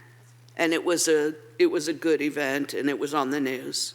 So I think that was today. So I think that was, I did work too. So just have to put that in there. Yeah. I forgot to mention about Senate Bill 272 update. At the time that the agenda comes out for the August meeting of the Coastal Commission, a draft of the sea level rise guidance update, according to their Senate Bill 272 requirements, is going to be released. And it will be announced at the Coastal Commission meeting in August, and that will commence the probably 45-day public comment period. I've not read the whole entire document. It's 363 pages long, but I can say that it is intended to be not an entirely new document, but folding in the sea level rise guidance from originally produced in 2015 and then updated with new science, the then OPC science from 2018. So it's going to incorporate the 2024 OPC science update and then also lay out a process for, in our case, we're a coastal city, so we will work with Coastal Commission. If you're in the Bay, you're working with BCDC, but it's going to lay out the requirements because under Senate Bill 272, all of our coastal cities need to have a local coastal plan update completed by 2034, right? Right, Kevin? That's what it said, right? 2034? Yeah. So that's going to lay out the expectations and proposed cycle for that. See, I didn't realize that it was different policy guidance from what they already had on the books because we are so mired in our update to our LCP included with sea level rise adaptation, which we were engaged in. And that's their intent. I mean, I'll be honest. They're very frank about it. They want to include or inspire and compel with the sea level rise updates, the updating of LCLUPs across all coastal cities. Same with the Bay, and that's what Senate Bill 272 requires. So, so more to come on that as soon as it's out. And yes, I was correct. The Fog Fest is the 28th and 29th. The parade starts at 10. You know, the Pirates always have the best parade float, but we'll try to outdo them. Council will be on the back of a fire truck. And the theme is Whale of a Good Time, and the Grand Marshals are educators. Oh. So it's local education. Nice. So That'll be good. more to follow. Thank you. Okay, staff communications. Thank you, Mayor and Mayor Pro Tem, Council members, Kevin Woodhouse, City Manager. Let me begin by providing some information about the Calera Creek comments that were made. Let me start on that by saying that one thing I've learned about land ownership issues on the coast and in Pacifica particularly is they're very complex, and particularly if they're related to pre-formation of the city and, you know, county ownership and that transition. So it's my expectation of the city organization and the Public Works Department when we get maintenance requests for land that we verify ownership of the land. That's just a basic doing our job well function of the city organization. So in this case, Public Works did that work, and upon sending the letter, and again, these are complex issues, so I'll say that I think the letter was sent prematurely, but that's in hindsight, because upon sending the letter, Mr. Clark, who used to work for the city, came and spoke with Director Peterson and brought to our attention the existence of this letter that he referred to. Let me clarify the facts regarding that. That's not a letter that proves ownership of the land. What Mr. Clark referred to was a letter that was written to the city attorney, wasn't signed, and didn't have any attachments to it. So the prudent thing for city staff to do is further research to find the attachments, and it was City Clerk Coffey and City Engineer Roland Yip who went to the county recorder's office to dig up the historical quitclaim deed that was signed, and Director Peterson told Mr. Clark in an email that we've done that research and we've submitted the documents to the city attorney's office for them to make a final determination on the facts in the case. So I think that, you know, a lot of those that showed up tonight weren't aware that we had advised Mr. Clark that the city attorney's office was researching this, and a decision hasn't been made about the ownership and the maintenance responsibility related to that. So those are the facts. The attorney's office will finish their analysis and will openly share all that information with the residents. So, you know, I'm happy everyone came out tonight. I'm happy Mr. Clark brought that to our attention, because this historical knowledge in town is how you get to the root of information and facts about complicated land ownership situations. The other items I'll comment regarding, so I'll see you Wednesday night here, 6 o'clock. We have our LCLUP follow-up meeting to go through the final comments from coastal staff and consider the amended LCLUP to submit to the Coastal Commission. So we look forward to that. 6 o'clock here at the council chambers. Of course, it was already mentioned that Thursday we have the ribbon cutting at the Civic Center. Excited for that. 3 to 5, open to the public. And then regarding 4th of July, I was asked to comment on that. So the police department has been doing social media and other education and outreach as they normally do. You may have seen the roadway signs that are on Highway 1 about the 4th of July. So I don't have many more details to provide regarding the 4th of July. I know the police department will be coming out with more details in the future. So, and that completes my communications. And illegal fireworks are always illegal. So our next item is public hearing.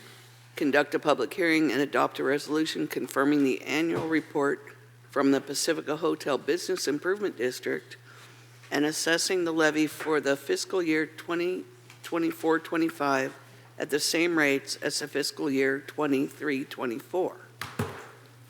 And may we have a staff report, please? Yes. Thank you, Mayor. Thank you, City Council, members of the public, Tara Schiff, Economic Development Manager.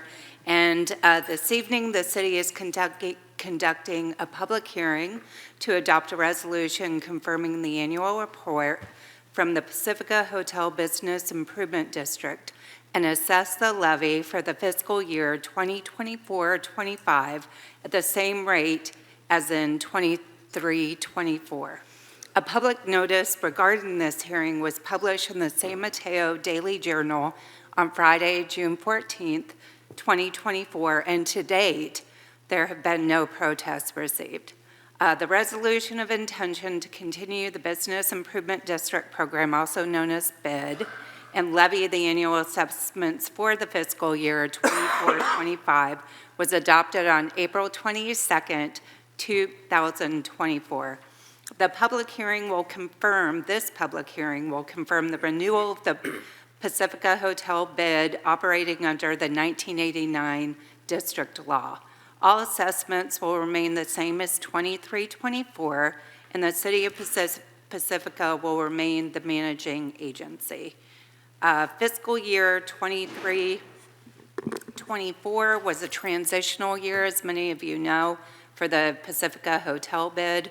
The annual report that was submitted to the city clerk on April 17, 2024, essentially confirmed holding on to the assessment funds pending upcoming decisions regarding the future of the Business Improvement District, assessment of funds, subsequent adoption of programs activities, and allocation of funds. The renewal of the existing PH bid will be in place by July 1st, 2024, pursuant to the legal requirement of the Streets and Highways Code, Section 36600.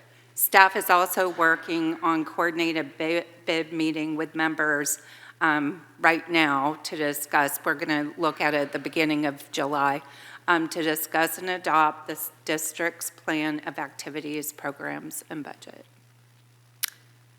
And thus ends the Are there any questions from council? I have a question on the staff report on packet page 110. It's towards the bottom, or about halfway down the page. There's a reference to, and this is in the section of the report that talks about the possible formation of the Pacifica the Pacifica Tourism Marketing District, which is another alternative to the bid that's being explored, would be under a different law, and we would get a whole full report on it, and we'll be getting that soon, I understand. But my specific question is what the timeline is, because in the paragraph, there's a paragraph that says, if the new district is not formed in time, the renewal of this existing Pacifica hotel bid will occur in parallel. And so I don't know what the timeline is, like formed in time, meaning by September, by, like, what is our time frame looking like? So if the council remembers, the original plan was to do two processes in parallel, and we had to pivot a little bit and change this timeline originally. So the agenda item before you tonight is re-up the business improvement district as it exists today, so on the 89 law. So it's the same assessment rate of $1 per night per stay, and if you approve this resolution today, it will be in effect July 1.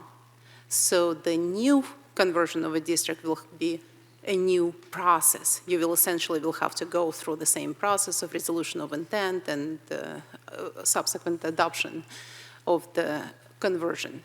So we don't know yet. We will have to internally discuss when this will be coming back to you. But again, the process takes about 3 months, given noticing requirements and things like that. So if we resume this process fairly quickly over the next few months, so we potentially can form the new district by the end of September or October.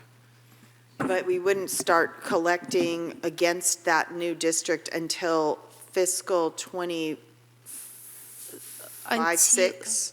So the process will be if the new district is formed, the current district that you're about to renew will disband. And we will make sure that you will not have double collection. I get it. Okay, so then we don't need to wait till the end of the fiscal year to start a new one. No, We can slide into a new one as soon as it's ready. Yes, and we will make sure that we legally, Thank you. I appreciate that. We'll account for this. I know it's been a little while since we talked about it, and I kind of forgot the details. Thank you. Any other questions from council? Questions from the audience? Seeing none. Questions on the phone? Do I even ask that? Yeah. I will close the public comment and return it back to council. Public hearing? Close the public hearing. You know, we were here since 5. Okay. Have there been any protests received? Mayor Vaterlas, no protests have been received as of this meeting, and there were none lodged during the public comment period tonight. So there are no protests received. Thank you. Council deliberations? Yes? If there are no deliberations, I'll be happy to make a motion. Go. I move to adopt a resolution approving the annual report of the Pacifica Hotel Business Improvement District Advisory Board and continuing the assessments without a change in fiscal year 2024-25. I'll second. Please vote.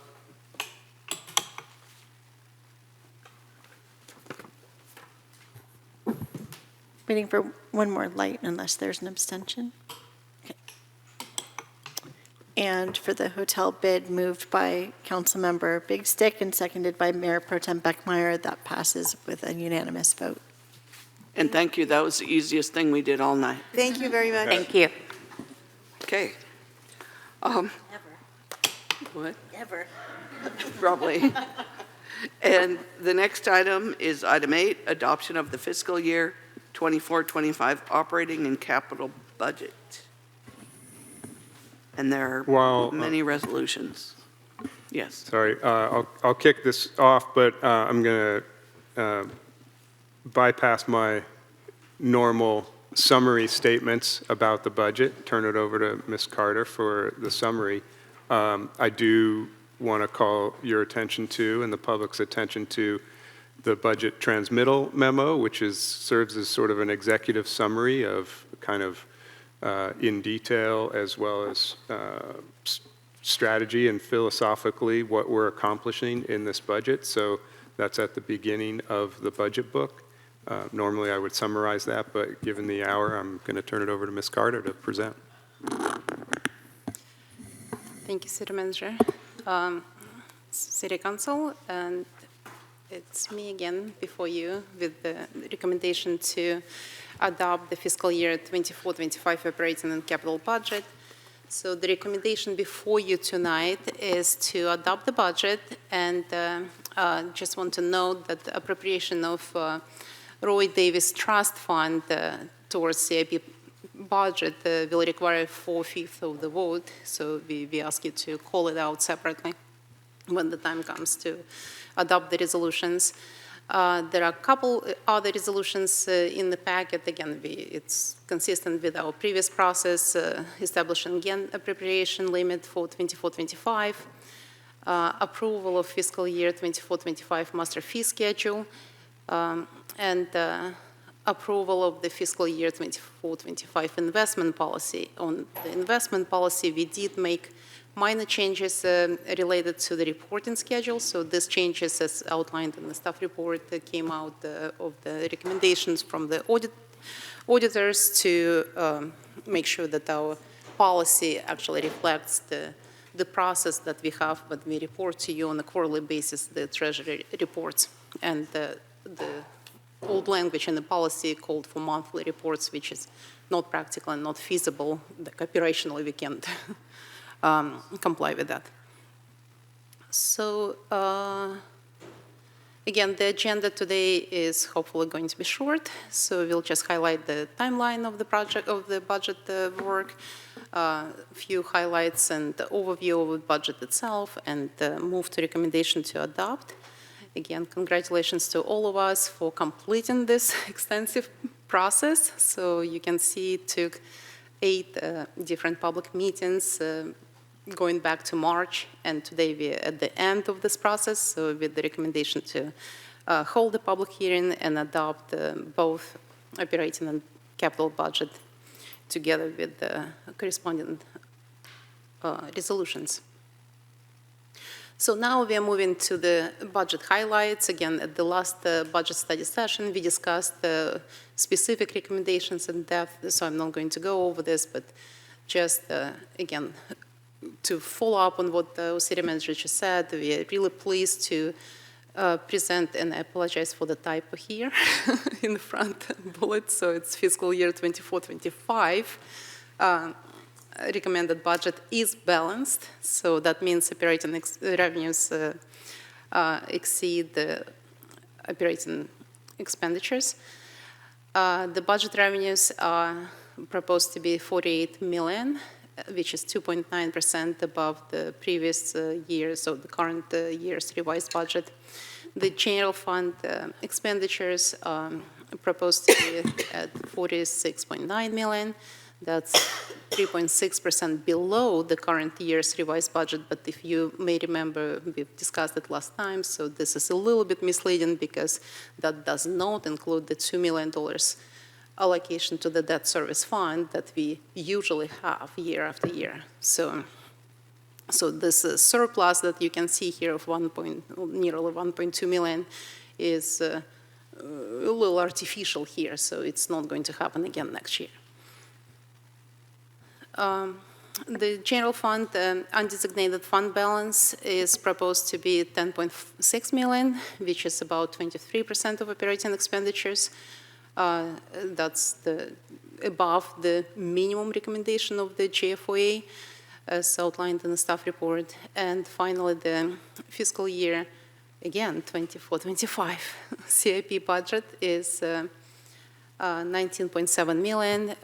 It comprised of 36 capital projects, including 12 new ones at the cost of 6.5 million, and includes 100,000 allocation from the Roy Davis Trust Fund.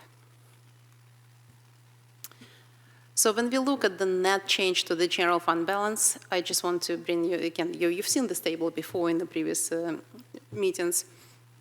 Just want to bring your attention again to three highlighted or circled numbers. So starting from the bottom one, 1.15 million surplus is a little bit, well, I wouldn't say inflated, but it's a little bit artificially driven. And this is because of our debt service transfer that we are not making this fiscal year, and the debt service payment that is due every year is being accommodated from the debt service fund directly without additional contribution from general fund. I also want to highlight that the capital contribution from the general fund is only 75,000. So that's really, really low. We typically, again, the general fund cannot really absorb high contribution in Pacifica, but in some other communities, you probably see a little bit higher amount than that. So 75,000 pays just for the portion of one CIP project. And another big policy decision this year, as we discussed through the previous study sessions and policy recommendations and budget strategies, is that we are starting something new this year. So we are building salary savings in the amount of 5%. Well, it's a little bit higher than that because of the new vacancies, so the different rules applies to new positions.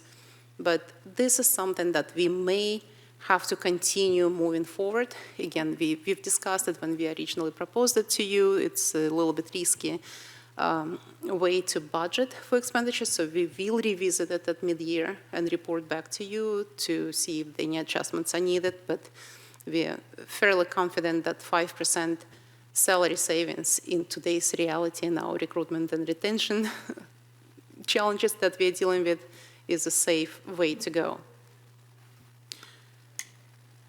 Now, if you go a little bit into details on the general fund revenues, again, it's 46 million, which is about 3% above the current year revised budget. The chart is pretty much self-explanatory. So again, property taxes still remains our largest revenue source. And that also means, again, in light of everything else we discussed this evening, we don't have a big revenue base. So it is a residential community, and our budget reflects it. 75% of total general fund revenues come from various taxes, as you can see here. Again, pretty consistent with the full-service city model that we have. This is the same information just presented in a table form as just visually. Some people more in tune to the table, and you can see also some, actual previous historical data for the fiscal year 22-23 actuals and revised, and you can see how things changed over time. Now moving to the expenditures, we budgeted 46.9 million. Again, you can see it here distributed by type, expenditures by type. So I already mentioned the big change of the debt service fund allocation. You can see a 0 here compared to the previous budget, so it's a big change. But point to make here is salaries and benefits is still a largest expense because we are full service city, and 69% represents, well, pretty consistent with what you would see in full service cities models. Again, the same information presented in table format with few historical numbers here. Salaries and benefits 69%, contractual services 19%, followed by materials and supply at 9%, and transfers between the funds only 3% this year. And once again, the same information, expenditures by department. One thing, again, to mention that our public safety is the largest expense if combined, but compared to other departments, but again, you can see it's pretty evenly distributed otherwise.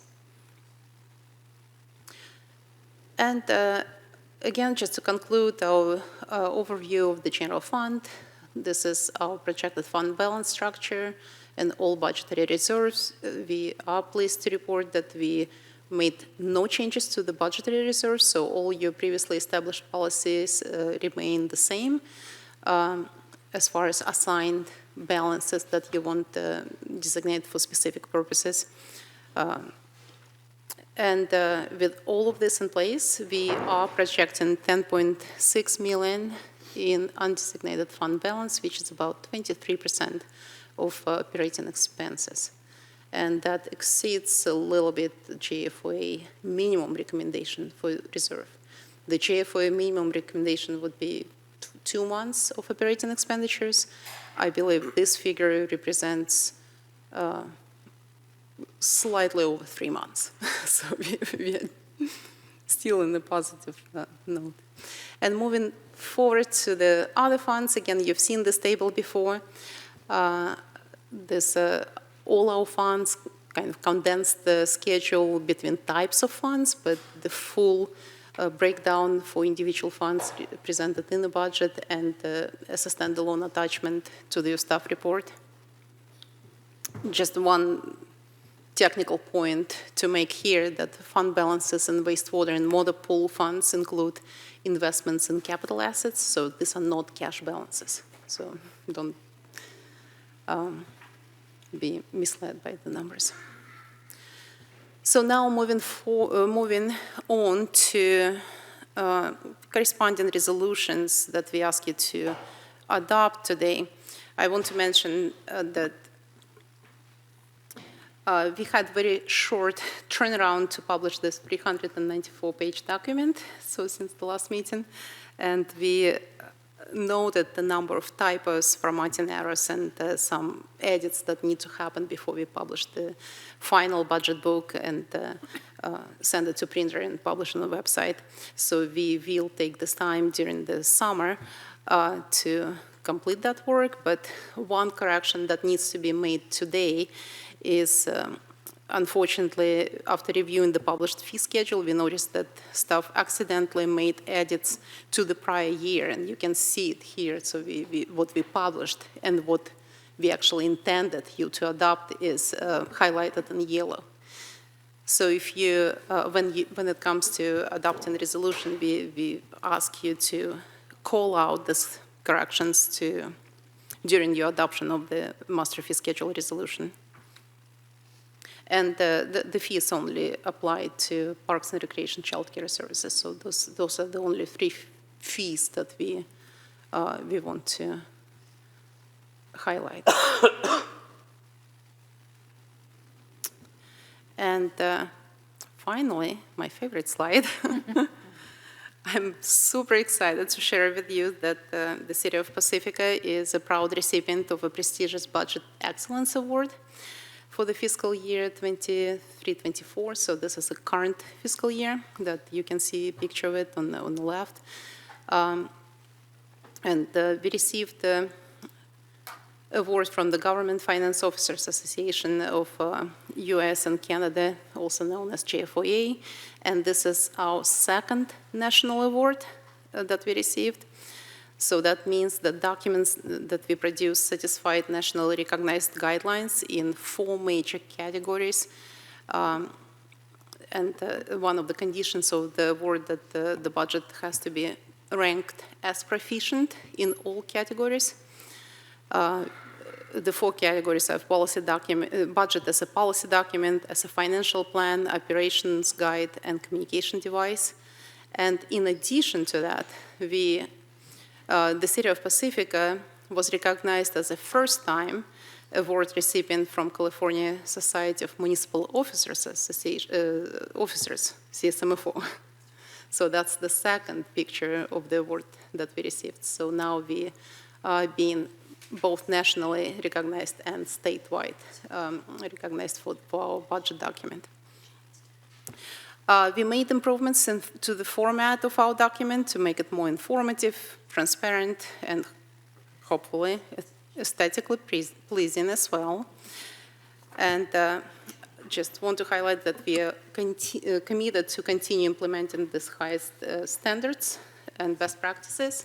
They change and evolve every time, so there are more and more to comply with. But we do believe that the new budget document will continue complying with these high standards, as we are planning to submit for award recognition again, and we are confident that we will be considered and hopefully receive it again. So tonight I'm really pleased to speak on behalf of our entire executive management team sitting in the back of the room today, to say that we all take pride in serving this community, and hopefully these budget documents before you today, both CIP and operating budget, speak to that as well. And just to continue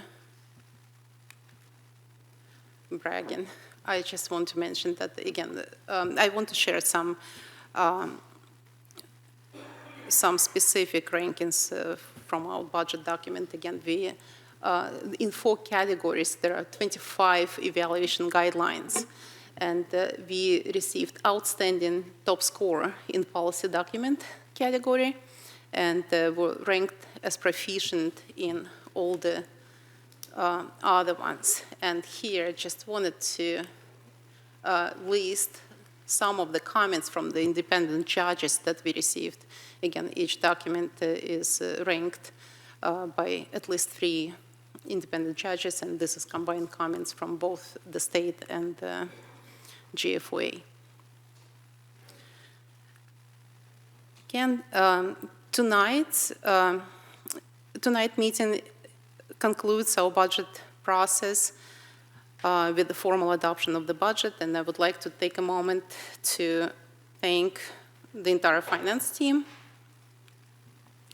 especially Matt Pressey, financial advisor with the RGS, who was helping us with this budget process, Lucy Shea, deputy finance director in finance, Stephanie Coy, our financial analyst, for the exceptional work during this budget process, for many late nights and weekends to put into this budget document. And I also want to thank Public Works Director Lisa Peterson and Deputy Public Works Director Roland Yip and the entire Public Works team for preparing the CIP budget document. And as mentioned earlier, I want to thank the entire executive team for the time commitment and attention to this important project. So I want to highlight again that budget process is probably the most collaborative project in the city that involves literally every single department. It affects everyone. It requires some work from everyone. And I really greatly appreciate the help and the teamwork that we have here in the city from all departments heads and all management staff that's sitting in the back for the responsiveness and collaboration during this process. I also want to thank City Manager for his leadership, guidance, and incredible support of the entire team in these efforts. And finally, would like to thank the City Council for your authentic leadership, strategic vision, and sincere care for this community and the quality of life in Pacifica. And also for setting budget priorities and supporting the implementation of these highest standards and best practices in municipal government. With that, I want to bring it back to the recommendation that's before you today. So again, we want you to adopt the fiscal year 24-25 annual operating and capital budget. Please call out the Roy Davis Trust Fund allocation of $100,000 separately, as it requires 4/5 of the vote.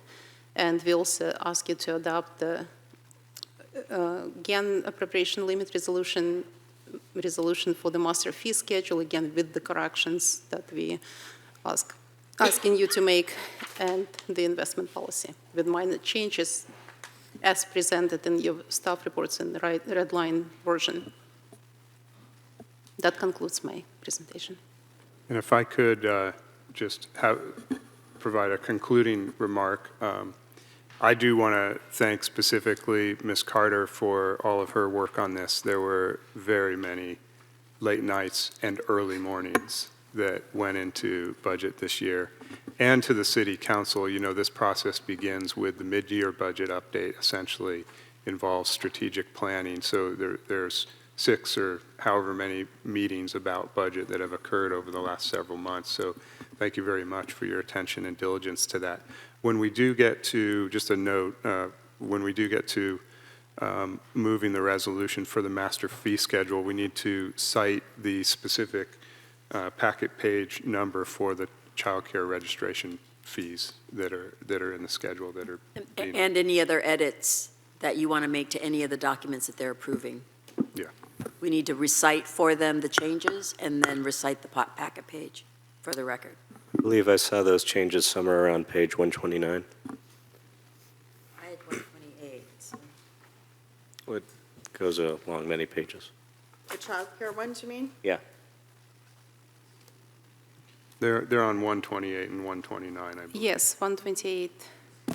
And So was it the one-time non-refundable fee? Oh, there it is.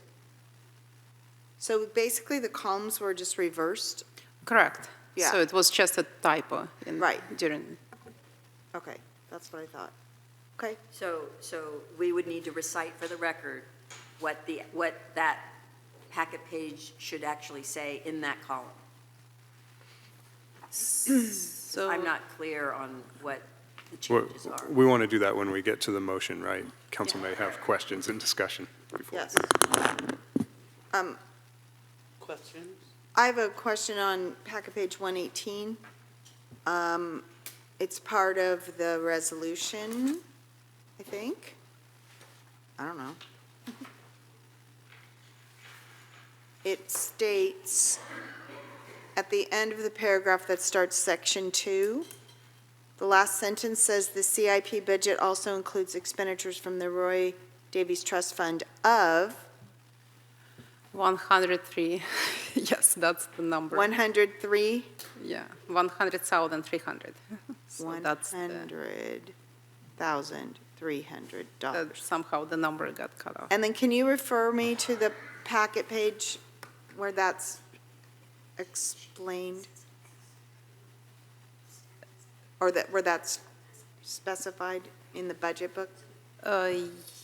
Yes. So it should be listed in the, hold on.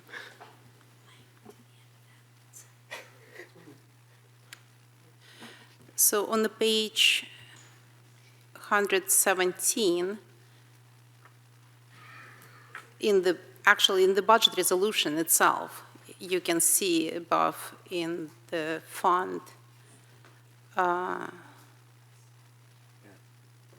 Line 27. yeah, Fund 27, you can see the actual allocation of 100 and right here. Page 117. So the budget resolution is correct. It's just the number got cut off.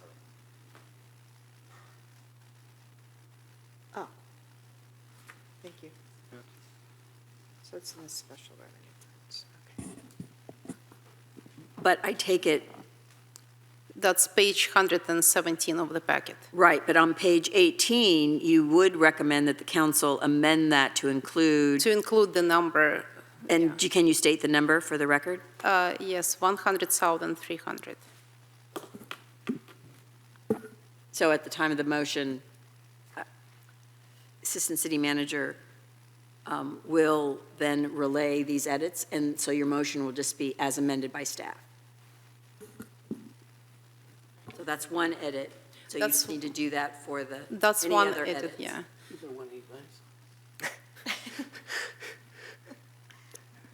Go ahead. Go ahead. Thank you, Madam Mayor. I have 4 short questions. First, tagging on what Kevin said, thank you, Yulia and Finance team. It's difficult for me to think that you or your team slept within the last several months, and although the gratitude City Manager expresses for us is well taken, it's your lack of sleep I'm far more concerned and therefore grateful with. So thank you.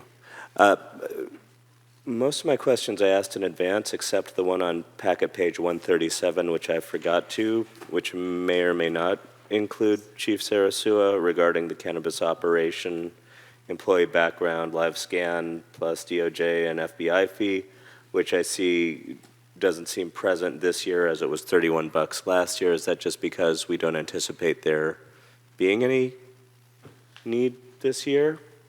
Or was it left out unintentionally? Yeah, that.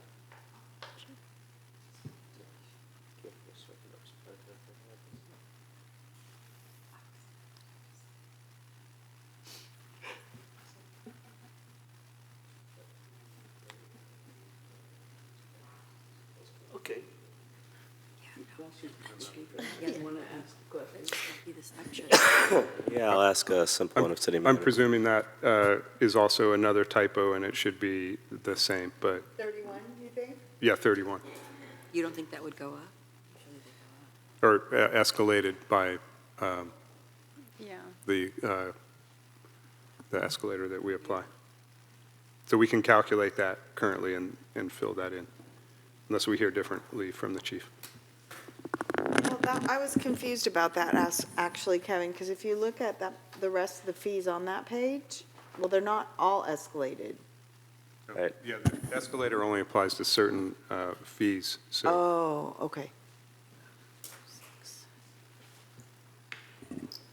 Okay, well, the other super simple one is the state between governor and legislature decided to keep VLF and ERAF. They decided to pay us what they owed us, essentially, correct? VLF. Yes, for the VLF in lieu backfill, which is from 2 years ago, that is suggested by both houses to be in the governor's budget. We won't know that for certain until 10 days from now, I believe. And so we'll have that verification. But the recommendation in the budget was to budget it anyways and then have to adjust it mid-year if for any reason that got stricken out of the state budget. At the least, the good news is it looks more likely than it did when we first had that conversation. So thank you for the work advocating, city manager, council, everyone involved. The other 2 questions where I'm just kind of trying to get a little bit ahead of the curve.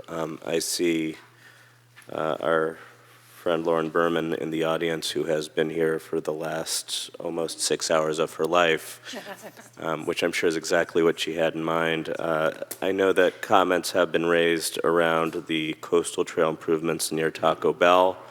My understanding from answers to questions received is that staff has had the opportunity to understand what that looks like. If a staff member could come and let us know what that looks like, whether or not it's as simple as including it in the CIP budget tonight, or if it has to be brought back separately, it would be appreciated. Do we do that first or after the public comment? Because Yeah, I can begin, and then Deputy Director Yip can come up to speak to that. So since that came up, Mr. Yip did meet with with Taco Bell and talk to them, and Taco Bell is willing to look at putting those improvements into their current project. And if they don't put those into their current project, then it's likely a fix that we could do on our property, and if Taco Bell gave us permission on theirs, do it on theirs. It's not a costly project. It doesn't need to go into the CIP. We don't need to revise the CIP tonight regarding that. If we had to go that route where the city funded it, it might be built into our street sidewalks, curb cut repair funding if we had extra, but I'll stop there and let Mr. Yip speak to it. Good evening, Deputy Director Yip of Public Works / City Engineer. I don't have too much to add to City Manager Woodhouse. There are two gaps, and we discussed this with the owner, and that he deferred us to the architect who is working on their use permit for some of the tents and outdoor seating, who said that they should be able to accommodate at least the southern portion with their project. We did put in a request and ask them if they can complete the northern gap as well, so that it will be a complete connection to both the southern parking lot as well as the northern one. So, we don't have any confirmations from them. But regardless, if they should not be able to accommodate us, like City Manager Woodhouse said, we can add it to our annual concrete and sidewalk project. It's just that we do need their permission to enter onto their property in order to work on their property. So, a portion of it is on private property, and the other portion is on city property. So at least one of them are definitely done, and the other one, they're a good partner, so probably is done. And is there further direction we need to give, or is it as good as done at this point? I don't think there's any further direction. I will follow up and make sure this is carried through, or we have some response for Commissioner Berman or to the City Council here. Thank you very much. The last question I have, again, trying to get ahead of the curve of where you want to go next. City Manager, the discussion around tree fees is scheduled on the work plan in the not-too-distant future, is it not? And if so, when? Correct, yeah. We were anticipating sometime in the fall, specific date to be determined, but after a year of collecting information about the ordinance, putting that together, coming back to council sometime in the fall for considering revisions, as well as at that time we'd have the administrative cost information that drives the suggested fee. So September-ish, we have scheduled a robust discussion around the tree ordinance that's on the books. Yeah, sometime in the fall. Close enough. I like September. Sounding good. I said ish. Ish. But I have a follow-on question to that. I don't know if you want it now, Mayor, or you want it public comment first. Maybe we should do public comment, because I don't want to. I can wait to my question till after public comment. About the 26th. We have several cards for public comment. Yeah, and I have a couple of questions too, other different questions. Okay, the time is 10:44. I move to extend the meeting to 11:30. I second. Please vote. No one said no. The motion by Councilmember Big Stick to extend the meeting to 11:30, seconded by Mayor Pro Tem Beckmeyer, passes unanimously. Yes. Just Okay. as a follow-up to your answer about the tree fees coming back in the fall, is it possible for us to revise this document then, that particular fee in the fall, or would that have to wait until we do this budget again?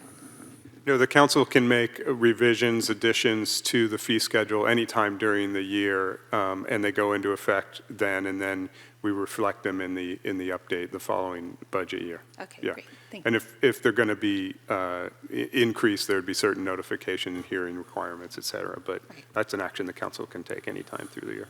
Okay, great, thank you. And I want to start by saying thank you to Yulia too, and congratulations on all the wonderful kudos you've been getting and the appreciation for your work, and not only your work and teamwork, sorry, not just you, you're absolutely right. but also the creativity that you and staff are bringing to try to balance our budget and find money for us where we didn't think we had it. I mean, I'm amazed that we're coming with a surplus now. And I know we have some challenges ahead of us that we have to start planning for, but thank you. Just a couple quick questions on packet page 117 that I hadn't thought to ask earlier either. The library fund 31, I know we've just approved a certain amount of money for public outreach.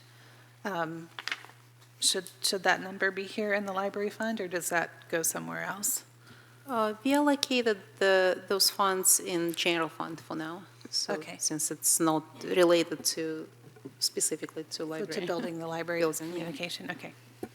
And then the fire equipment fund, I think I remember from last year, so we're paying for a new truck over a certain amount of time. So I see revenues in, but are we actually paying revenues out to pay installments on that truck?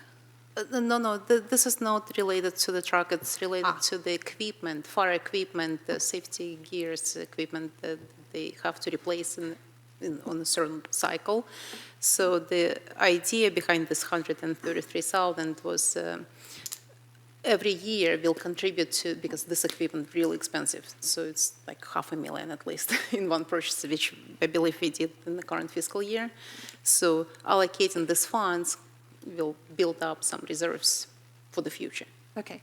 And the fire truck money, is that just general fund money too? So it's, or is that a separate?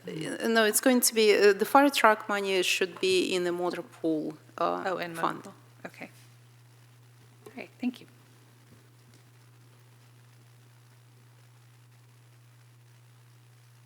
Are you done? Yeah. Okay. Okay, we're going to go to public comment.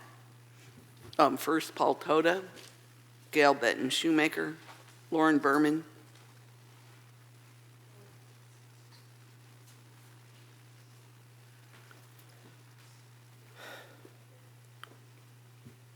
Me again. Hello, members of the City Council and City staff. My name is Paul Toda, and I'm here with Tree City Pacifica.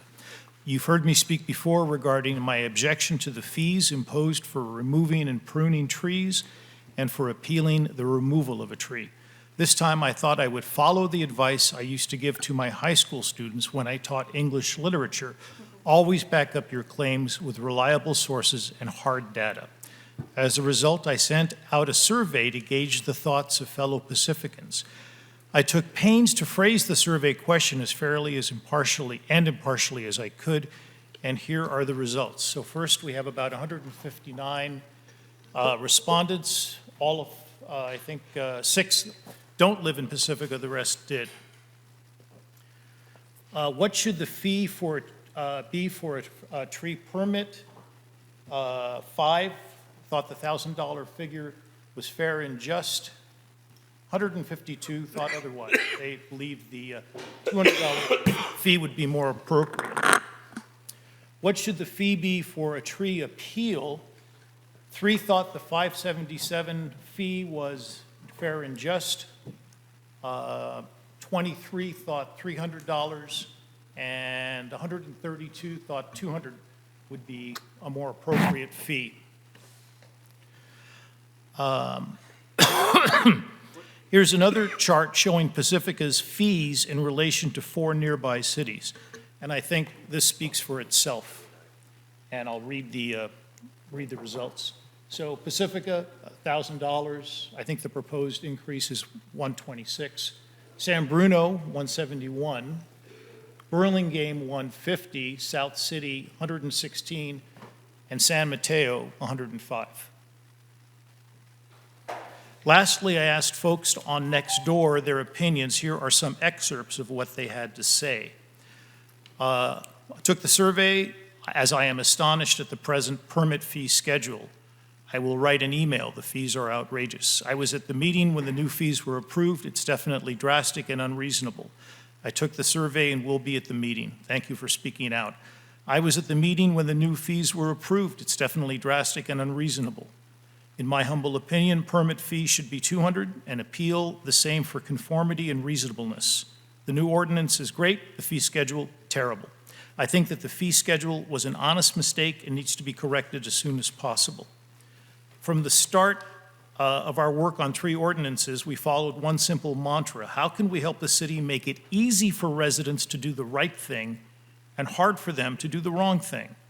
These exorbitant fees, sadly, do the exact opposite. I urge you to follow logic and common sense and understand the financial realities of those who live in Pacifica. Thank you. Thank you. Gail? Followed by Lauren, and then Marcy Melby. My name is Gail Benton Shoemaker. I'm also speaking as a member of Tree City Pacifica. In California cities, 80% of the urban forest is on private property. That is why we have a tree ordinance. The purpose stated in the ordinance is to protect trees and the environment, reduce air pollution, reduce stormwater runoff, and sequester carbon. The excessive tree permit and appeal fees are undermining this tree ordinance. Many citizens understand the vital need for an urban forest. The appeal process gives citizens the right to protect trees. The proposed fees in this budget make this right available only to the wealthy.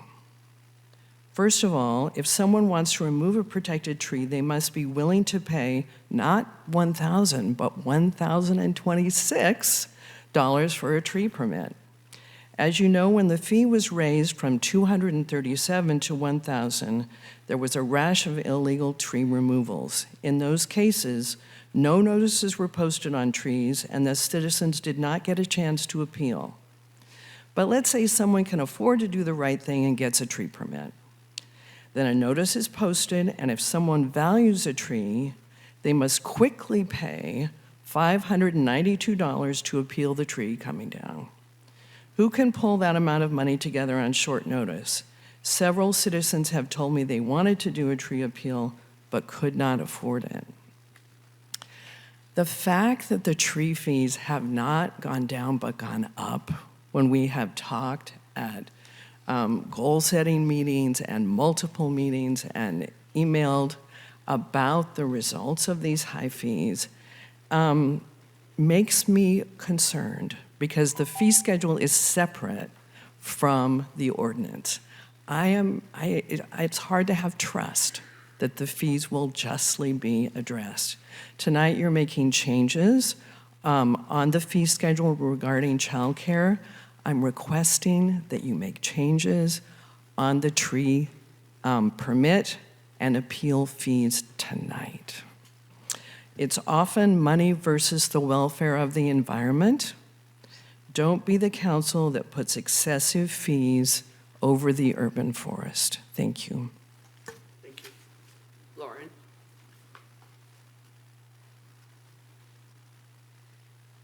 Honorable Council and City staff, I'm Lauren Berman, resident of the Lindemar neighborhood and Pacifica Planning Commissioner. I had a full 3 minutes, but my questions were answered, so I'm going to cut it short and give you back, hopefully, some time of your night. I am very thankful for meeting with Roland and Stephanie on my questions about the trail adjacent to the Taco Bell. The coastal trail is such an important feature of Pacifica, not only for our residents, but visitors that also bring revenue to our city. So I really appreciate everyone's serious consideration of comments that I brought up in multiple planning commission meetings the past couple of months. One item that I did want to mention, although it's not in the city's control, it's not on city property, I do want to mention the condition of the trail at Taco Bell. And I love Taco Bell, they're a great resident in Pacifica, but I think there's some improvement that could be done to that property with respect to access through the property. For a long-term consideration, I strongly recommend that the city require a true Class 1 trail and public access easement across the Taco Bell property with any future site improvement approvals. The current access across the site is not an adequate Class 1 facility, which is typically required to be at least 10 feet in width for two-way pedestrian and bike traffic. Not only is it 5 feet wide, but it also doubles as Taco Bell's ADA path of travel from the parking stalls to the building entrance, which is not a safe condition. Thank you for your time and your dedication to our city. Thank you. Marcy Milby and then Sandy Ayers.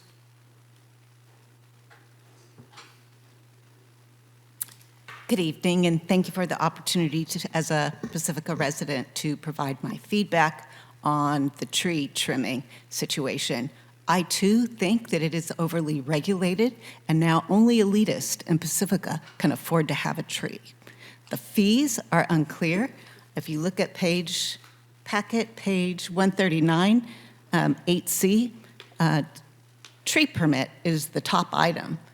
The way it's being spoken of is that it is a flat fee of $1,026. If you read the fine print in the left-hand column, there is an additional hourly rate. It's unclear to me what that means. Is $1,026 an hourly rate, or is it indeed a flat fee? Or are there other hourly charges that were vague or undefined? I'd also extend that comment to the second line.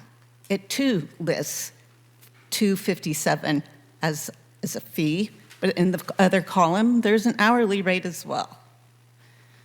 The fees have already been well characterized as exorbitant, and the hourly rate would add to that, and I don't know what they are. It's not just these fees that are exorbitant and burdensome to citizens. It also has to be accompanied by 5 stamped envelopes, a site plan with dimensions out to 50 feet of the precise location you hope to do work. In addition, you are to submit photos of each tree within 50 inches of a proposed project. Not all. Then you have to have an arborist report. And then the other item is an ISA basic tree risk assessment form. The link was not provided. So I will just say that I do think that as Pacificans, we care about the environment. We want to protect and maintain our trees, but this process is exorbitant. I'd encourage you to get additional feedback, homeowners associations, condo associations, people that have tried to compliantly adhere to this process and have experience doing it would be additional valuable feedback. Thanks for your time. Thank you. Sandy Ayers and then Kim Finale.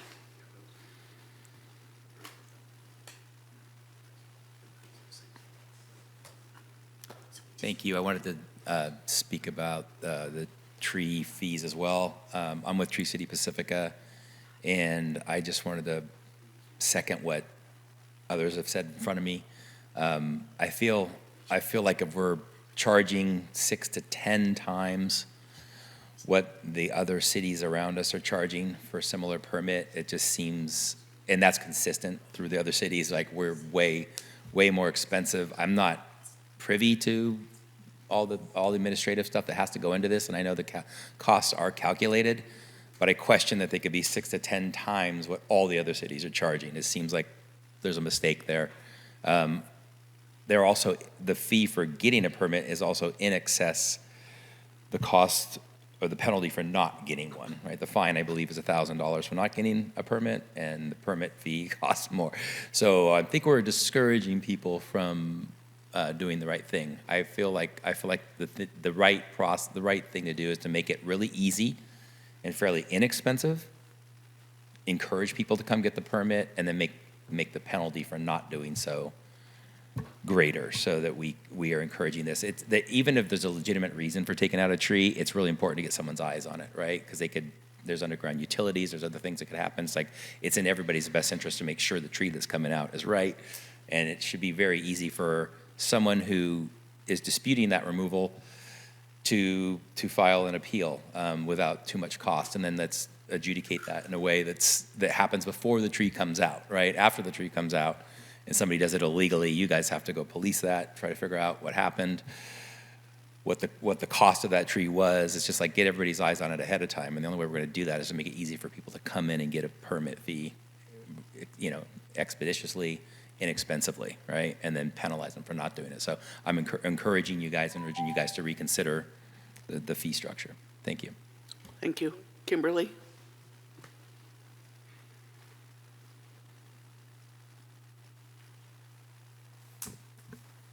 Good evening, council members and city staff. Thank you for this lengthy and very informative meetings, 2 meetings you've had tonight.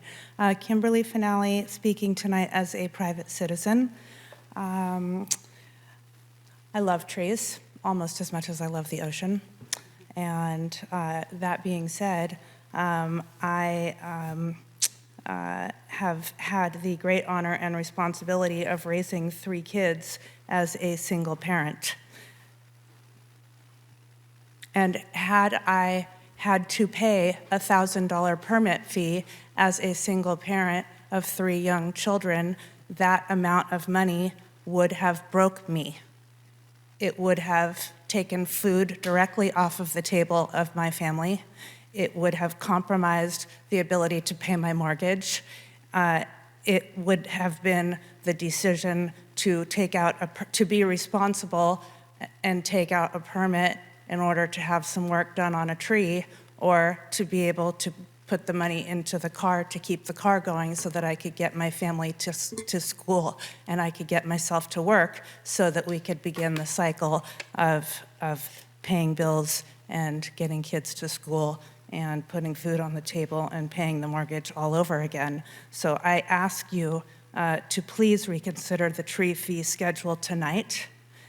And please, there's got to be a way that young families, single parents, senior citizens have the ability to pay less than a person who's making $1 million a year.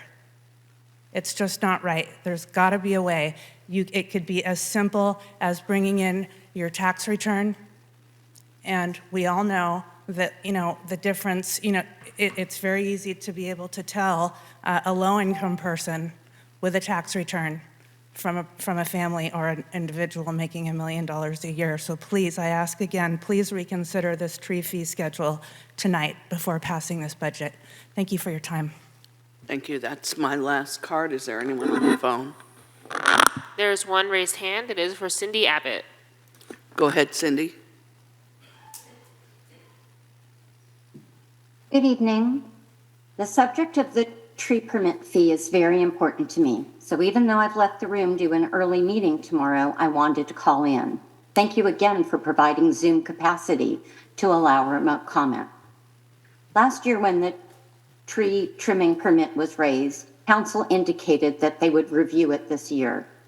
I'd like to align myself with the comments of Tree City Pacifica and many members of the community that the permit fee remains excessive. It's far above other cities, has already led to illegal tree removals, and discourages the community from tree maintenance. You already delayed doing this. Please don't put it off any longer. The City of Pacifica should be providing encouragement, training, and even incentives to maintain a healthy urban forest.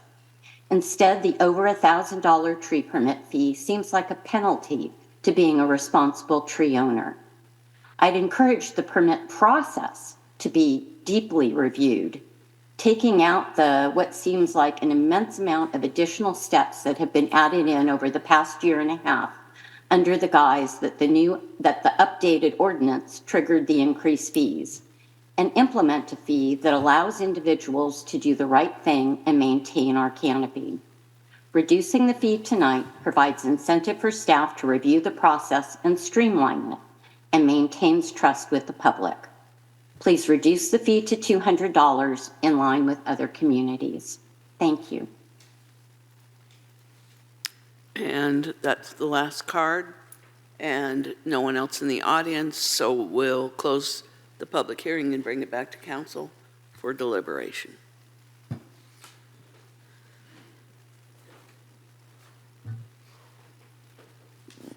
I have a couple of questions for Go ahead. staff based on some of the comments. What is the fine for an illegal tree removal, and where is that codified?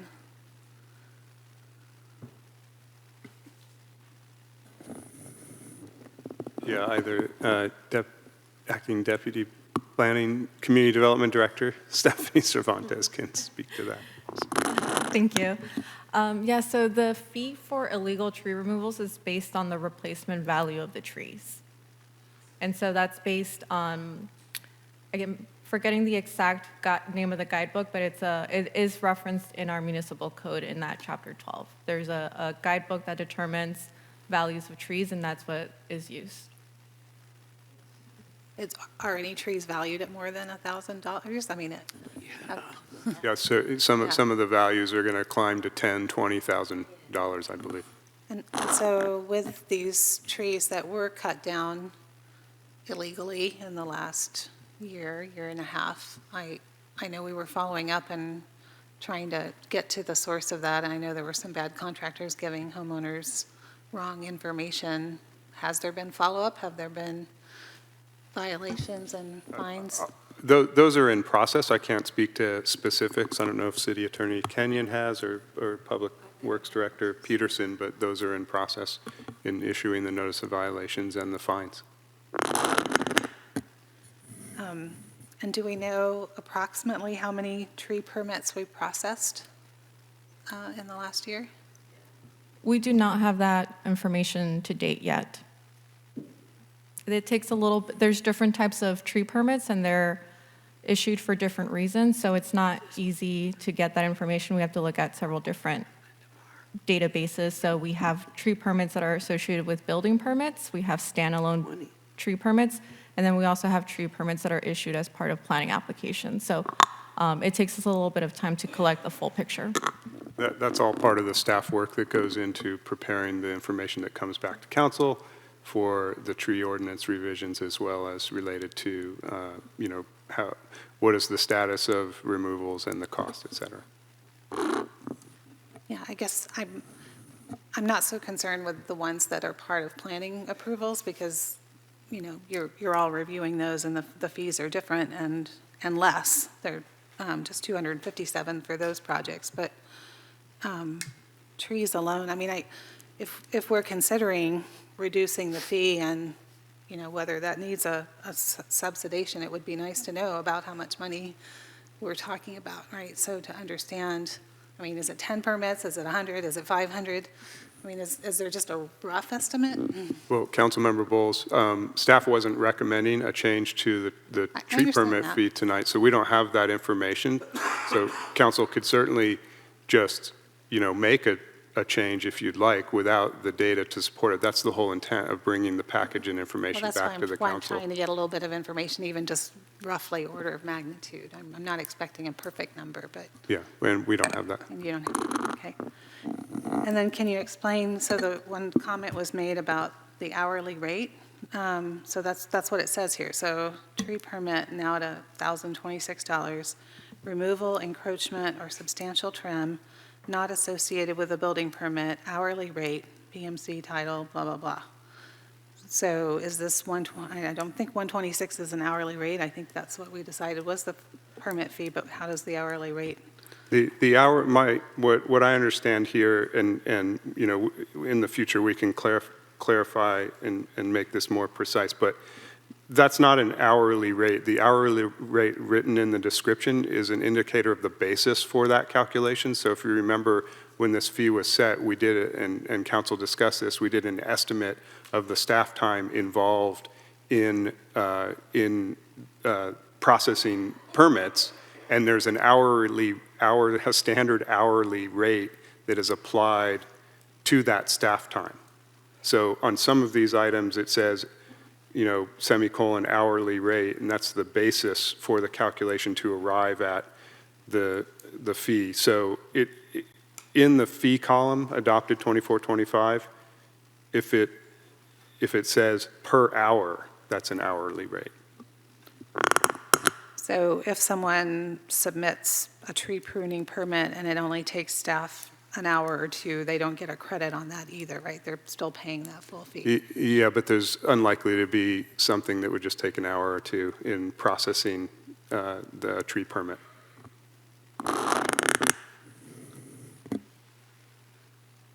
Go ahead. Much as when we were discussing this upwards of a year ago, it's hard for me to summarily reassess what the fee should be without the data that, frankly, Councilmember Bowles is asking for, and then some. While I'd be delighted if we had that information in front of us tonight to deliberate accordingly, I appreciate that the end result of the direction we gave however long ago is that there will be a time to have a proper conversation around these fees, at which point we can reassess and lower as appropriate. One thing I am comfortable with, and by the way, I'm not so committed to that I won't vote with consensus, so putting that out there also. But one thing I'm very comfortable with, I was reading through the fee schedule expecting to see the $1,000 that so many of our citizens are apparently rightly upset with, or upset with for all the right reasons. And I come to see the updated number as 1,026, to which amongst my questions I said, well, that doesn't seem like good timing to raise it an extra $26 when already we have a problem with 1,000. To which the reply is, well, there's direction around a particular formula whereby we raise the rates, and that's all fine, well and good. I'm very comfortable not raising the rates from what they were last year while we figure out what we're doing with them going forward sometime in the fall. So whichever way y'all want to go with it, I'll vote with consensus, but I at least would like to make the motion with not raising the rates for the tree permit, with building permit, without building permit, and the appeal fee from last year. So that's just my offer, my initial offering. That was my initial thought, too. While I'm very interested in discussing the tree fee, I definitely don't feel comfortable raising it tonight if we're not going to have that conversation. I do want to talk about it. I do too. And I'm looking forward to that conversation. I want to know what the tree fees were prior to, and you may not have that because we weren't expecting to discuss it, but someone said $237 to remove a tree prior to us making it 1,000. Do we have those figures? No. What was it? It would be in the master fee schedule for the 2023. Right, it would be 23 budget. Okay. Is what you're asking for, right? Yes. Pending staff, I mean, perhaps. people kept saying that it should be 200. Well, it was already more than 200. And I don't, in my mind, see lowering it below what it was in the past. Are you suggesting that we lower it to that amount tonight? Well, we don't have all the numbers. If we had all the numbers, then I would suggest that, but we don't. So the other thing that occurs to me is, in conjunction with this, there's a matter of what goes into perhaps making that fee and the steps that it takes and what's involved with the community, and at least one speaker spoke to that part of the equation.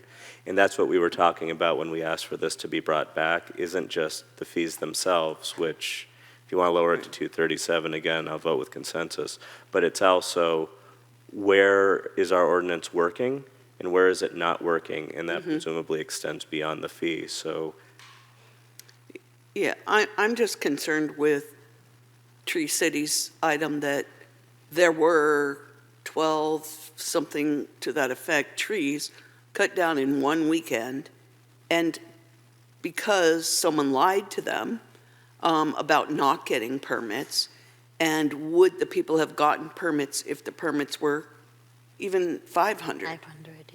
$500, and instead of, I mean, I'm sure some people didn't tell the truth about the whole thing.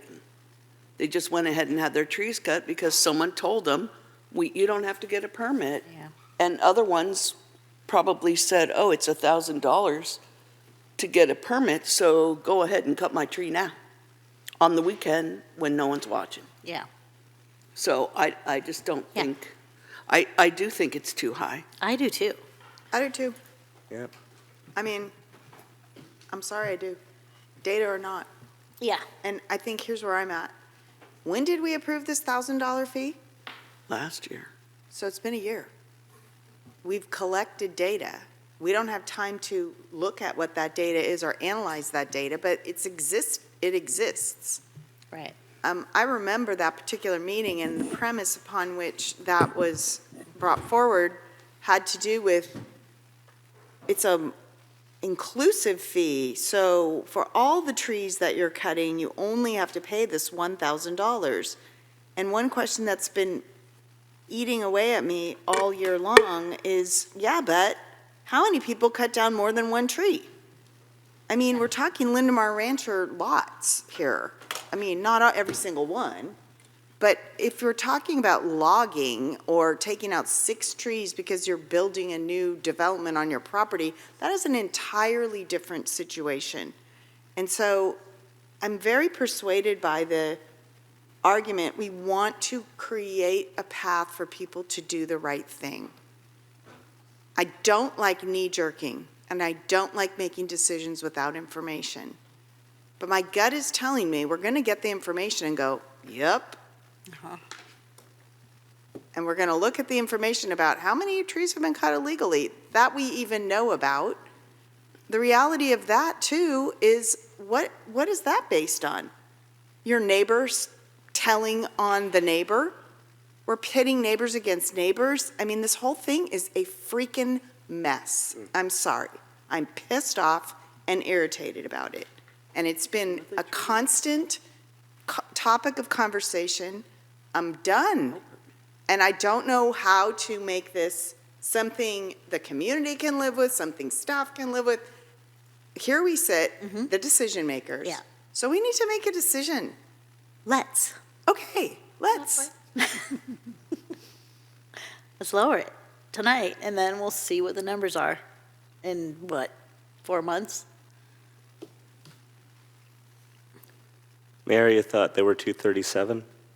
Yes, that's what someone said. There were 238, we just checked. It was Fiscal what? year 22, 23, the permit fee were $238. 238. Given inflation, I propose 250 for good measure. Great. 250. And, I'll go with that. and what about the appeal fee? The challenge about the appeal fee is how much staff time does it take to prepare all the documents and the staff report and all the stuff to conduct the appeal? I think that's what I remember. And that was, we're trying to recoup costs or something. So I don't know. I don't know what I know what the community's asking for. They're saying make it the same. If it costs $250 to get a permit, it should cost $250 to appeal that decision. But Well, it's really, The appeal fee is the same for a huge project, too. I mean, certainly the staff time varies, right? And that's not necessarily covering all of that. good point. So I'm okay reducing that, too. I mean, the $1,000 was what staff said took the time, which was a very convoluted process with going to the consultants back and forth, and seems like a lot of extra administration time that's not necessary, and hopefully we can simplify that. Yeah, I think we need to. It's got to be And streamlined. There's only been, there's been one tree appeal. I don't know if any of you attended. I know that was kind of a mess. Yeah, we don't I want to know. talk about it. Yeah. Well, and then the right staff wasn't there. I mean, so that's not a good comparison, right, of what a staff time, what a tree appeal should take. Sorry, Sue. Mayor and council members, if I may, I do remember on the appeal fee calculation, appeals take a huge amount of staff time. And so there was either a very low or no appeal fee for trees. I can't remember which, but it was nowhere near what the time taken is. I do believe there was also the conversation, in addition to the tree permit fee, there was the other perspective about tree removals not being so easy and appeals not being so easy. So the cost factor might have been a disincentive to that, although based on what the cost is to process it. So that was a policy conversation that the council had. There's also another factor here, which is not research that we've done, but we did do some preliminary looking into it a year or so ago, is trying to arrive at an apples-to-apples comparison with what the fees are in other cities, because it's very difficult. And so it's not a direct comparison. A lot of cities have the actual tree permit fee might be $250, but you have to have this other permit or license that you pay for as well, which we don't have. So you have to kind of aggregate all that to have the apples to apples. That's all the research that staff intends to do when we bring this back to inform the council. But the council can reduce the fees as much as you'd like tonight, and we can do that. We can't raise fees because that requires noticing to do that for the fee schedule, but you're able to reduce fees as much as you like, and then it just becomes a budgetary issue. I mean, policy-wise, philosophy-wise, in our fee schedule, unlike other cities, Pacifica is in a financial position where we do strive for some cost recovery. And that's always been, the philosophy in Pacifica. So that's part of the council policy discussion as well. We can choose to subsidize certain fees if we want, and then identify the subsidy source and pay for it out of general fund or what have you, which would be part of the discussion as well. I remember that conversation because we talked about the fact that if it was $1,000, people wouldn't be willing to cut down trees. And then we found out that people cheated. We didn't expect that at all. We thought, okay, $1,000, it'll limit the number of people, and it'll be a good cost recovery for us. But Didn't work out that way. it didn't work. Yuli, can you tell us what the appeal fee was in the last year? Yes, the appeal fee in fiscal year 22-23 was $426. Okay. And as city manager mentioned, we knew at the time it was a subsidy. At 426 is a subsidy. Correct. Considering what it takes to produce staff report and prepare the item to go to the PB&R commission. But again, others are subsidized too. I mean, look at my Vistamar appeal. I only paid $500 for. That took a lot more staff time. Actually, that's a conversation I'm familiar with yearly before I ever got on council, is that we do heavily subsidize appeals. And it's been the direction of council largely to keep it low enough that the people can still do it. But Right. there's always a conversation around how much should we raise it this year, because Right. the amount of staff time is disproportional to the charge.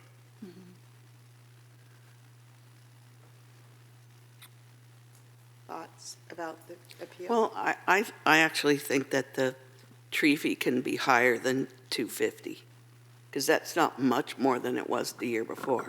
Now we're on the third year, so even a $350 is a third of what we're charging now, basically. I don't know, just a thought, and $450 for the appeal.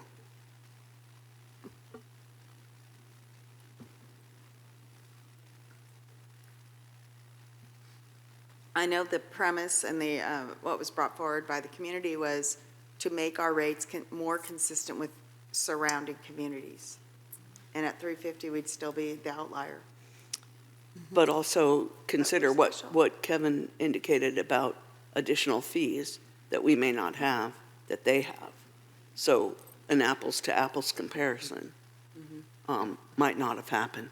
And I remember some of the other cities, I mean, part of why our fees were high is that we have to go out and verify the replanting, and other cities require the applicants to do that themselves and send in the photos. So again, this is a place where we can save money put the onus on the applicant to do the labor.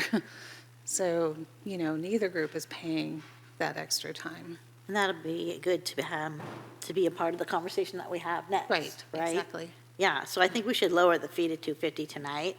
I can go either way with the appeal fee, because maybe we can just talk about that another time, but I'm feeling pretty good about lowering the other fee to $250. The time is 11:25. I move to extend the meeting to midnight. Second.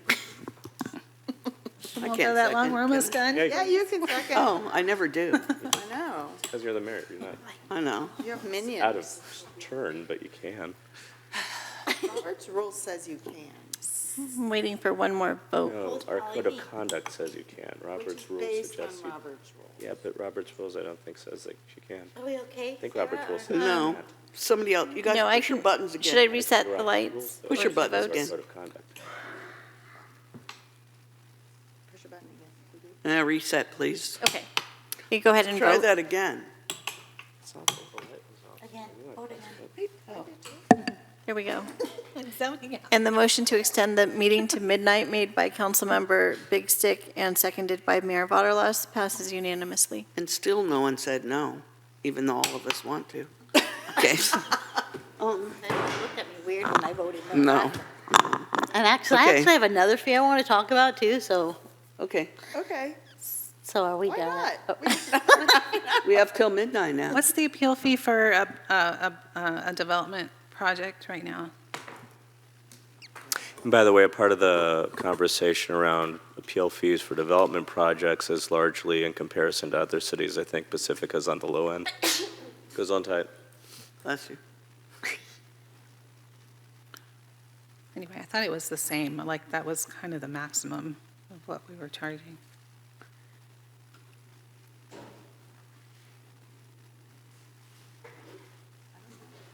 So if you come back to us in a few months, you said something about we can't raise the fees. Can we raise the fees in 4 months if we find out different Yeah. statistical information? Yes.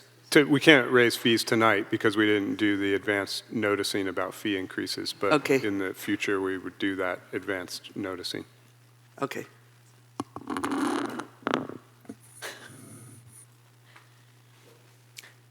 don't like the premise of us rubber banding the fees. Yeah. In other words, making it 250, you don't want to say increase it again, like make it big, make it small, like, is that what you mean by rubber band? Yeah, that's what I mean by it. I don't want to come back in 4 months and just kidding, we're doing it 1,000 again. Right. Right.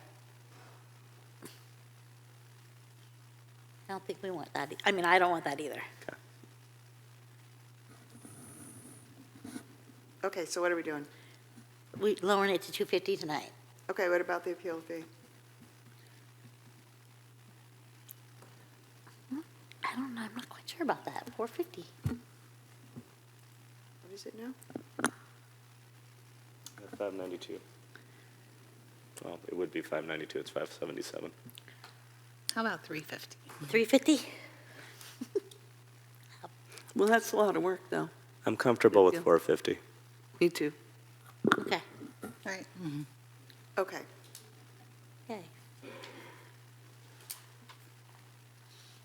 I'd like to make a motion that we amend our master fee schedule. Wait, wasn't there one that Mary had? Yeah, I have one more I want to talk about. I'm so sorry. Oh, please don't. I want to talk about the tobacco retail license, but you just said that we can't raise a fee, but I recall, so I was part of the advocacy for What the, for the page, tobacco retail license, packet page 134. And when we first advocated for it a long time ago, the fee was $300. And so I was really surprised when I noticed that it wasn't that anymore, and I don't understand why it was lowered at any point in time. And I did get an answer from the questions, but I haven't had time to read through the answers earlier. Yeah, the answer to the question was that we traced back the fee amount all the way to 2009-10.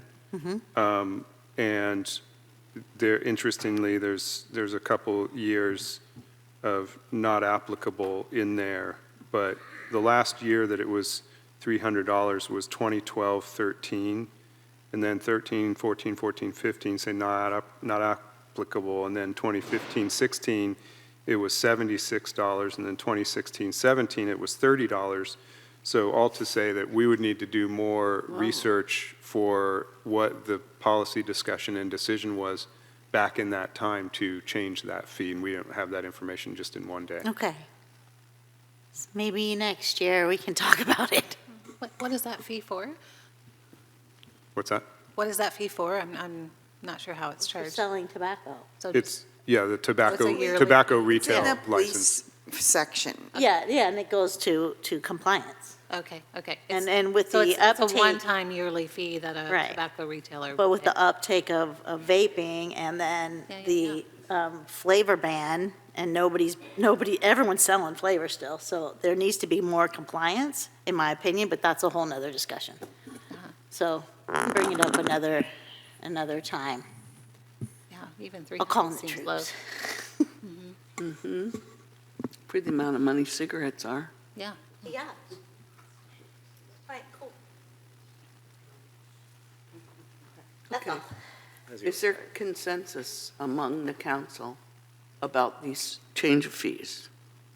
$450 appeal fee, $250 tree fee.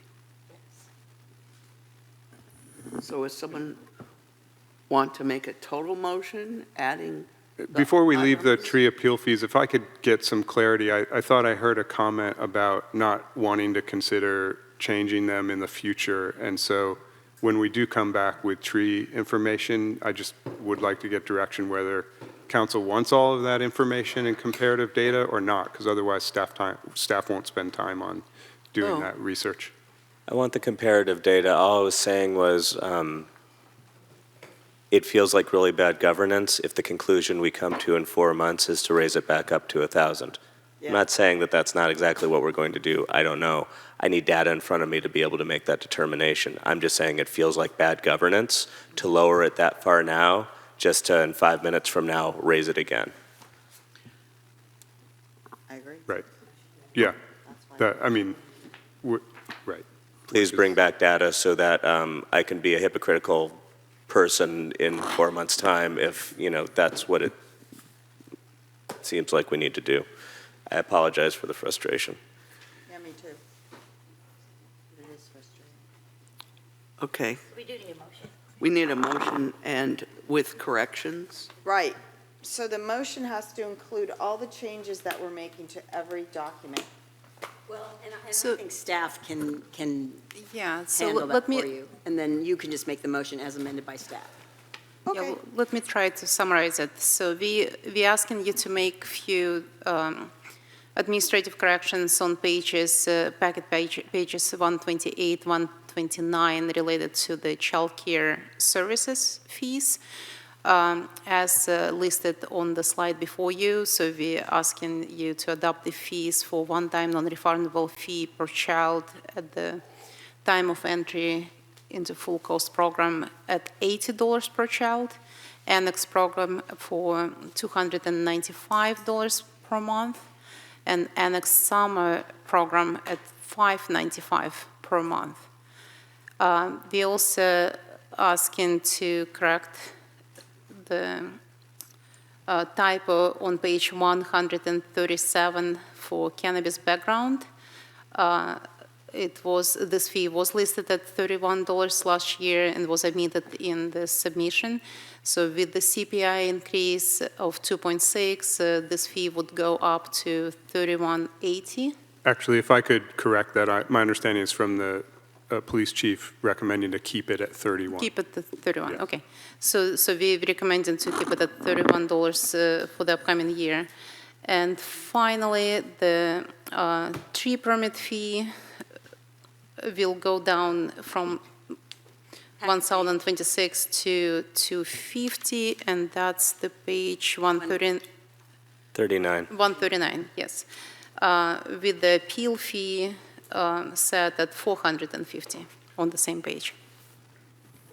And we have to correct packet page, I think it was 117, but I can't remember where the So- resolution was. Correct. And On so 18th. this is all related to the master fee schedule, so maybe you can take an action for the master fee schedule, and then we'll make correction to the clarification to budget schedule. Just confirming, the appeal fee that the council determined was 400 or 450? 450. What was that? Sorry, what was it? 450. 450. That's what I said. Okay. Yeah, 450. I move the amendments to the master fee schedule as outlined by staff. Wait, in the whole thing.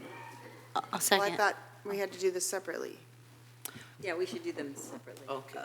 Right, since the budget resolution needs clarification on Roy Davis Fund as well, so. Okay, so we're voting on that one item on the master fee schedule. Please Right? vote. Please vote Those, with the changes. Sorry, who was the seconder on that motion? I was. So this was for item 8-4 for adoption of the resolution approving the master fee schedule as amended as summarized by staff, moved by Mayor Pro Tem Beckmeyer and seconded by Councilmember Beer. That passes unanimously. Okay, and adoption of the fiscal year 2024-25 operating and capital budget. And item 1 is adopt the resolution approving full year 2024-25 operating and capital budget. Look it, I'm going to move it. Do it. Someone second? Second. Please vote. Good. And item 8-1, moved by Mayor Butterloff, seconded by Councilmember Bowles, passes unanimously.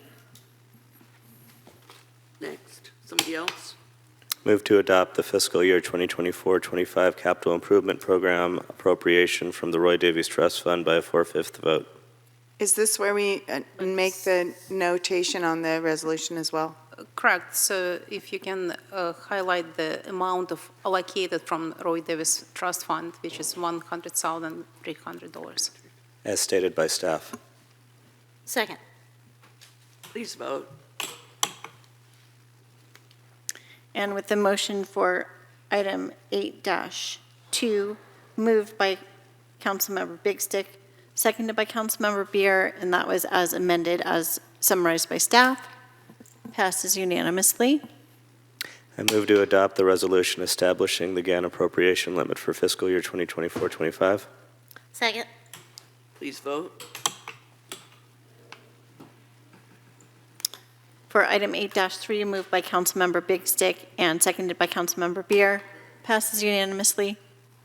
I move to adopt the resolution approving the city's annual review of the investment policy include as Exhibit A to the resolution with minor changes for fiscal year 2024-25. Second. Please vote. Poor Item Sarah. 8-5, Poor Sarah. moved by Councilmember Big Stick and seconded by Councilmember Beer, passes unanimously. And that concludes the budget item. And thank you, thank you, thank you. And with that, I adjourn the meeting. No, you adjourn, then you gavel. No, I can do it however I want.